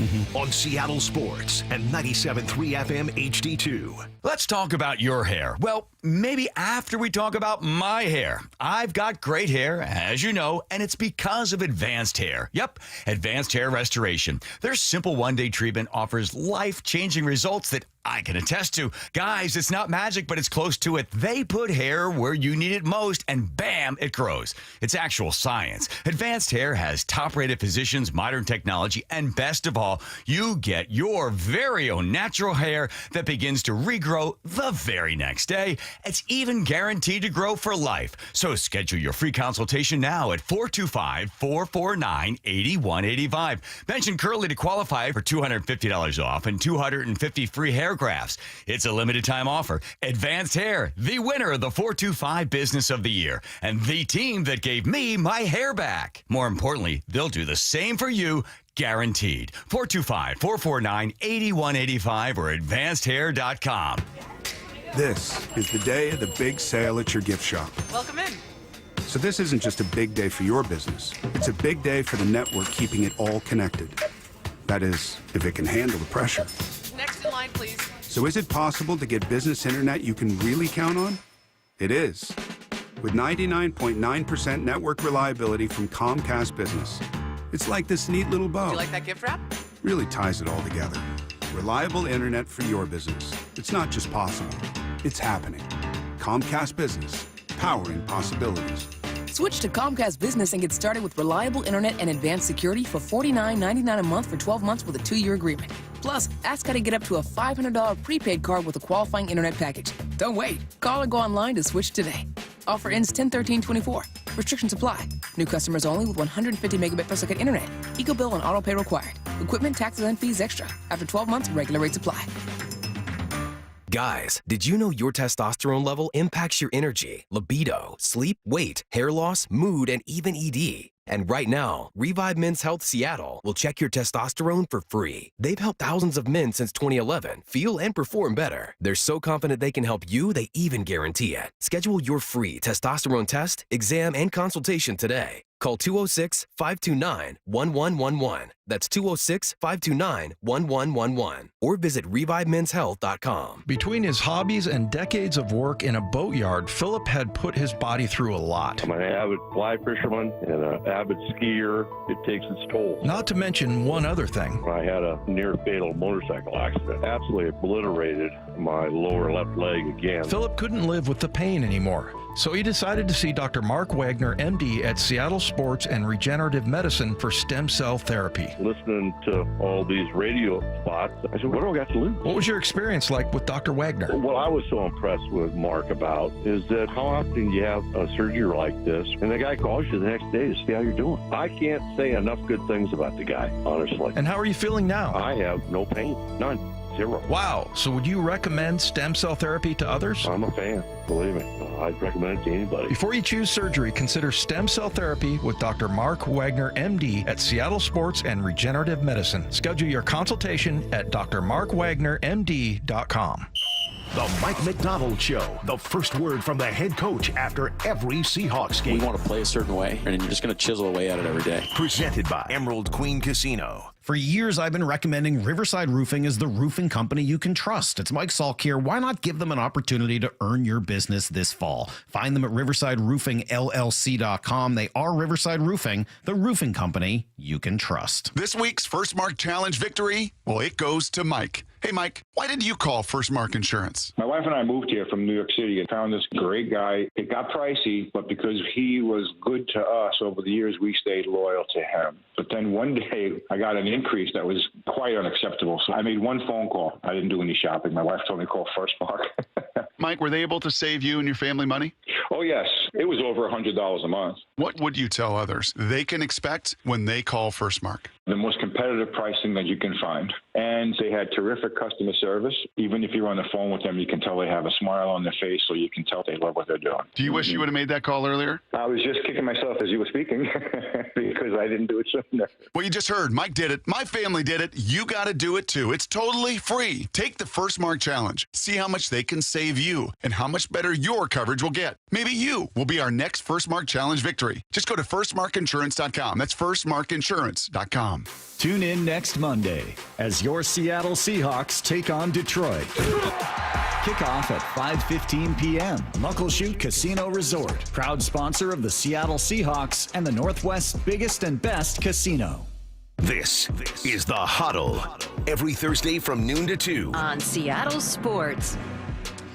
You are listening to The Huddle with Dave Wyman, Michael Bumpus, and Stacey Ross. Thank you again to Tyler Lockett and Travis Gibson. I wonder how often he's been called Travis and hasn't corrected people. You know what I mean? I got a new favorite player. Travis? Travis. He was a great guy. Like, genuinely so nice. When mics went off, he continued to chat for a little bit. It's always nice when you have these interviews and you find guys even easier to root for. Yeah. You're already rooting for them because they're Seahawks, and then they leave and you're like, man, I hope that guy gets 3 picks. Right. I don't know how it would happen. Yeah, it really does. It really does help to know. And for the fans that are listening, I mean, yeah, look, anytime a guy stays and talks afterwards, Yeah. and that's when you're like, okay. Tyler did it on his way out. He's 10 years in the game. He was giving good movie recommendations. Yeah, Right. there's like little tiny things in media of like when guys are either like they remember your name or remember that they even talk to you because they're so busy. You never expect them to remember that. But when they say, oh, yeah, thanks again for that recommendation. So nice. Okay. I met a guy last year real quick, Raekwon O'Neal. Yeah. Mhm. Yeah. Oh, And former offensive lineman. Yeah. He might still be on the practice I squad. think he might be, but he was just the nicest Yeah. guy. And I'm like, where's this come from? Why? He's coming over. He called me Mr. Dave. He remembered my name and everything. And so, yeah, it's easy to, I really would love to see him be an all-pro. I was blown away in training camp. We did an interview with Rayshawn Jenkins, and we had him on the huddle as well. But he and oh God, Bump, who was it that had you dying? Pharaoh Brown. Yeah. You and Pharaoh Brown. man. Rolling. He's so funny. Yeah. We had him the other day. He was telling everybody, he said, I feel like all these Husky fans up here, they're ducks. They really are. Deep down inside, they're ducks. He was just like needling people. So rude. The audacity. Man, it was hilarious. He was great. Okay, let's look ahead to Monday night. Bob, I'm going to start with you since I didn't get you a chance to finish your full answer when Tyler came in earlier. So acting as a preview to look ahead to Monday night, this is easily going to be, by no small margin, the toughest battle Seattle will face. Why? Offensively, they're nasty. Now, Dave, I'm number 70. Dan Skipper. I just was looking at Dan him. Skipper. When he is in that ball game, you know they are going to run the rock. And they do some play action stuff off of it, but he sets the tone. I'm thinking, I looked at the first 2 games, Dan was not on the film. Then all of a sudden, they must have went through a week of practice and said, all right, how do we get more physical in the box? Hey, Dan, come over here and be this extra lineman for us. We're going to throw 6 out there, then throw 2 tight ends on the side, and let's see if these guys can stop the run. I'm excited to see how the Hawks adjust to that, or what is their game plan for that, because they haven't seen that consistently all season. So number 70, you see Dan Skipper get up in there, man, you know they're gonna run it. And also told the people in the first hour, Dave, that because Dan is in, if they get down in the red zone, down at the goal line, and he reports eligible, watch out for some trickery in trying to get him the football. I wouldn't put that past them. That sounds exactly, yeah, I saw that same thing. Well, first of all, I'm looking at Penei Sewell, and he is just one of my favorite offensive line, not this week, but one of my favorite offensive linemen to watch, man. He never lunges. He's always got his feet under him, and he just destroys people. So, but yeah, I saw the same thing. I mean, Dan Skipper's 6'8", 330. Goodness gracious. And then you leave those two tight ends in there, and they have a lot of really tight split plays. I feel like Goff has gotten really adept at throwing that little 8 to 10 yard out route. And and then they got, Jahmyr Gibbs and David Montgomery. Both, I think, have over 200. They've got one of the top running games. This is going to be a huge test. And Goff is so good with the ball back there, showing it, tucking it, being smooth with it. Like, he's not your most athletic player, but I look at guys like Peyton Manning was good with that stuff. Aaron Rodgers is a magician with the football. Yeah. Jared Goff is in his bag with that stuff, man. I paused it a few times watching the film, and I'm trying to look at his body language and pick up, is it a play action or is it a run? And rarely can I tell the difference, and that's what me pausing it. Imagine playing defense back there. They got all this misdirection going on, and then you got the magician back there. It's impressive to see where the lines are now compared to where they were years ago. Yeah, there's a real art to that. In my day, and I don't know if people remember this guy, Boomer Esiason was who doesn't remember? Well, total magician. No. I mean, they sold the play action so hard and so good, and for the quarterbacks that really take pride in that, there's something to it, man. It's a thing. If you're good at that, and everybody else carrying out the fakes and everything. We had Drake Thomas on earlier in the week, and there was a play that Miami ran, and I'm like, how do you know what to do here? I mean, the linemen are coming out, they're blocking. It was an RPO, right? And we didn't really have that. I mean, if linemen are coming out, it was a run, and you hit the gas, and then he pulls it and throws the ball over your head. Speaking of which, how hard it is to play linebacker these days. How about these protections where they're pulling the guard to take care of the backside and just sliding the protection? When I started playing football, my coach used to tell me, look, if he pulls, it's 100% a run. So now I'm looking at these linebackers, and I go, what are you supposed to do right there? You see the pull, but they're trying to get you to bite up, and it's really just a pass pro. Big ups to all linebackers out there, because they're making your jobs extremely difficult. Yeah, and real quick, Derek Barnes, that's how he got hurt. It wasn't a lineman, but to your point, they have a tight end coming in motion across, and he ends up cutting his knee out, and that's why he is on. I don't know if he's on the IL or what, but anyway, it's so tough to read. These guys have to be so fast and just be able to react. But yeah, I love the quarterbacks that can carry out a really good fake. That is really valuable. 3 more minutes here. Let's focus on Seattle's point of view in terms of the weapons that they have here of game planning. Just because I know that we have the utmost respect for Detroit, we see all the weapons they have. Listening to you guys is fascinating, right? It makes me really excited for the matchup. I also want Seahawks fans to feel like, hey, you got absolutely a chance in this one. Like, you got some good stuff. So, Dave, I'll start with you, and Bump, it'll be the exact same question. So feel free to bounce off each other. But just kind of Seattle's approach to a win here, if they are to get one. Yeah, I mean, I feel like, number one, it's always an adverse situation when you're on the road and you're playing. This is a good fan base. They love their team. It's a Monday night game and everything. I think their ability to adapt during the game is one of the most impressive things I've seen. And I just feel like we didn't really see that. And I used to kind of poo-poo like the halftime adjustments, because, I don't know, Bump, you remember, like, by the time you get in there, it's like you sit down, you get a Gatorade, and it's like, it feels like 5 minutes. Yeah.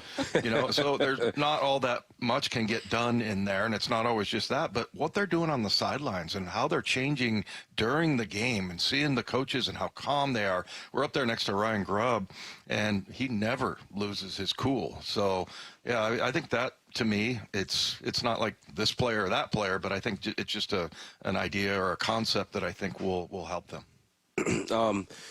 The Hawks, for some reason, play well in Detroit. They've won their last 3 games over there. They've won their last 6, which is crazy to say out loud, because if I didn't know that, there's no way I would say, okay, these guys are 3-0 their last 3 against Detroit. Detroit's been so good.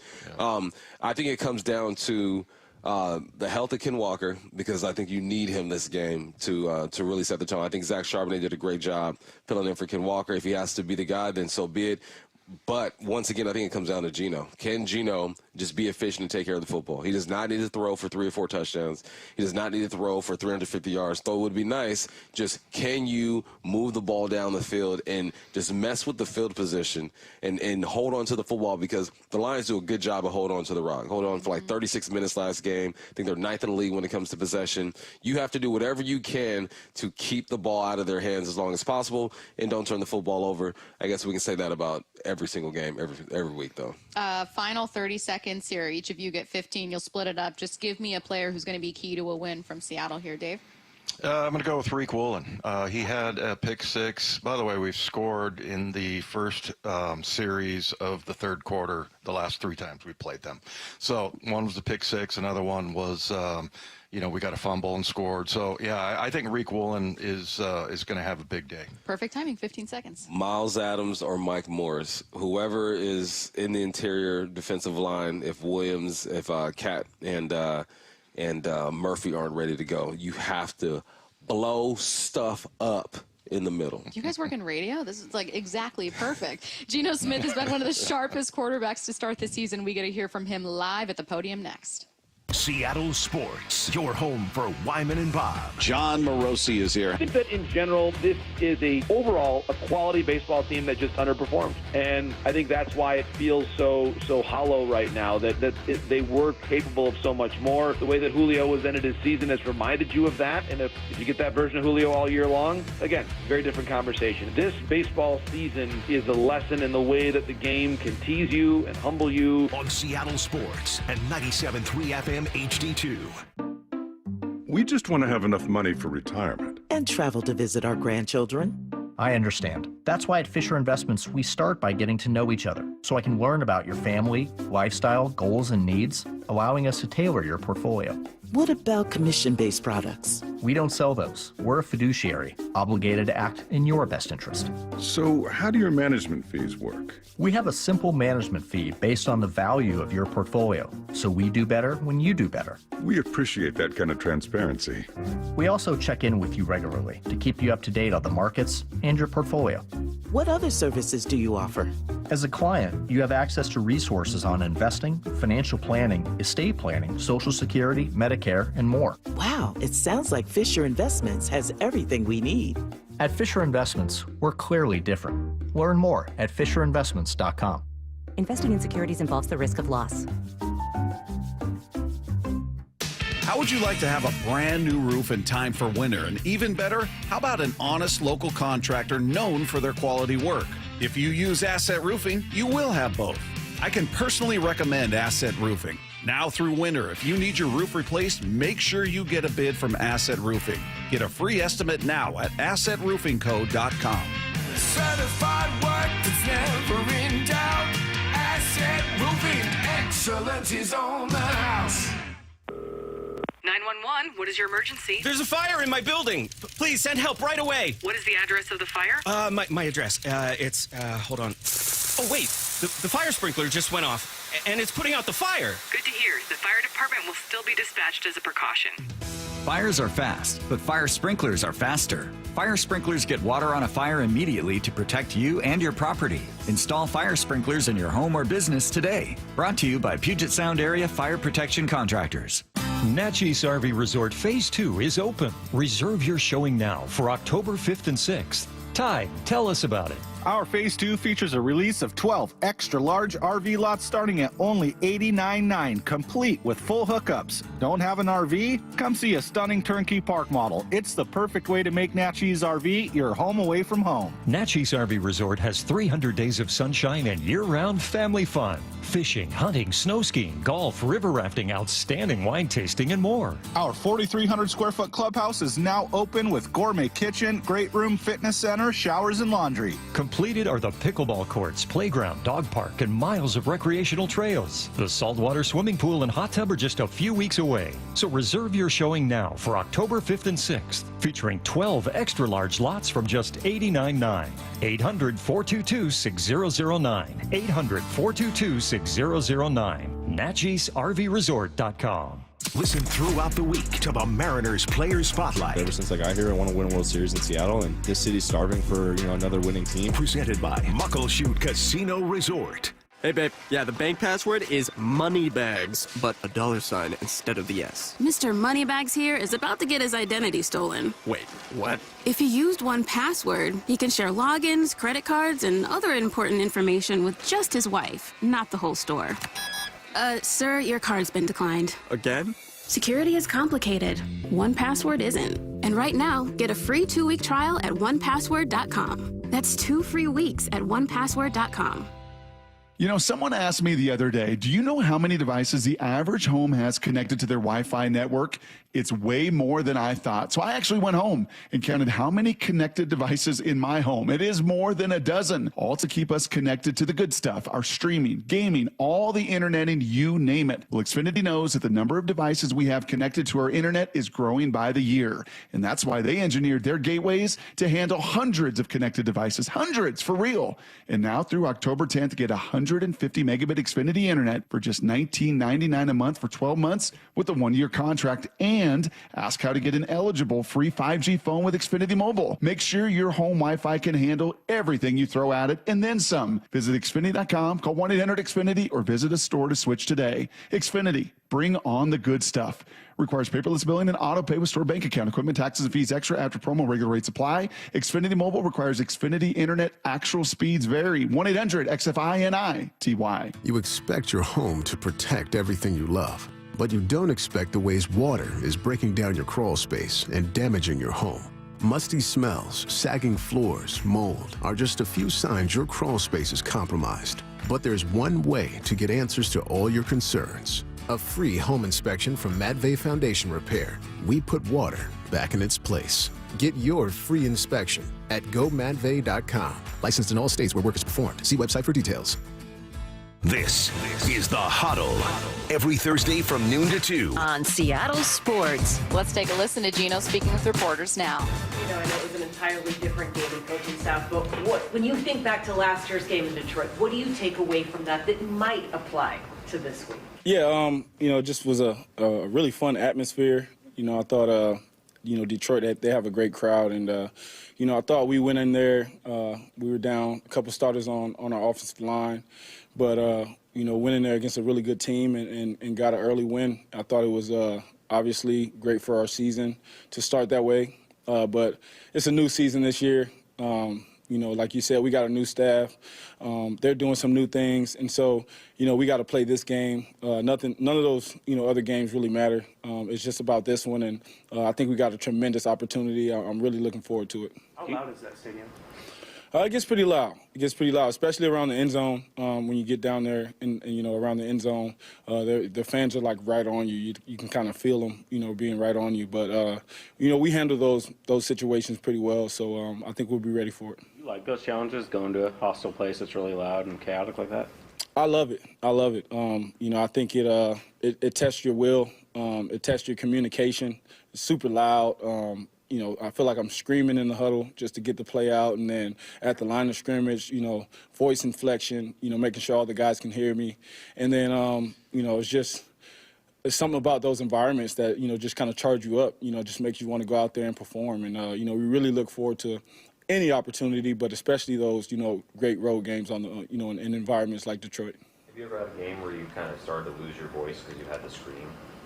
Usually it's after the game, like when we get on the plane or the bus, and then you notice, like, man, my voice is gone. I've been screaming for about 2 hours now, and those are the parts of the game that you don't love, but it comes with the territory. You mentioned down a couple tackles that game. Stone was one of the guys that filled in. Now he's stepped in again. Just what have you seen out of him as he's grown from last year to how he's playing now? Man, I thought he played tremendous last year, and I think he's continuing to grow, his calm demeanor, just the way that he approaches every single day of practice, knowing that, he's the guy who's got to step up and go and do his thing. And we count on him to do that. You know, like you said last year, he performed extremely well against those guys, and they have a really good pass rush. And I thought Stone really held his own, and we expect the same from him. He's a great player. He's a young guy who's still learning, still growing, but he's got all the tools. Obviously, 6'8" tackle, man. That's exactly what you look for. But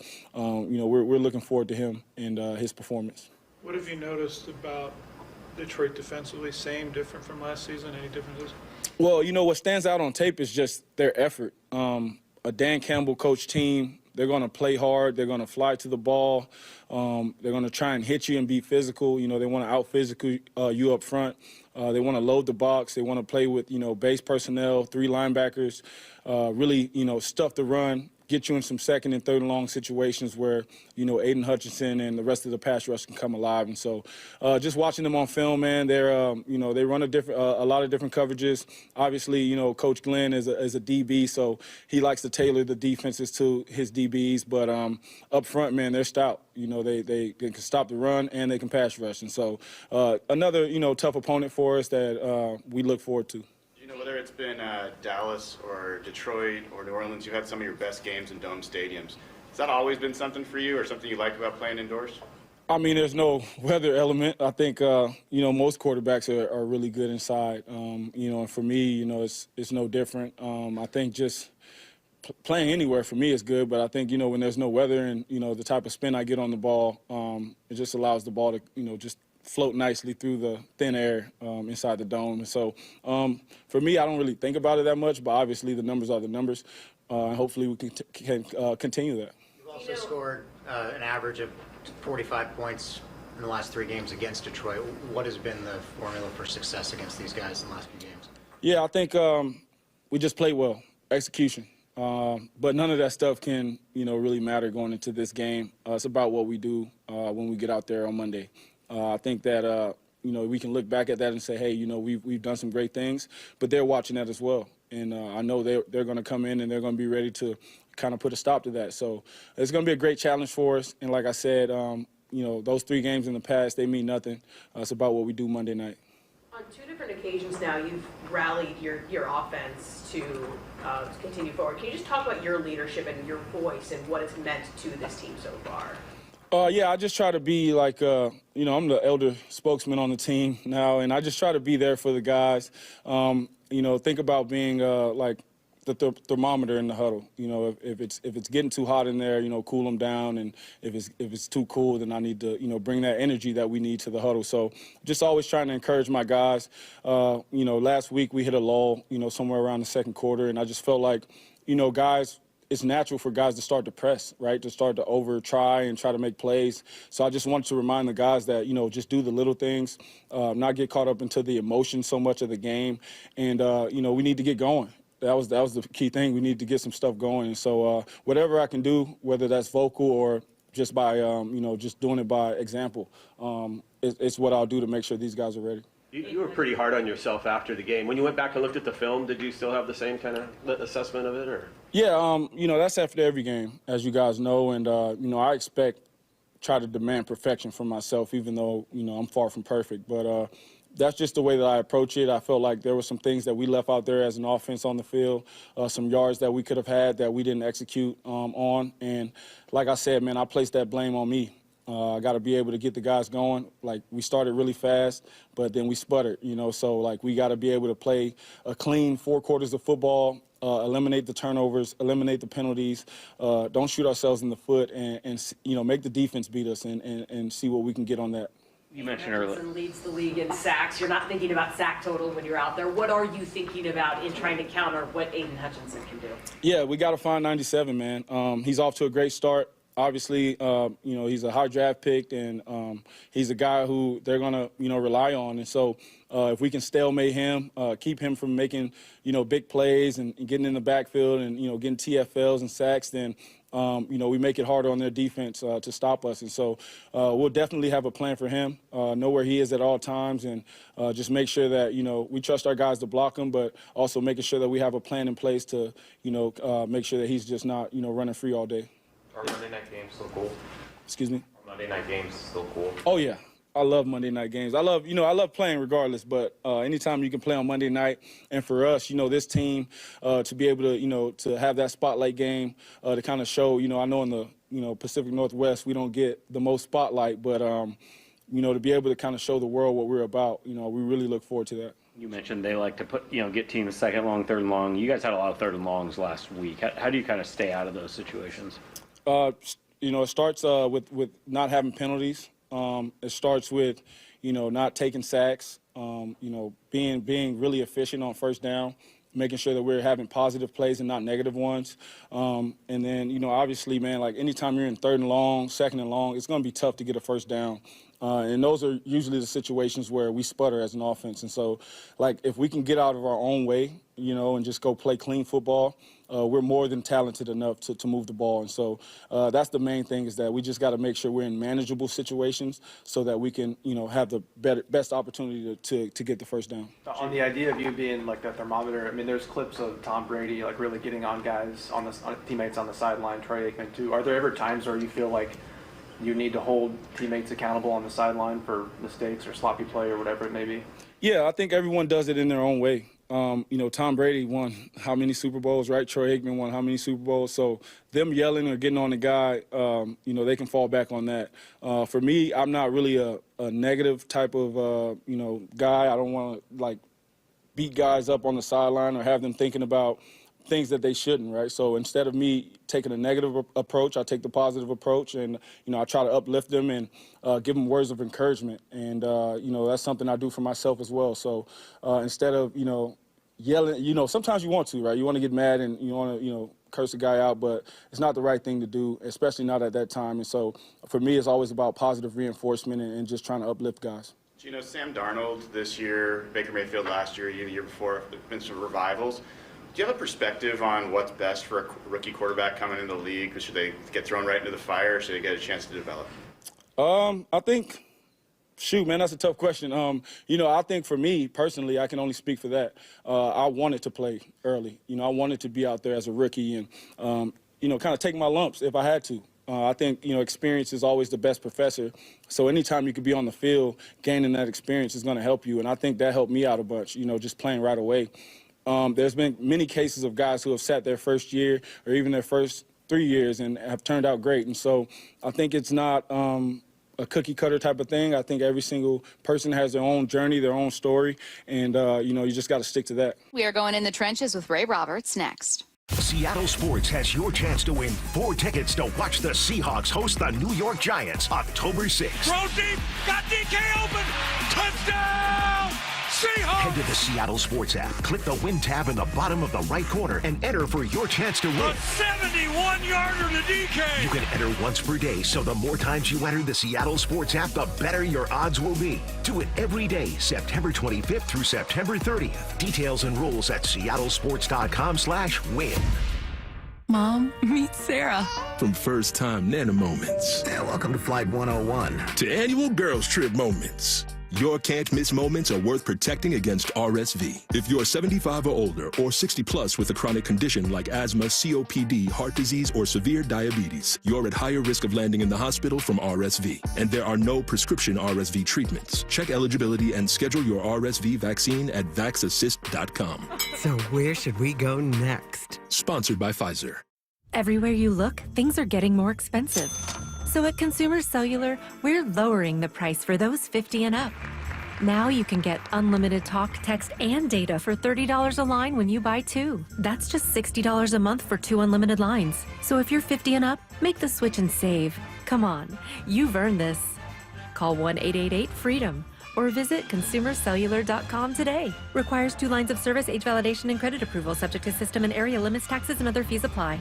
Have you considered surgery or even joint replacement? Hey, it's Dave Wyman, and before you make that decision, see Dr. Mark Wagner, MD, at Seattle Sports and Regenerative Medicine. Why? Because he gives it to you straight. Dr. Wagner said my right knee needs replacement, and I appreciate his honesty and expertise. My left knee is fine right now, but the minute it isn't, I'm heading to Dr. Wagner for his expert opinion. I want to avoid another surgery, and I've heard so many patients rave about results from their 90-minute outpatient stem cell procedure with Dr. Wagner. He's a board-certified Seattle physician with over 30 years of experience and has performed more than 20,000 stem cell procedures using a person's own stem cells to regenerate cartilage in their own joints. People with severe osteoarthritis, even bone on bone, are back doing what they enjoy without pain and without surgery. Whether it's a shoulder, hip, elbow, ankle, wrist, or knee, before choosing surgery, see Dr. Mark Wagner first. Go to drmarkwagnermd.com. Don't waste time trying to get rid of your old or broken down car. Cars for Kids is the easiest and fastest way to donate your car and get a tax deduction. Go to carsforkids.org today. That's cars with a K. carsforkids.org. At Shane Company, we believe everybody is made to shine. So put on earrings that make you sparkle, diamonds that light up the room, a modern heirloom you'll treasure. We're all made to shine. Shane Company, your friend and jeweler. Guys, did you know your testosterone level impacts your energy, libido, sleep, weight, hair loss, mood, and even ED? And right now, Revive Men's Health Seattle will check your testosterone for free. They've helped thousands of men since 2011 feel and perform better. They're so confident they can help you, they even guarantee it. Schedule your free testosterone test, exam, and consultation today. Call 206-529-1111. That's 206-529-1111. Or visit ReviveMen'sHealth.com. Bonneville International radio station contests are open to participants 18 years of age or older that are residents of Washington State unless otherwise specified. Employees or agents of the station, Bonneville International Corporation, other area radio stations, or any entity associated with the contests are not eligible to win unless the station otherwise specifies at its own discretion. Persons who have won in the last 60 days from a station contest or event may not be eligible. Full general contest rules are available on seattlesports.com or in person at the station during regular business hours. Let's go! This is Seattle Sports. Streaming through the Seattle Sports app. KIRO AM Seattle. KIRO FM HD2 Tacoma. This is The Huddle. Every Thursday from noon to 2. The Huddle. You are listening to The Huddle with Dave Wyman, Michael Bumpus, and Stacey Ross. We are going in the trenches with Ray Roberts, who joins us right now. Ray, how's it going? It's going great. How you guys doing? Good. We have so many questions for you, but Ray, I'm going to start with the same question as I did in week 2 and heading into week 3, because it's a remaining question for the Seahawks, and that's their offensive line. What did you see from the offensive line? Did you see improvement? Do you still have some questions? How are you feeling? I would say I saw some improvement. They were able to create some lanes for Charbonnet to rush for close to 100 yards, but the problem has still been like the inconsistency. The guards Bradford and Tomlinson and then the center Williams, they all have their moments of where they just kind of get a penalty, get a holding call, miss a block, all those types of things, and so the consistency for those interior guys is still not there. And then, even looking at more specifically Anthony Bradford, the defense, I think last week said that they focus on hands, feet, and eyes. And it's the same thing for an offensive lineman. Like if you don't have good hands and good feet and you can't, see, what's happening, then you're going to struggle. And Anthony Bradford is the type of dude that is a big, strong guy. I'm sure in college he manhandled a lot of people. But in this league, that just doesn't happen. You're not going to grab a person and they're going to just stand right in front of you. They get paid. They're really good football players, and they're trying to make plays too. But when he's super active, when his feet are active, when his hands are he's been strong and aggressive and physical with his hands, he's a really good guard. It's just the problem is that just is so few and far between when those things happen. And so then, you have the sack, you have penalties, you have, missed blocks and all those types of things. And then it just kind of really hampers. I put it this way.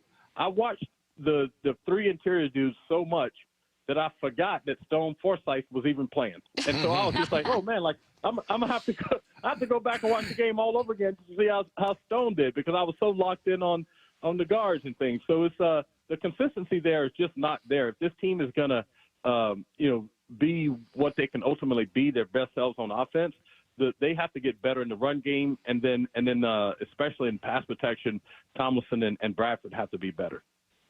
Hey, so that can be a good thing about Stone, right? Because yeah. and I felt like that first game, there was a couple times he got beat, but I don't know. What do you think, Ray, about over the last couple games, Stone Forsythe? I feel like the fact that we haven't really called his name probably says a great deal. But how's he playing? Yeah, you know what, Dave? Like, if the thing that kills me with this Pro Football Focus thing, and then everybody and their mom having a podcast nowadays, is that they throw out the Pro Football. They throw out the Pro Football Focus grade, and then that speaks for the whole play. For the player. And these people have never watched film. They don't understand what the techniques are. They don't understand what it means to play offensive line or whatever. And they just look at these grades and go like, "Oh man, like this guy sucks." And but if you look at how this guy has progressed just this season, his technique is a lot better. His footwork, he looks more comfortable on the right side than the left side. He's starting to me, like, kind of find his groove and what he can and can't do, and how to handle certain people. Obviously, this week will be a huge challenge for the whole entire offensive line with Aiden Hutchinson. But even like his arms are long as all get out. And before, he would let guys get into his body a lot, and then that's where he would lose the leverage because he's so tall. But he's doing a much better job of, like, keeping people at length with his long arms and pass protection and things. And yeah, he's giving up some pressures and stuff like that. But if you look at the totality of what he's doing and how he's improving, and the things that I see that he's been better at from last year to this year, yes, I do think that he's improved. Is he a Hall of Famer, Pro Bowler, all that kind of stuff? No. But he's a guy that can have some success on that right side until Abe Lucas comes back, if Abe is coming back, and then he will also improve as the guard improves. It all kind of works together. No one's really all that successful in a vacuum. If you look at Charles Cross, like, as Tomlinson has struggled, then Charles Cross has struggled a little bit in the running game, because you have to work all together. It's not just 5 individual dudes, trying to get the work done. Hey, Big Ray, sounds like Ragnow, the center for the Detroit Lions, will not be playing in this game. How does that affect the Detroit Lions and what they want to do offensively? Well, they're a lot like the Seattle Seahawks. Like, they want to be a physical football team. The middle, they want to run between the tackles a lot. And when you want to do that, you got to have a strong player, not strong physically, but just strong everything: strength, ability, knowledge, smarts, all that kind of stuff in the middle. And so if he's not playing, they're gonna be a little weaker in the middle, because he's been there forever and he's been really good forever. And maybe their backup is a world beater, but I doubt that he's gonna be this dude. So I do think, especially if I haven't seen the latest injury updates, but if Leonard Williams gets to play and can play over the nose, and he and Hankins and Reed can, like, really take advantage of some of those matchups, I think they can have a chance to do some damage in the middle. But at the end of the day, this defense has to be able to play the techniques that they've been practicing to keep guys off those linebackers and second-level defenders, because when those 300-pound dudes get free release to the linebackers, it's bad news for the Seahawks. And so they have to play that technique, and whoever's playing center, try to keep those dudes off the linebackers and keep those linebackers clean. Hey, Ray, unsurprisingly, when you face the quarterback Seattle has, you're going to get people poking holes in your start, saying, well, maybe if you would have had this schedule, it would be different. But is there something that they've done or shown? It could be a player. It could be offense or defense. It could be a trend where you think, I don't care who they've played. I'm genuinely impressed by this. Well, the thing I'm genuinely impressed with is the bag that both coordinators have. With Mike McDonald on defense and Grubb on offense, that when things have started out pretty ugly and they have a plan that doesn't seem to be working, that they can go deeper into their bag and find the things that do work so that you can win the games. Mm-hmm. And to me, it doesn't matter who you're playing. If you're able to do that and find different ways to put your team in a position to be successful, that's impressive to me. And it's impressive that these are, Grubb is a new guy to the NFL. McDonald is a new, he's been in NFL, but he's a head coach now, so he's trying to do a lot of different things. And I feel like in the past, there's been times when, like, the game plan isn't working, but there's no adjustment. It just seems like you just kind of, bang your head against the wall trying to make it work. And these dudes have been able to come out and go like, okay, that didn't look the way we thought it was going to look, or that's not working the way we thought it was going to work. So we're going to try this other thing, and those other things have been working. So, for instance, on that last drive that the Seahawks had, 98-yard drive to win to score the touchdown to kind of seal the game against the Dolphins. We had talked about halftime. The running game wasn't quite working, so maybe you need to use the short passing game to the tight ends to be your de facto running game, and that's exactly what they did. Most of those first 6 or 7 or 8 plays in that drive were passes to Noah Fant and the tight ends that gained 5 or 6 yards here, made second and third down easier to convert, and then the last maybe 6 or 7 of the last 8 plays were running plays. And so those running plays were a little bit more successful. So for them to be able to make those types of adjustments to me on offense and defense, that's stuff that you can hang your hat on. Because those are people that are recognizing what's happening, understanding what needs to get done, and then being willing to come off of what they had planned to do to go to something that's going to put the team in a better position to win. He is a former NFL offensive lineman, a current NFL analyst, and you can hear him Monday night. It's not like I need to remind people that it's a Monday night game, but Monday, not Sunday, on the Seahawks pre- and post-game show. One of our absolute favorites, Big Ray Roberts. Thanks, Ray. Thanks, Ray. Yeah, you guys have a good one. Peace. You too. I feel like every time we check in with Ray about the offensive line, there's always something that still lingers as a question, but then always some good stuff to take away from it. I loved him saying, I was watching those interior guys so much, I completely forgot Stone Forsythe was right tackle. Yeah. Completely forgot. It'd be like that watching film sometimes. You get so locked in on something, you're like, I got to watch this game again. Goodness gracious. People don't think it'd be like that. But it do. But it do. That's what Penei Sewell did to me. Yeah. I was watching him, but it's like, I got to watch the other guys. and that's an offensive tackle. Yeah. I mean, it's just entertaining. Best in the game? That I've seen so far, anyway. Wow. I mean, I don't know. Trent Williams is still pretty damn good, but he is just so like I said, he never. Did you see the one? There was a play where a little DB came flying in there, little pissant corner. And he just kind of grabs him and throws him. Little boy, get out of here. Yeah. We're going to continue our preview with the voice of the Seahawks, Steve Rabel. He joins us next. The Mike McDonald Show, the first word from the head coach after every Seahawks game. A lot of good stuff on tape that we should be excited about, and there's a lot of stuff I think the feeling should be like, wow, we are still in the infant stages of this thing, and we were able to find 3 wins here in the first 3 weeks. We need to step on the gas here. It's an opportunity for us to really make a jump as a team, and I think that's the way they'll be thinking. This next game's going to be really physical coming up. That's what they're hanging their hat on in Detroit, so the challenge is to step it up a notch. Don't miss the Mike McDonald Show the morning after the Hawks game at 9:30 on Seattle Sports. Hey guys, Matt Coker here with West Coast Men's Health. Most guys don't realize that their ED started in their 40s. Symptoms of erectile dysfunction can be slight and subtle, but by treating your symptoms at the onset, you can avoid severe ED in the future. Mild ED is easily reversed at our clinic using our acoustic wave technology. Most men have accepted that ED is a part of getting older, but that's far from the truth. Our acoustic wave therapy has helped thousands of men restore function, whether they're in their 40s or their 80s. West Coast Men's Health also treats chronic pain, including neuropathy, plantar fasciitis, Dupuytren's contracture, and even carpal tunnel. So if this sounds like you, give West Coast Men's Health a call today and see how we can help. With clinics in Redmond and Tacoma, call West Coast Men's Health at 206-519-6541. That's 206-519-6541. 206-519-6541. Online at westcoastmenshealth.com. You're losing your hair and you want a simple solution that works. And you want the best. Modern technology, top-rated physicians, something that's guaranteed to work. Guys, you need world-class Dr. Parango and his team at Advanced Hair.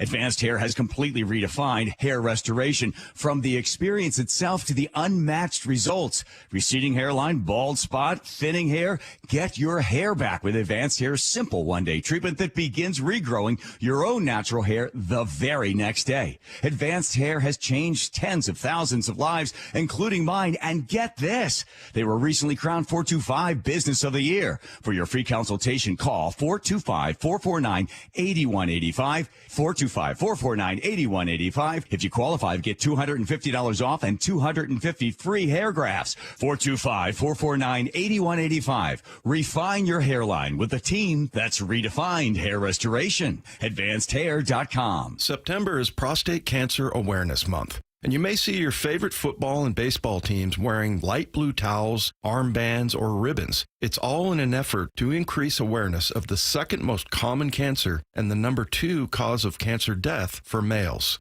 Prostate cancer, when detected early, is curable. In Seattle, Swedish CyberKnife offers a non-invasive and highly precise treatment for prostate cancer.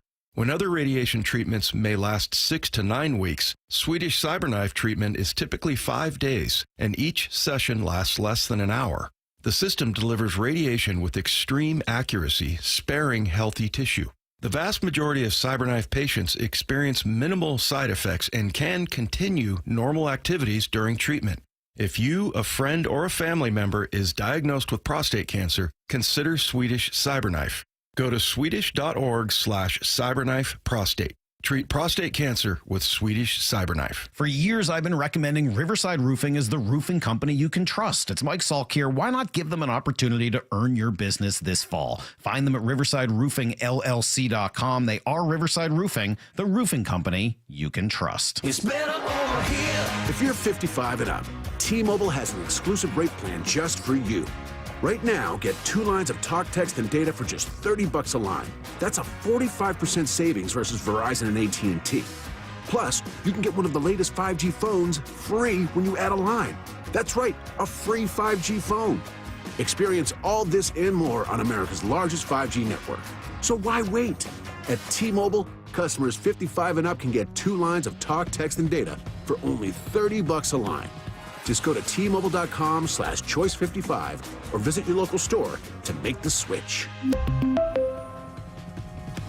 With AutoPay using debit or bank account plus taxes and fees, 45% off 2 lines versus AT&T Starter and Verizon Welcome. Plan benefits vary. Free phones up to $300 off with 24 monthly bill credits and qualifying new line for well-qualified customers plus tax and $35 device connection charge. Contact us before canceling entire account to continue remaining bill credits. Bill credits end if you pay off device early. See details at T-Mobile.com. You know, someone asked me the other day, do you know how many devices the average home has connected to their Wi-Fi network?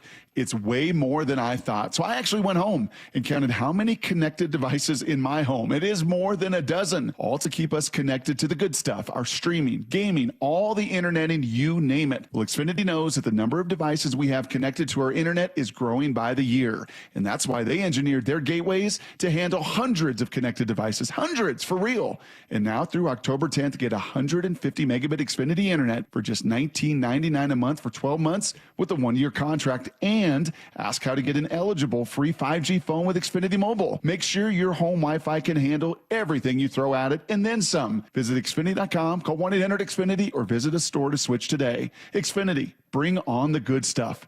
Requires paperless billing and auto pay with store bank account. Equipment, taxes, and fees extra after promo. Regular rates apply. Xfinity Mobile requires Xfinity Internet. Actual speeds vary. 1-800-XFINITY. At Shane Company, we believe everybody is made to shine. So put on earrings that make you sparkle, diamonds that light up the room, a modern heirloom you'll treasure. We're all made to shine. Shane Company, your friend and jeweler. This is The Huddle. Every Thursday from noon to 2 on Seattle Sports. You are listening to The Huddle with Dave Wyman, Michael Bumpus, Stacey Rost, and joining us right now, voice of the Seahawks, Steve Rabel. Rabes, before we look ahead to Monday night, I had to imagine there were quite a few fun plays to call in this game against Miami. Where would you rank DK Metcalf taking off for a 71-yard score? In terms of just surprise and excitement for a call, where was that one? Yeah, that's way up on the list, Stacey. And if you'll remember, just a couple of weeks ago, almost the same thing happened with DK on a 51-yarder. And as Dave knows, and as I think I've mentioned a couple of times, but when you're doing play-by-play, you're kind of following the ball. So I'm using my binoculars, and I've got the quarterback in my sights. I'm looking to see who's rushing. Are they picking up blitz and all those kinds of things. And only when he rears back and starts to throw can I pull the glasses away and then get a look at the full field. And that's when I saw DK running behind the secondary. And the same thing was true a couple of weeks back. I shouldn't be surprised by it because he does it so often and so well. But when you went back and looked at that replay and saw the read that Geno and DK both made on a too-high safety, Geno comes in like he's going to run a crossing route and then just explodes out of the break, leaving the safety standing there. and then Geno throws it right on the money. As an old wide receiver, and the key word there is old, it was really fun to see.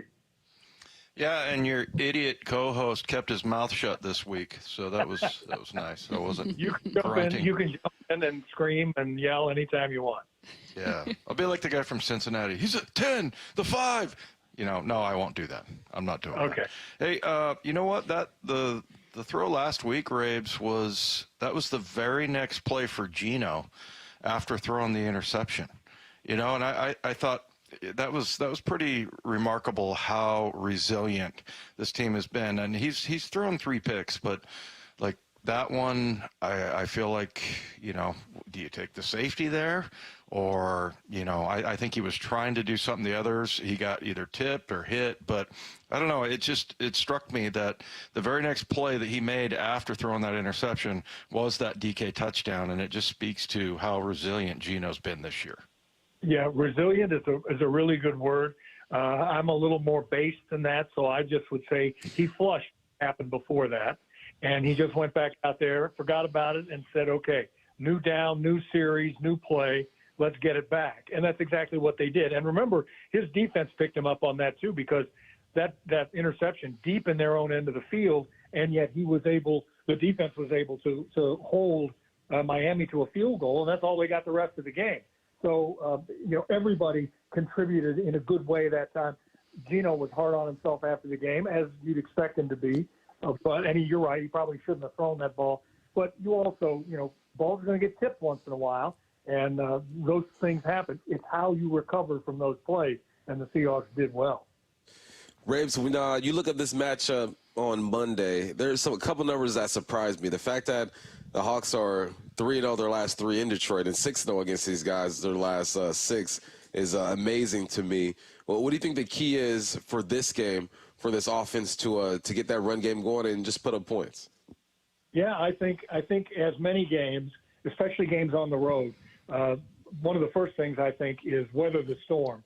You may not start as fast as you did at home against Miami, jumping out on top and kind of not looking back, but weathering the storm, because there's going to be times when they're going to throw everything at you, they're going to run at you, then they're going to try some trick play as they did with the hook and ladder a week ago, and then their defense is going to take chances and come after you. So weather that. And then just, be prepared to play your game. One thing you know from listening to Mike and listening to his players during the course of the week, they are prepared. I mean, they go over all the situations. They rep them. They practice them. They talk about them in the classroom. They walk through them on the field. So there shouldn't be a lot of surprises for them. And the other thing that we've talked about, Dave and I, during the course of the broadcast and after the half, is how well they adjust to what they just saw, if in fact there are a couple of new wrinkles. So just, hang in there. It's going to be crazy time, Monday Night Football in Detroit. And then, listen, if you can go out there and hit a big play early and kind of take that crowd out of it, that'd be nice too. I asked Ray Roberts a very similar question, but I think that there are so many possible answers, so I'm going to throw the same one your way. Rabes, is there something you've seen from the Seahawks that you don't only attribute to, you guys haven't faced the very best quarterbacks? It could be, something you've seen offensively as well, but that feels for real or legitimate or just sincerely impressive to you? Well, one of the things that jumps out to me right away, two things. Yes, Miami didn't have its quarterback. Okay, big deal. We didn't have how many defensive linemen and outside linebacker and all the rest.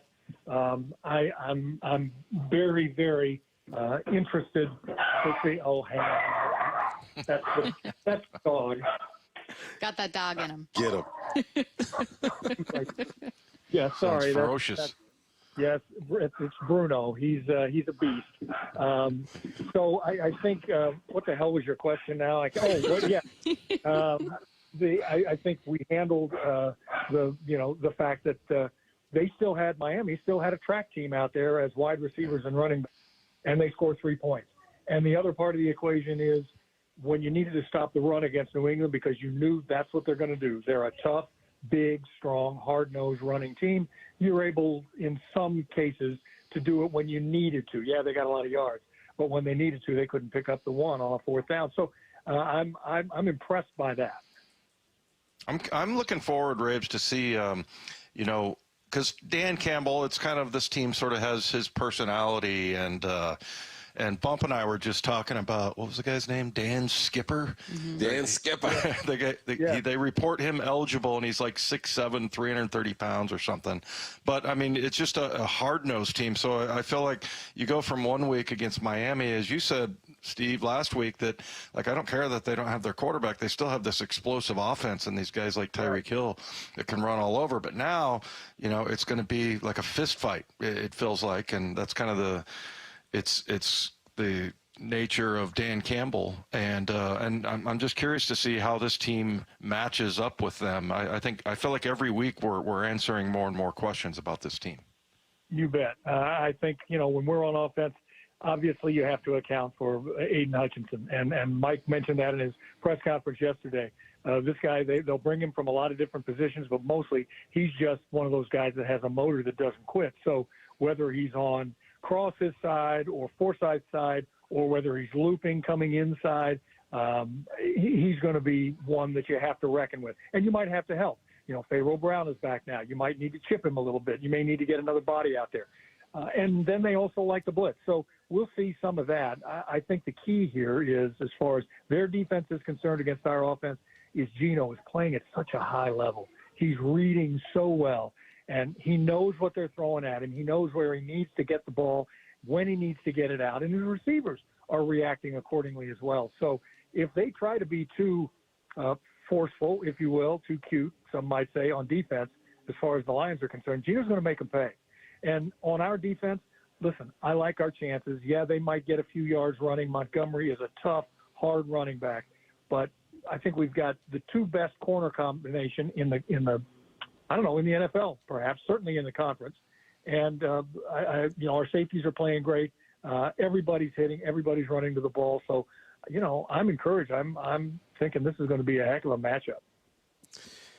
Jared Goff and Geno Smith, man, they were kind of like the two forgottens in different ways, right? Jared Goff has been ran out of town in L.A., and he finds himself in Detroit making big plays. And then Geno was ran out of New York. And then New York, and then San Diego. He had a few stops. When you look at the matchup between these two quarterbacks, who has the edge? I mean, who do you think is playing better football at this point? Well, I'm going to be the hometown guy, obviously. I'm going to say Geno has the edge for a number of reasons. I think he's got the better weapons. Amon St. Brown is a terrific receiver, but I don't think the Lions can match up with three across the board that we have. I think we showed again as well last week that perfectly willing to throw it to Noah Fant. If you're going to rush a lot and you're going to take away the downfield passes, let's just dump it off, get it to the tight end or a running back, and let them pick up some yards. So I like our combination. I like our quarterback and our receivers, and we haven't even talked about our running backs. We're hoping K9 can play, but even if he doesn't, Charbonnet had over 100 yards from scrimmage. So I'm really encouraged in that way. This Geno, the Lions are going to have to do, a yeoman's job, I think, to take Geno out of his game. He was intercepted, as you said, now 3 times, and he's just come right back and, again, acted like it's never happened and just gone out there and made plays. So I expect that of him on Sunday or Monday. He is the voice of the Seahawks, Steve Rabel. You can hear him on Monday as well, calling this game. Thanks so much, Rames. Thanks, Rames. I'll tell the dog that you guys said hi. Please do. Please tell Bruno hi for us. I shall. Bye. All right, let's learn a bit more about the Lions coming your way next. Seattle Sports, your home for Brock and Salk. This is as excited as I've been for an NFL game in a while. One of the reasons I'm so excited about it is because I think we're going to learn a lot about the Seahawks, especially about their defense, but about this team, and find out how real some of what we've seen over the first 3 weeks. How real is that stuff? The best point you make right there is we do get to gauge you against a very competent, very experienced, and very capable quarterback. On Seattle Sports and 97.3 FM HD2. Hey, Brock Ewart here with Shannon O'Kelly, President and CEO of IRG Physical and Hand Therapy. Shannon, I can feel it. The leaves are changing. The weather's changing a little bit. Summer activities turn into fall activities. What does that mean seasonally at IRG? Well, at IRG, there is no season. We have direct access. So what we talk about direct access, Brock, is, the summer's over, fall's coming, winter's going to be here, but there's always a good season to get into physical therapy. And when I say direct access in the state of Washington, what that means is if you get up in the morning or have a weekend where you did something and you have a sore back, for example, you do not need to get a referral from your doctor to come see a physical therapist. We can get you in, get treatment started. We know the earlier we get a patient in, the better outcomes that the patient is going to experience, and that's what it's all about, direct access. We'll take care of it for you. Call IRG, and we'll get you in. With convenient neighborhood locations, you never have to travel far. Visit irgpt.com to get scheduled today. That's irgpt.com.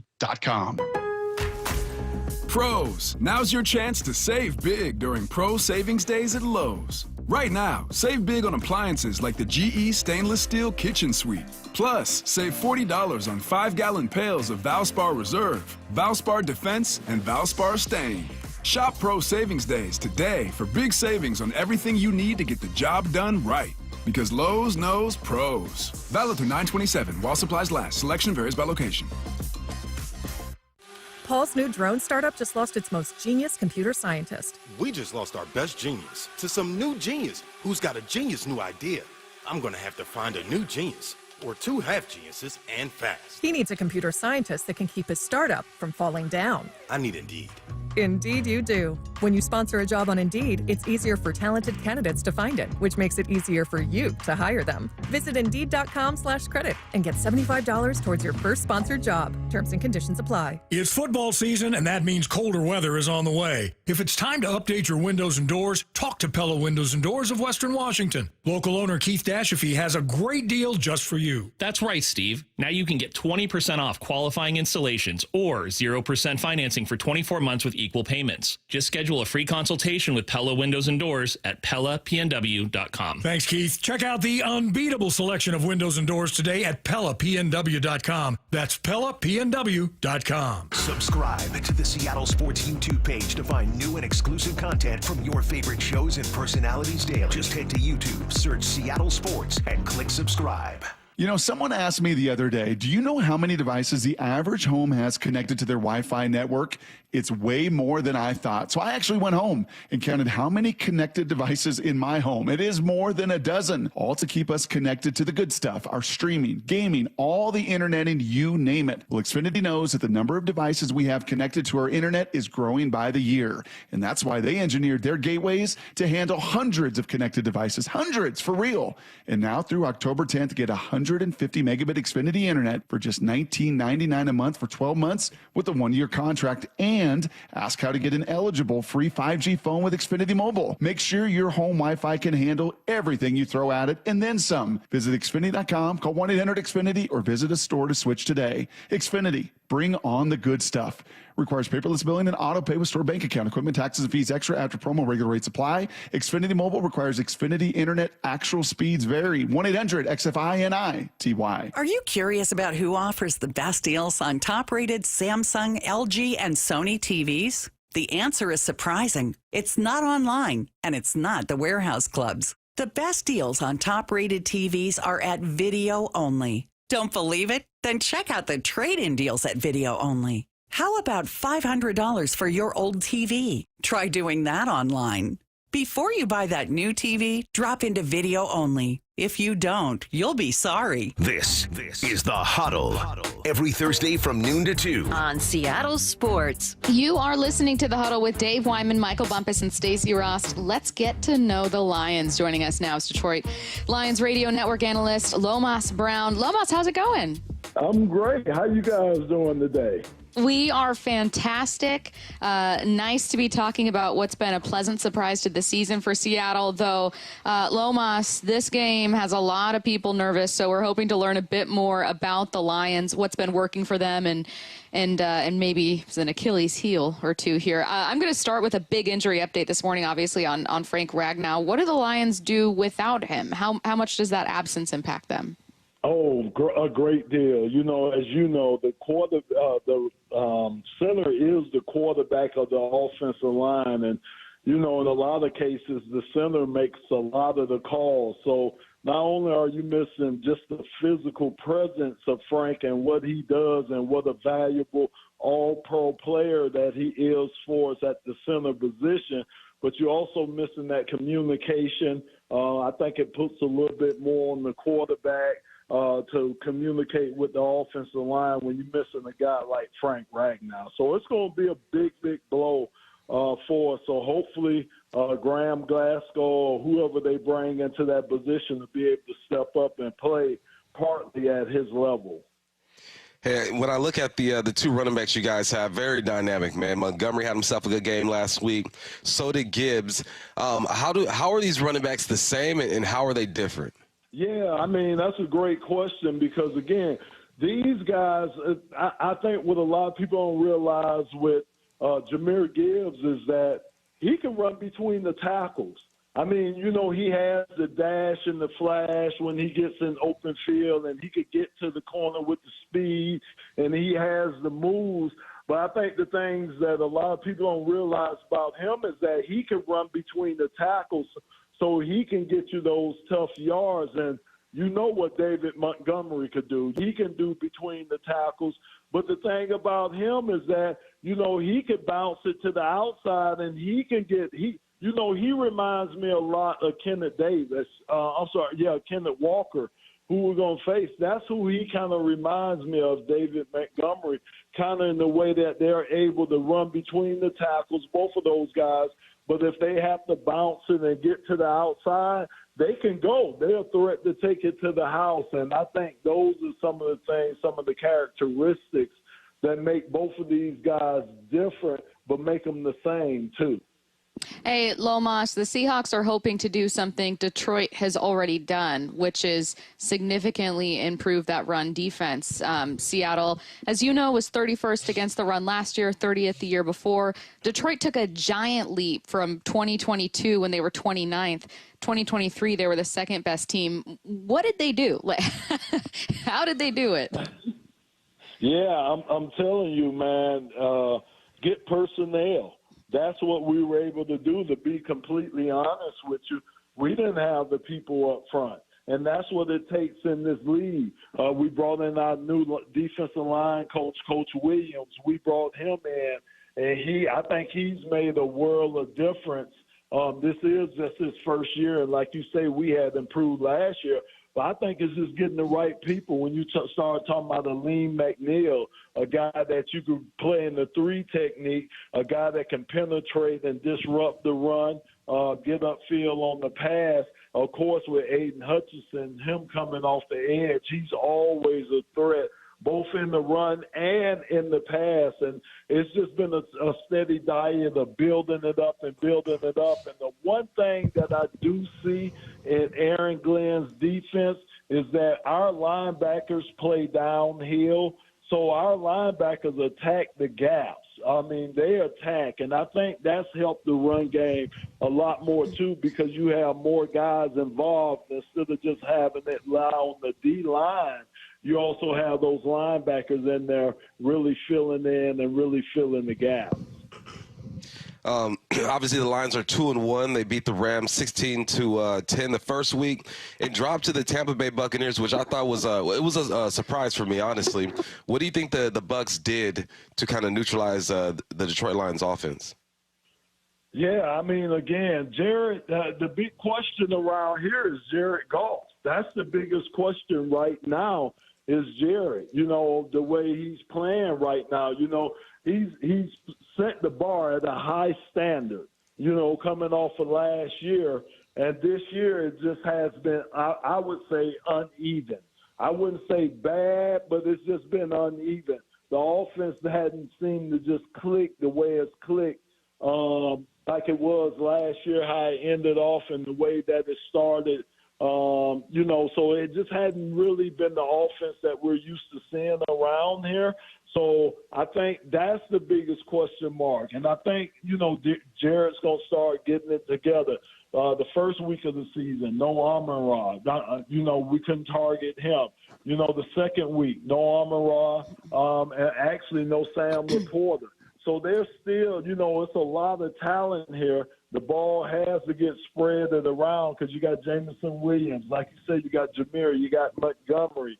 So you got a lot of talented pieces, but there's only one ball to go around. So I think Ben Johnson will figure that out. I think it's in Jarrett's hands and it's in Ben Johnson's hands to make the necessary adjustments that he needs to make. Lomas, because the Detroit Lions are so good against the run and Seattle may not have Ken Walker in this one, we're kind of waiting to see if he can bounce back from an oblique injury. I think most Seahawks fans are looking at this game going, well, maybe they can go, with these receivers. Maybe Geno can open it up. I don't actually know a ton about the Lions secondary and kind of how they've been against the pass and against some top receivers. Can you tell me a bit about that group? Yeah, we got a very, very, we think, talented group. But the thing about it, they're young. They're young back there. So they're still on this learning curve. When you talk about two rookies, when you start talking about Terrion Arnold and Ennis Rakestraw when he gets healthy, if he's going to be in there. You talking about second-year guys when you talking about Brian Branch. So we have a very, very young secondary. They played very good, but they're still learning. I think Terrion is still trying to learn what is and what isn't pass interference in the NFL. So again, it's just kind of going through the growing pains, kind of like what you guys went through when you drafted those great defensive back young guys that you guys have back there too. So they're just learning. And I think what Aaron Glenn is doing, I think we're playing more zone to try to help them out instead of going man, because Aaron loves to go man-to-man. But, again, right now with a young guy, you just don't want to just consistently put him out on the island, especially with great receivers. And that's all we've been seeing all year long when you think about Puka Nacua, Cooper Kupp. Then we just seen Mike Godwin and Mike Evans, Chris Godwin and Mike Evans. So the list just keeps going on and on with these Marvin Harrison. The list just goes on and on with these great receivers that we're lining up against. So I think they're trying to play more as a collective group than as individuals back in the secondary. What do you think the advantage the Detroit Lions have over the Seahawks? This game's all about matchups, how you're going to exploit one team's weakness. When you look at the Seahawks and the Detroit Lions matchup, where do you feel the Lions have the advantage? Yeah, I think especially like you said, if Kenneth Walker doesn't play, I think the advantage lines up with the Lions being able to send pressure after Geno Smith. I mean, the one thing for us and the one thing that's bothered the defense a little bit early in the season is a quarterback that not necessarily has to be, break the pocket and get out of there. But if he can move around in the pocket and buy time, that's kind of been a early Achilles heel of our defense so far. We faced Baker Mayfield. He moved around in the pocket. We faced Kyler Murray. He was able to move around in the pocket. So it's more so the quarterbacks that are able to buy more time, like you said, especially if Kenneth Walker doesn't play and we could really just kind of set back and really just come after Geno Smith, because I think pressure is only going to help our secondary with Metcalf, with Tyler Lockett, with those guys that you got, with Jackson, with the guys you guys are bringing in here. We're going to have to speed Geno Smith up. So I think that's where our advantage lie at. And then conversely, on the offensive side of the ball, man, we got to let them big fellas eat up front. We got to let our linemen eat. I mean, again, we got the best offensive line, I think, in the NFL. We got a dynamic duo in the backfield. You got to give them opportunities. I just been saying that every game, David Montgomery should have 20-plus carries at least. So I think we just got to get back to our identity and stay to our identity, which is to ground the ball, and everything else sets up off the run. He is Detroit Lions radio network analyst Lomas Brown. And Lomas, the Lions are an exceptionally talented, dynamic team that are so easy to root for. We will not be doing it this Monday, unfortunately, but then we're right back in it. Once we get through Monday, we're right back in it. You guys are so fun to watch. Thank you so much. Thanks, Lomas. All right, thanks. Take care. Seahawks.com reporter John Boyle joins us next. Seattle Sports, your home for Wyman and Bob. John Morosi is here. I think that in general, this is overall a quality baseball team that just underperformed. And I think that's why it feels so hollow right now, that they were capable of so much more. The way that Julio has ended his season has reminded you of that. And if you get that version of Julio all year long, again, very different conversation. This baseball season is a lesson in the way that the game can tease you and humble you. On Seattle Sports and 97.3 FM HD2.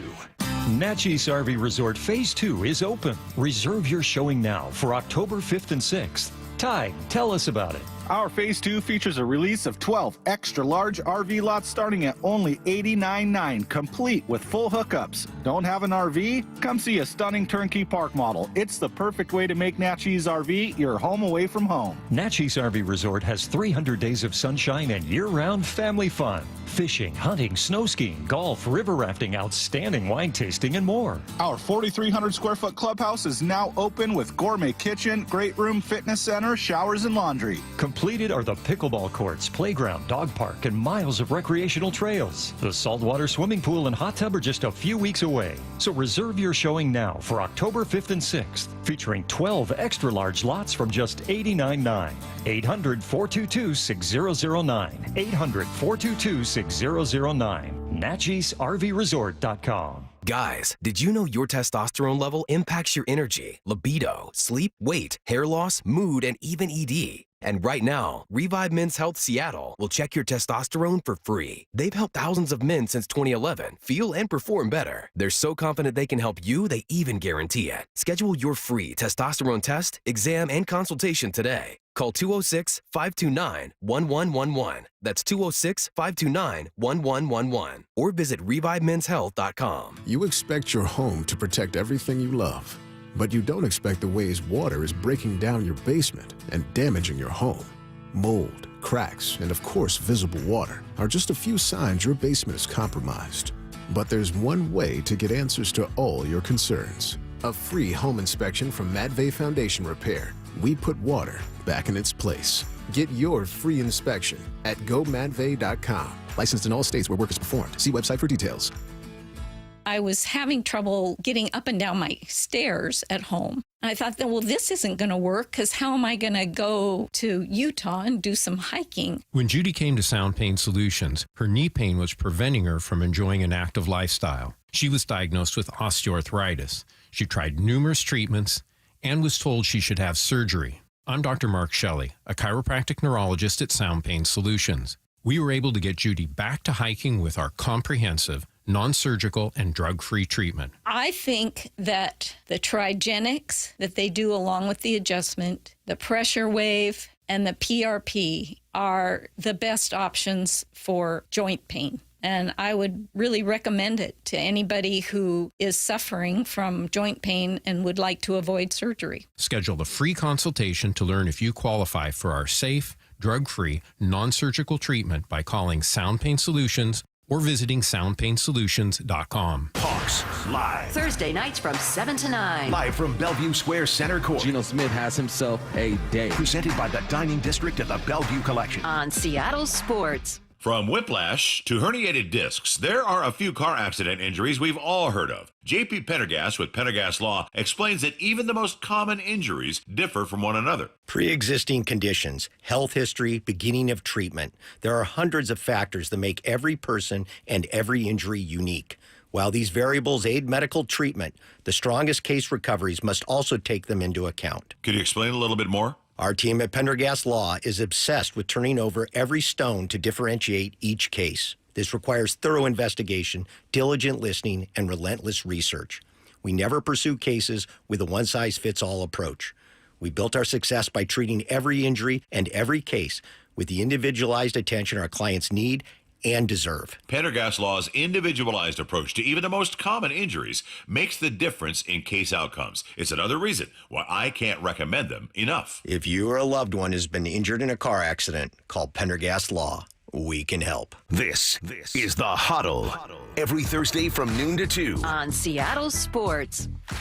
You are listening to The Huddle with Dave Wyman, Michael Bumpus, Stacey Rost, and John Boyle, Seahawks.com reporter joining us right now. Hi, John. Hi, guys. How we doing? We're doing good. We're doing good. I am going to be very honest. I'm feeling nervous about Monday night. I would love to be talking about a 4-0 Seahawks team. I would love to be talking about 1,000,005 highlights just because it's more fun, right?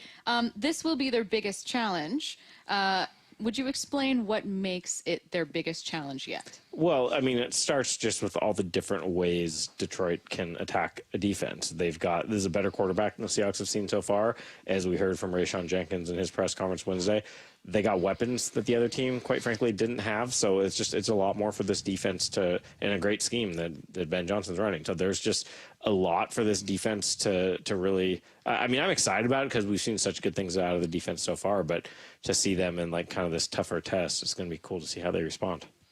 Who do you think has the advantage at quarterback? Because you got Goff. The pick he threw in Arizona, he just didn't see the guy at all. But he didn't see the guy at all. But for Geno, he's gotten a couple of balls tipped, or he gets hit, or whatever. So I kind of discount his interceptions. But yeah. Look, it's hard to say. I haven't watched enough of Jared Goff this year to make an assessment. He's been playing really good football for several years now, but Geno Smith has been so good this year. I mean, he's by a ton of different measures, he's one of the most, if not the most accurate passer in the league right now. All 3 interceptions, like you can question the decision to try to make the throw, but all 3 are he's getting hit, or the giant that is Calais Campbell gets a hand up and bats one who's been killing the Seahawks forever. But yeah, it's he's not missing throws at all. And when you look at the Lions have been running the ball better than the Seahawks have. When you look at what Geno's had around him in terms of he's got great weapons around him, but the run game hasn't been real consistent. The protection hasn't been consistent, and Geno's still getting the job done at a really high level. Yeah. What do you think? How do you think the coaches feel about the offensive line? Because sometimes, they'll block it up beautifully and it looks great. They'll handle the stunt, and then a play later it looks like no one's on the same page. How do you think they're feeling about the line? I think they're feeling like it needs to get better for sure. They've seen some good things, but it's a lack of consistency, and it's way too many penalties. I mean, I'd have to go back and look. I think it was 7 3rd and 15s or longer last week. Like you can't function that way because and almost all those were either a penalty or a sack that led to it. So they've got to clean up kind of those type of mistakes. But they have. I mean, to your point, there's stretches where they're blocking it great. They finished the game with Zach Charbonnet running, pounding the ball and getting big gains. So they've gotten it done at times. They just got to be a little more consistent. I'm hoping you can speak a bit to this team's depth and kind of how you feel about it this year. No team wants to lose starters at any position. It's usually that guy's a starter for a reason. Seattle could be entering this game without a few starters, as will Detroit, frankly. We learned this morning Frank Ragnow out. But Seattle, it feels like, particularly defensively, has had some really nice depth, like with young guys or backups or second stringers just having some good moments. What have you seen there? Yeah, I mean, I think this defensive depth is really good, and I think it's also credit to the coaching staff of Mike McDonald's scheme is one that, A, it's just a good scheme in general, but B, I think it's one they feel like, okay, next man up, the next guy's going to be ready to do it as well. But yeah, we don't know yet about Byron Murphy or Leonard Williams, if they're going to be able to go or not. The first injury report has not even come out yet this week. And even if it does, we probably won't get a ton of real detail till the end of the week. So, the good news is that group held up pretty well without those two for the better part of 3 quarters last week. But if they have to go a whole game without either of them, you're going to need, like Miles Adams was inactive last week. You're going to need him to step up. Maybe it's, elevating a guy off the practice squad as well. But yeah, I mean, the depth has been good there. Getting Chenna back would be huge because not only is he just a really good player, but if he gets back, you can maybe move Draymond Jones inside some to mitigate those losses if those guys can't go. So they like their depth, but yeah, if you end up having to play without Leonard Williams and Byron Murphy, those are 2 really good players. I was just kind of categorizing it this way: the second round from last year's draft, Zach and Derek Hall. I mean, those guys both have just been over a couple hundred yards all-purpose for Zach, and then you look at Derek Hall. He's got 4 quarterback hits, 3 sacks. What do you think? How do you think that when You mentioned bringing Dre inside, but, you got Uchenna, and then you've got Derek, and you've got Boye Mafe, and, you think they'll just cycle those guys through, or is that going to hurt Derek Hall's reps, you think? I think at this point he's shown enough that he's going to play a lot. Maybe it takes a few snaps away from him and a few away from Chenna, but ultimately over the course of a long season, that's probably a good thing. Like, you want those guys staying fresh. Good problem to have. Yeah, it's a good problem to have. It's like, oh, we have too much outside linebacker depth. But again, I do think whenever Chenna's back, if it is this week, you might see him try Draymond Jones in some different spots, perhaps, especially if they are thin in the interior. But it's a great problem to have. Those guys, we saw it. Boye Mafe did it last year, kind of made that year 2 leap, and now it sure looks like Derek Hall's on his way to doing that as well. He's been, it goes back to training camp for him. He just kept flashing in training camp, and now he's making it happen in the games that count.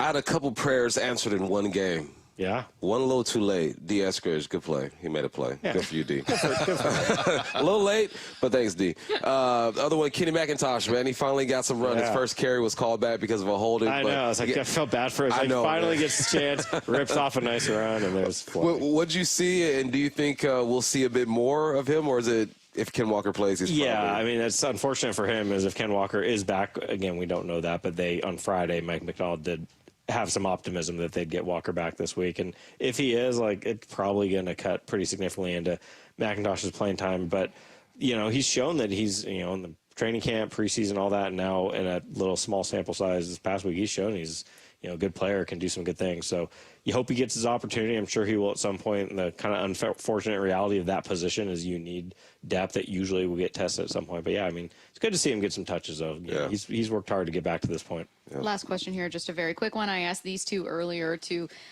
give me the player that they think could be key to this game. Really intriguing answers from the two of them. I wasn't expecting either. What is your answer if I were to ask you also, hey, pick a player who's just going to be key to a success if the Seahawks are to walk away 4-0? The two easy answers, Geno, so I'm not going to say that, but your quarterback plays well, who's played really well there before. Yeah. I think that goes pretty far. Neither said Geno. Yeah, well, that would be my first choice, obviously. I think if you could let me have kind of a cheating position answer instead of one guy, it's the cornerbacks. We haven't seen a lot of them, not because of them, but teams aren't testing. But if you go back and just watch tape, they are getting tested. They are not getting tested, but they are covering their butts off. Nobody's getting open on them. And I think the way Detroit plays, we're going to see balls come in their direction, and I think they're going to be up to the challenge. That's a dad right there. You are wise, Boyle. You are wise. These two went defense. Wyman went with Reek Woolen, and Bump was looking at defensive tackle depth and defensive line depth. So he is John Boyle. Make sure you're reading his work at Seahawks.com. This still has scares been me every time. The Huddle. Hawks Live. Tonight from 7 to 9. Live from Bellevue Square Center Court. Join former Seahawks Michael Bumpus and Paul Moyer as they go deep on the Hawks with player interviews and opponents' analysis. And we look like offensively the team that we thought we were. How do we win a football game? That's what makes you a great quarterback. Every Thursday night throughout the Hawks season. Geno Smith has himself a day. Presented by the Dining District of the Bellevue Collection. On Seattle Sports and the Seattle Sports app. I have a handful of stories that really affected me personally in my career and how I handled employees. Lee Johnson, coming out of his office as a customer, asked me where the service department is. I was like, yeah, go to the end of the hall, go up the stairs, go across the breezeway, open a door, go to the left. You want Chevy, go to the right. You want Mazda? Because I didn't even have enough time to say, hey, what kind of car do you have? Here comes Lee, and it's like, oh, man, come with me. Let me show you. And then have him come back and not dress me down is just almost like with that fatherly disappointment of like, hey, that's not how we take care of people. The right way is to walk her down to the stairs, walk her up the stairs, open the door for her, go over, across the way, open up that door, introduce her to somebody. So she's comfortable, she's made it to the right place, and that we value the business. What you did was you made it seem like she was an inconvenience to you. Customers are the purpose of our day. The LJ Way is the Lee Johnson Auto family. Have you recently tried to get a loan to buy a piece of real estate? Are you tired of dealing with banks, credit unions, and their endless guidelines? Wouldn't it be nice to go back in time when we had common sense lending?